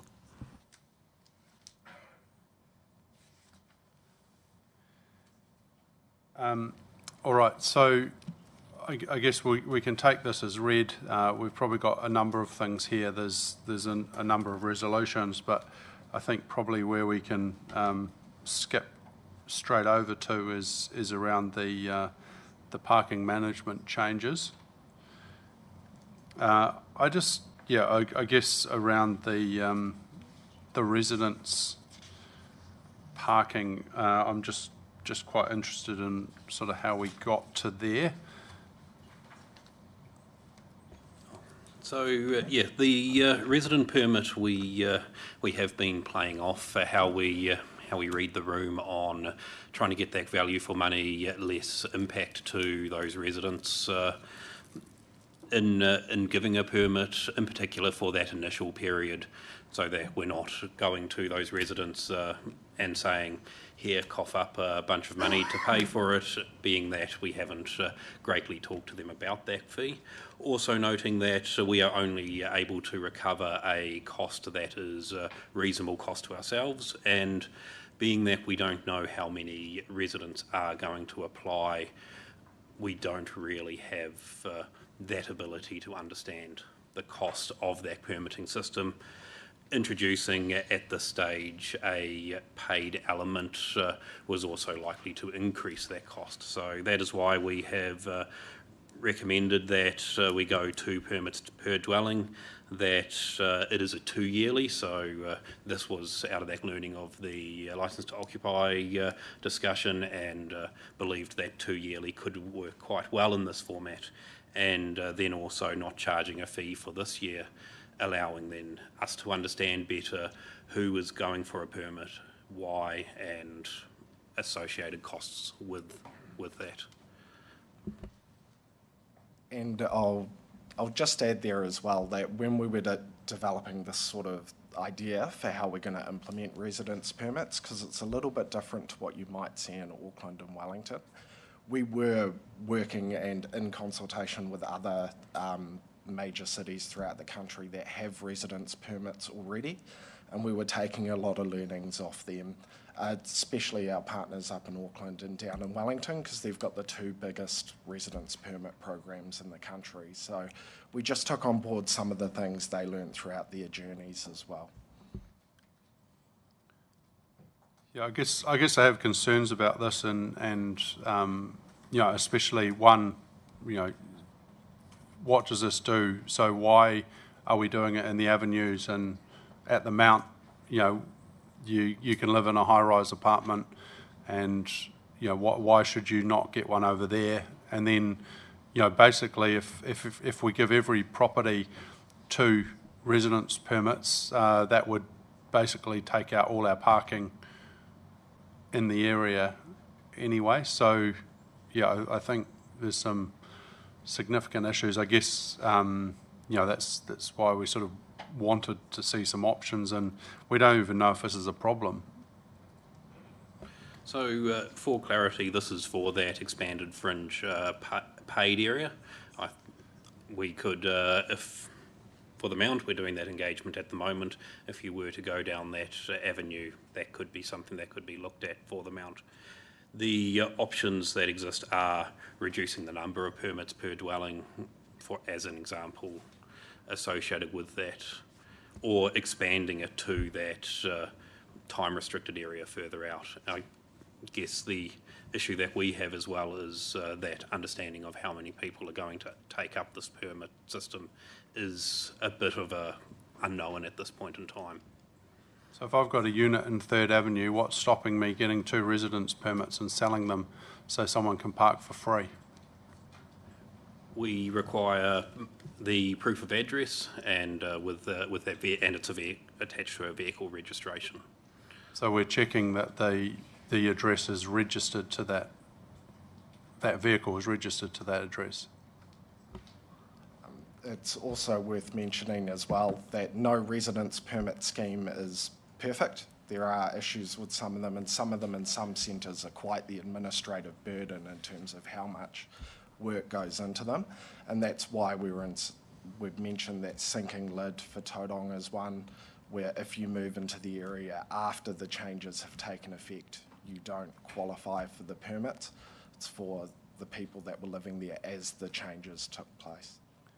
Have we looked at an option, for example, you know, I can pay a cost to park in 3rd Avenue for, you know, for a year? I know you say that's not. I'm not talking resident permits, but you know, I can choose to buy for X amount of dollars.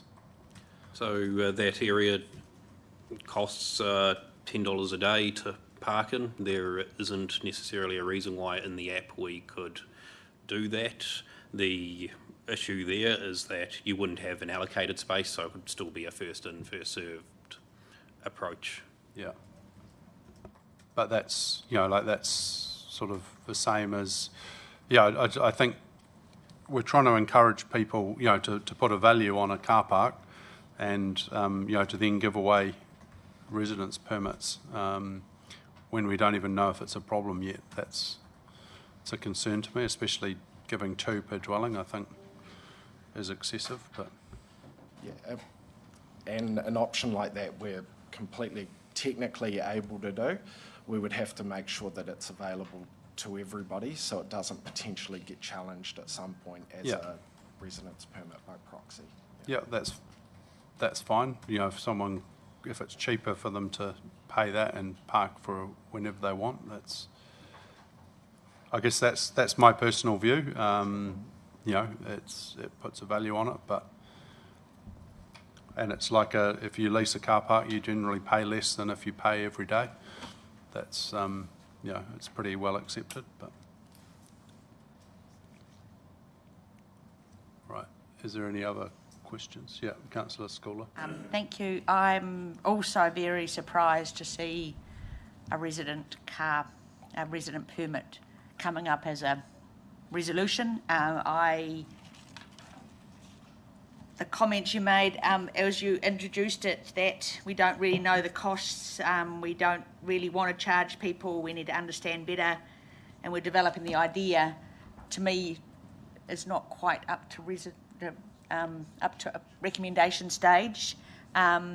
We do need to know the costs, and that's something that I hope we get across in our messaging, is that we can't suggest systems that we don't know how we're going to recover the costs, because people outside the 3rd and 4th Avenue don't want to be paying for the new app development to make this work, for the fact that there is 2 years where we're not charging anyone but they are getting parking, and there's always costs.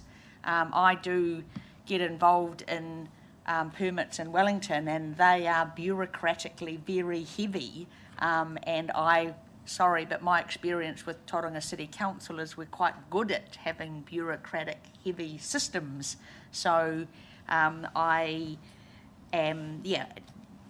won't support that part of the resolution. I also, your comment that yes, we could do it at the Mount if that was a suggestion, but we couldn't, because there's not enough parks in Monganui Road for 2 parks per dwelling. So where do you go there?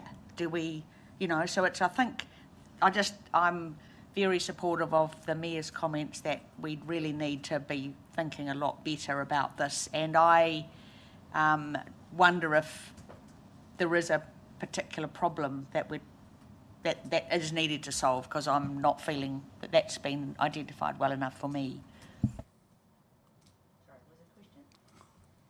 Would there be enough parks at the Mount if you did it at the Mount? Realistically, probably not. You would end up in a situation like Wellington, where you have to, once the amount, and Auckland for that matter, where once you hit the limit for that year, you just stopped offering them to anybody else. Councillor Crowther. 3 quick questions. One is Memorial Park. You've chosen 240. I know I was one of the people who pushed heavily to put time limit. We've had discussions where 240 has been talked about as maybe being too long in areas where commuters go and can move their car once. What is there going to be, at a practical level, significant disincentive for someone to go and move their vehicle? In other words, will they be caught and ticketed if they just go out for a nice walk at lunchtime, move their vehicle, and then go at the end of the day? Because to me, that's an important area to make sure it's for the right use. So 240 was agreed with the Spaces and Places team around making sure that it is a time that anybody who's using the reserve can use the reserve. Also noting Memorial Park's right at the end of that extent, so it's a further walk than a lot of those car parks. So by the time you get down there, move your car, get back to work, you've spent your entire lunch break in moving your car. It is something that we'll monitor and potentially come back and say, actually, we need to move it to 180 or what it looks like after we've got a feeling of how many people are doing that. And remember, if 1 or 2 people does it, it's not end of the world. It's making sure that there's always a car park available for that reserve purpose. So it's just about reducing the demand of doing that.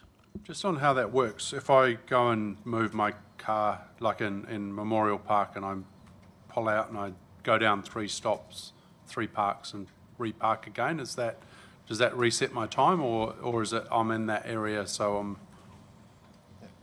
So I love these questions, because I was there as the industry moved to licence plate recognition more. The answer is no, it doesn't reset your time. To physically move out of Memorial Park area.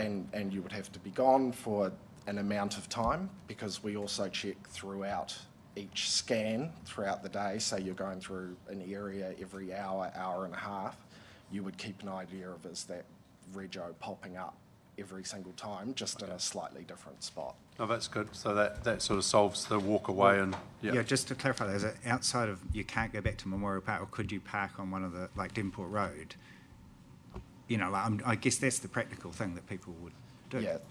So in the case where because when we enforce through license plate recognition, we partition things out through zones. So initially you would get away with that a little bit longer, but the team we're really good at keeping an eye on regular vehicles, so it would be noticed and recorded. Second question was regarding this whole thing in the early avenue. So I saw a problem there. I saw why you were wanting to do what you're doing. And I think it was a genuine issue right through when the commissioners were here and early in our term. The ironic thing is now we're ready to push the button on it. I'm getting feedback from people there saying once the council moved offices, things are a lot better in those early avenues on the Edgecombe Road side of the street. Have you got any information around that? Is there any truth to that? It's a bit difficult to say because it's still early days yet, and that building is still there. So the same pressures that you get from an office of council workers, you get from an office of real estate agents, bankers, IRD workers, whoever would be in that building. So as that building fills back up, we're fully expecting the same situation to return. The last quick question was mobility parking. I've sort of been looking forward to getting a little bit more provision, seeing that's something that's been endorsed strongly by the the group that's promoting accessibility. I've noticed that there's a lot of things, like one of them's mentioning we're sort of tidying up an old one that had been removed, but is there going to be, maybe in one of our next few meetings, something to sort of push for some more mobility parking at key strategic locations? Absolutely, and welcome call to yourselves or anybody in the community to get in touch if they do see a need for mobility parks anywhere in our urban centre areas. It's around demand, and it's really difficult for us to understand that demand. It's really easy for those who utilise and look for those too. So it's an open call to the community to let us know. Yeah, just a quick reminder there, we're always open operationally on areas that may require mobility parking and increased enforcement, but private land is still under the purview of the landowner there. So every now and again people get in touch with me about shopping malls. You need to go to shopping mall management in that case. Councillor Kurak, sorry.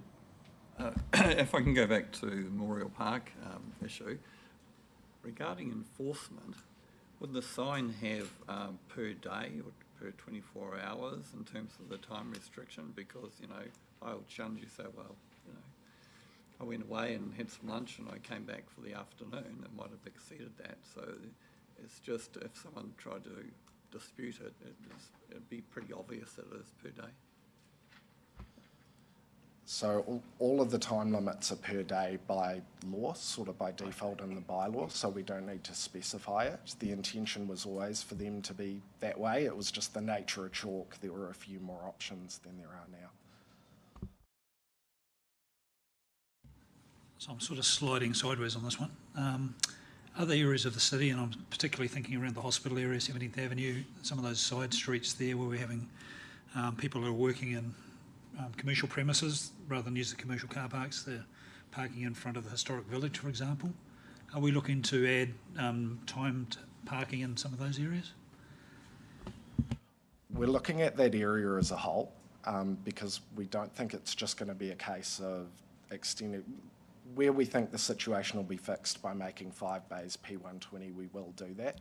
That whole area around the hospital is impacted quite heavily, a lot by users in the hospital, but also by some new development down the bottom of 17th.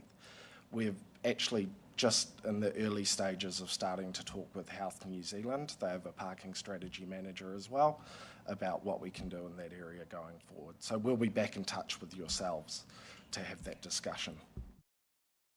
Councillor Schuller, views. Thank you, sir. Look, this may be a slightly ignorant question, and not being an expert in the makeup of housing in this area of the avenues, but are we effectively to daytime by providing the residents parking? I mean, assuming that houses will have garages or 2 garages or sometimes a bit of space off-road to park. Are we sort of guaranteeing them an extra 2 car parks for during the daytime? And so, you know, I suppose that's that question of, So haven't they got enough already? And often they do have enough for themselves. This gives them the option to move their car on street if they're getting a visitor, so that their visitor can use their off-street car park. There are much more bureaucratic ways of enforcing, for example, saying, no, you've got enough off-street space, we're not going to provide you one. We've tried to go very simple and plain so that it is just a relatively simple process, because there are many ways to make that work in a much more complex, difficult to enforce pattern. So it's really just there if they value it and they value and want to own a space. If it's, and a reminder, the idea of this sinking lid, and it's only applicable to people who own the property from or before, I think we've said 31st of August, is so that anybody who is moving into that area does very much see a value to that car park. And just, I'm aware, like London, for example, you live in an area, you get, I don't know, 60, sort of parking passes a year, and so then, if you've got a visitor, you can decide to use one for them, or you can, if you're going to park on the street. Do we think about something like that? The irony is that that would have been more work than the current plan and more of a system, and we were keeping that value for money thing really in mind, especially in this initial first 2-year period. So it's, for a bit of background around how the permit works, it's just a dedicated email address that goes to my team, and then we go through the application process ourselves. We're not expecting too many in the first 2 years, and then depending on that number, we can figure out what the best solution is going forward. But we didn't want to go out getting scratchy passes like Wellington City Council, or building a whole addition to our app if it was only going to be for about 300 vehicles a year, because that's not too bad in parking terms. Okay. Is there any other discussion? Councillor Taylor. I've got another question. Sorry, yeah. Can I ask how many are in the parking team, please? Myself and one other. That's the commercial aspect, not the enforcement aspect. And the enforcement? And the enforcement team, we've got 9 parking officers and 5 parking technicians, the ones responding to the emails. What are they called? Parking technicians? Yeah. And who, so when you say you're going out to look at what needs there are, that's done by the technicians? So, no, the technicians will mostly deal with if somebody has a dispute with the parking warden, they sit within the regulatory aspect. Myself and the operations specialist that sit within the transport side of things, we rely heavily and work very closely with the rest of transport, and obviously beneath parts of it. So how many people in well. transport are looking at parking? So looking at parking predominantly, it's myself as manager, and then we've got the parking team, Reese and one other.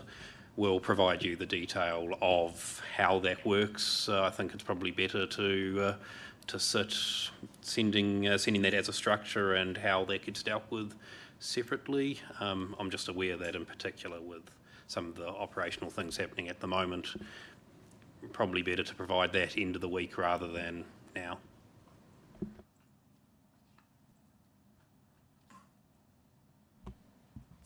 There's not a lot of us, but 660,000 transactions approximately last 12 months, so we're quite proud of what we've been able to achieve.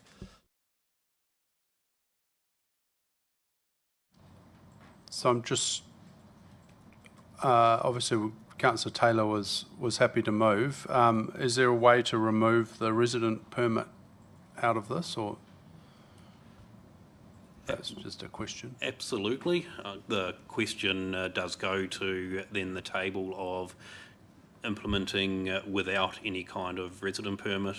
My personal recommendation would be that you make note to us that you'd like maybe it to be a 6-month, if you're not happy with it as it sits, a 6-month, send us an email for that so that we can then work through another process of doing it. Otherwise, if you do not want a resident permit, then absolutely that is also an option available to the table. Okay. I'll support your amendment to take it out.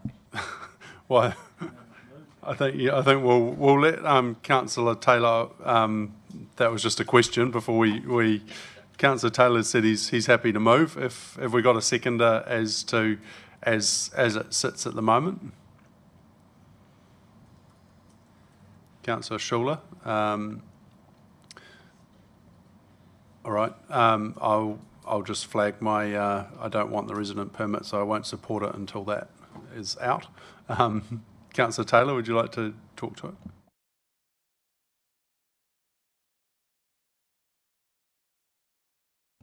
There's been a lot of work done by staff on this, going back some years, I understand, under the previous council. This is the culmination of that. There's obviously some retrospective road marking to be approved as well. I take the Mayor's point on resident permit. I think given the area that it's potentially affecting and the small numbers that we're expecting, I think it'll be a worthwhile trial just to see how that goes, and maybe the staff could report back on progress as we get into it. I think it's something that we are going to have to address in the long term. If we're going to have buildings with no on-site parking and we're trying to intensify accommodation in the city, this is something that is going to return to us. The Deputy Mayor's already indicated Mount, you can't get a park there. Once we've had the chat with the community about Mount parking. That's not what you said 5 minutes ago. I said there's not enough if we had. Okay. Sorry. So getting to the, I actually think a resident permit trial would be a worthwhile little exercise, given that the guys are doing it on a shoestring, as it were. Yeah, I will speak now, and I just support Councillor Taylor. I think a lot of work has gone into it, and we could argue 1, 2, none, but it is a 2-yearly. I mean, it's something that we can see as a trial, and if we are looking for intensification in the city centre, it could be ways to help solve issues. So I'm happy to support this as it is, but there will be the will of the room. Right, Councillor Roseboom. Again, I'd like to support Councillor Taylor. Councillor, from a trial perspective, from a growing city, and the transport dynamics are going to continue to change, we need to proactively work to find a solution to our parking issues. So if we do it here where we may think there's a small number of affected people, and we can do it in a way that's conducted more as a trial, and if we give the staff the guidance that if it gets too complicated or too tricky or just too difficult to do, bring it back and we'll discuss it again, or come up with a different approach and just be flexible around how we conduct a trial. And that way I think we could develop a system that we can attach to a growing city and attach it where it's required to solve a short-term solution. Yeah, I'll just ask myself to take this in parts because while I support most of this, I don't support the resident parking. I agree around a trial, but we're opening Pandora's box. Once you've tried a resident parking, I don't think you can ever take it away. The pushback would be way more in that we're committing ourselves for 2 years, and potentially we could fill up all our parks with residents, and therefore actually completely null and void what we're trying to do, which is make more parking available and having that turnover. So I can't support that part, but I'm happy to move an amendment if B was unsuccessful during the process. It's also as a dwelling, so the farmer's building, if we brought it in and then extended into town, into the city, that would be 140 car parks that we would have as resident parking. 280. 280. That would be a loss of quite a lot of car parking, wouldn't it?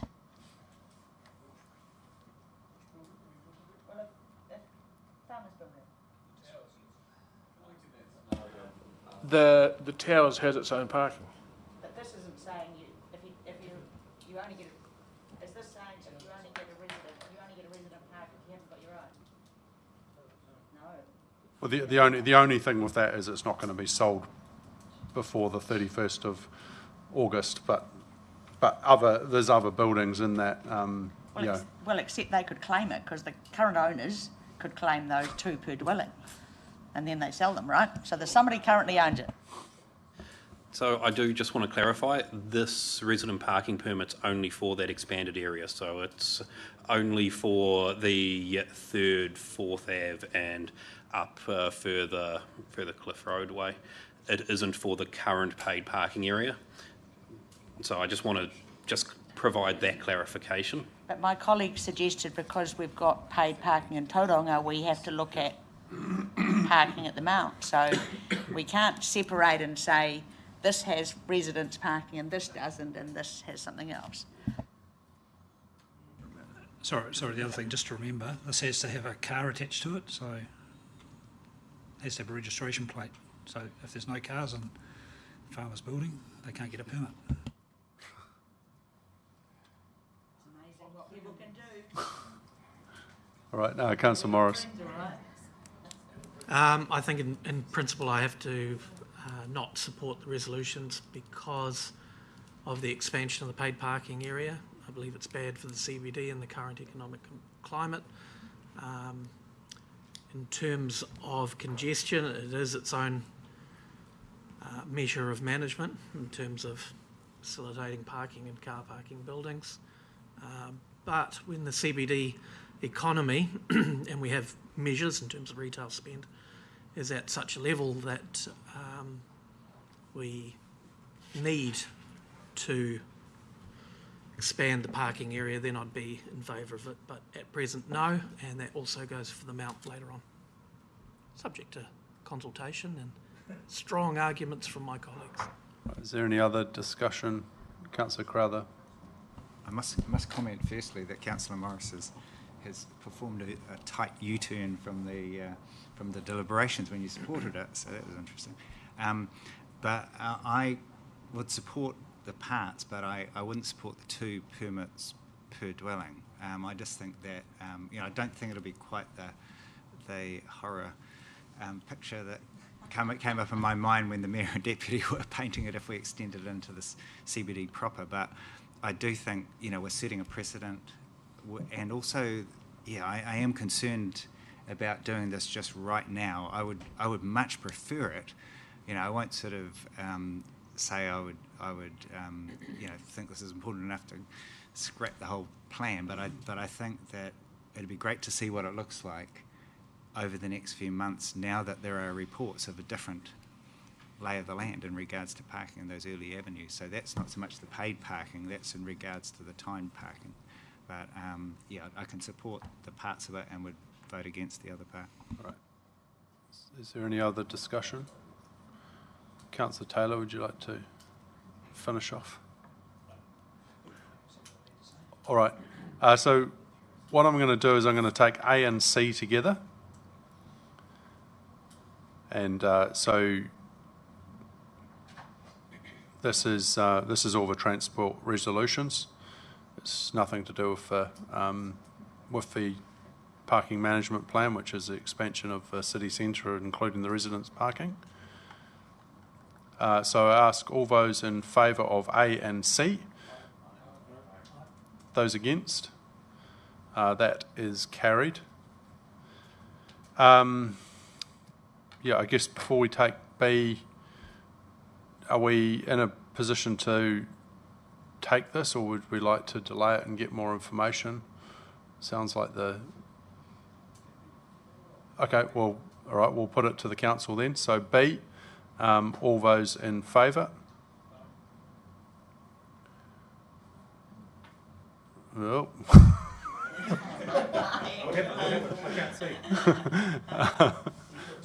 And those against? we're split. Is that? No. Well, I think we'll just leave. We'll just leave that. It's and let's come back with some more information. So there's no decision on that, but we'll, yeah. Sorry, what information do you need? Oh, I think we need to explore the resident permit. How many people is it going to be? Is it 1 or 2 per dwelling? What's a dwelling? How are you actually going to get it? Can you sell it? Like we could, yeah. I'm not prepared to use a casting vote on that, so say. Sorry, there's more in that B than just resident permit, though, isn't there? Yeah, well, I guess my steer is I'm happy to support it if we took out the resident permit part. But I'm just wondering. I'm just wondering where that leaves the team. Like, there's some stuff that they've had on train and have possibly advertised, maybe. Yeah. That is needing to get actioned. Yeah.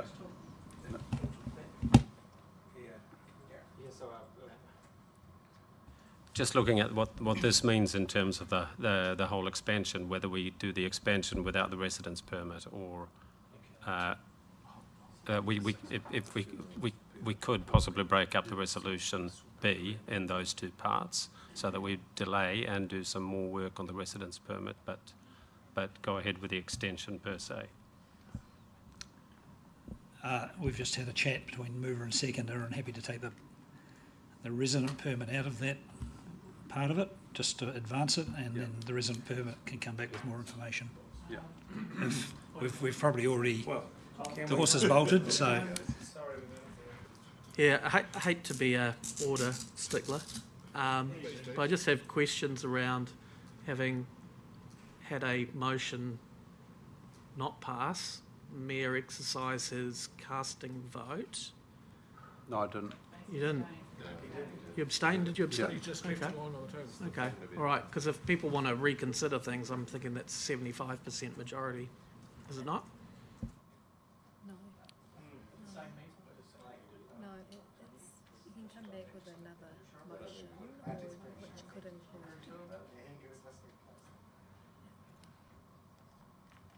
Well, at this stage, the Mayor has declined to use his casting vote. The resolution hasn't passed, hasn't carried. There's a regard action from our councillors over here to strip out that part of it, the part in terms of the resident car parking. If a resolution is tabled to that effect, if there's a majority or 75%, well then I guess that passes.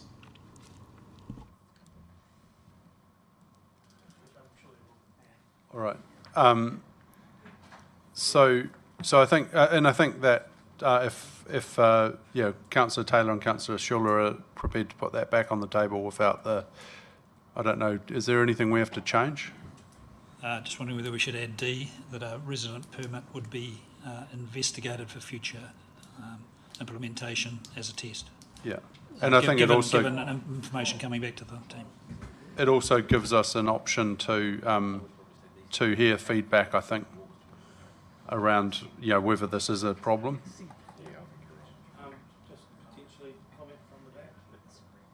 Yeah, so we can change resolution B to state that these controls will take effect on the 4th of August 2025, except for the residence permit.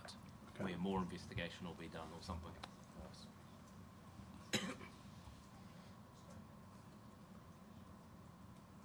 We can tidy that up. Yeah, and report it back by such and such a date. Nice. All right, so now we've got a mover and seconder of that is Councillor Taylor, Councillor Schuller. Is there any discussion on that? If there's no discussion, I'll put that B to the floor and ask all those in favour. All right. Those against? That is carried. All right, thank you. I'm going to close the meeting now. and we will deal with the other issues at the next opportunity. And I'll hand back to Councillor Baker if he could please give us a closing karakia. Thank you for your time, everyone. Ka whakairi e te tapu kia wātea te ara ki mui a tātou kia tūruki whakataha ai, kia tūruki whakataha ai, haumi e hui e, tae ki e. I now announce the meeting closed at 4:04 p.m. Thank you very much.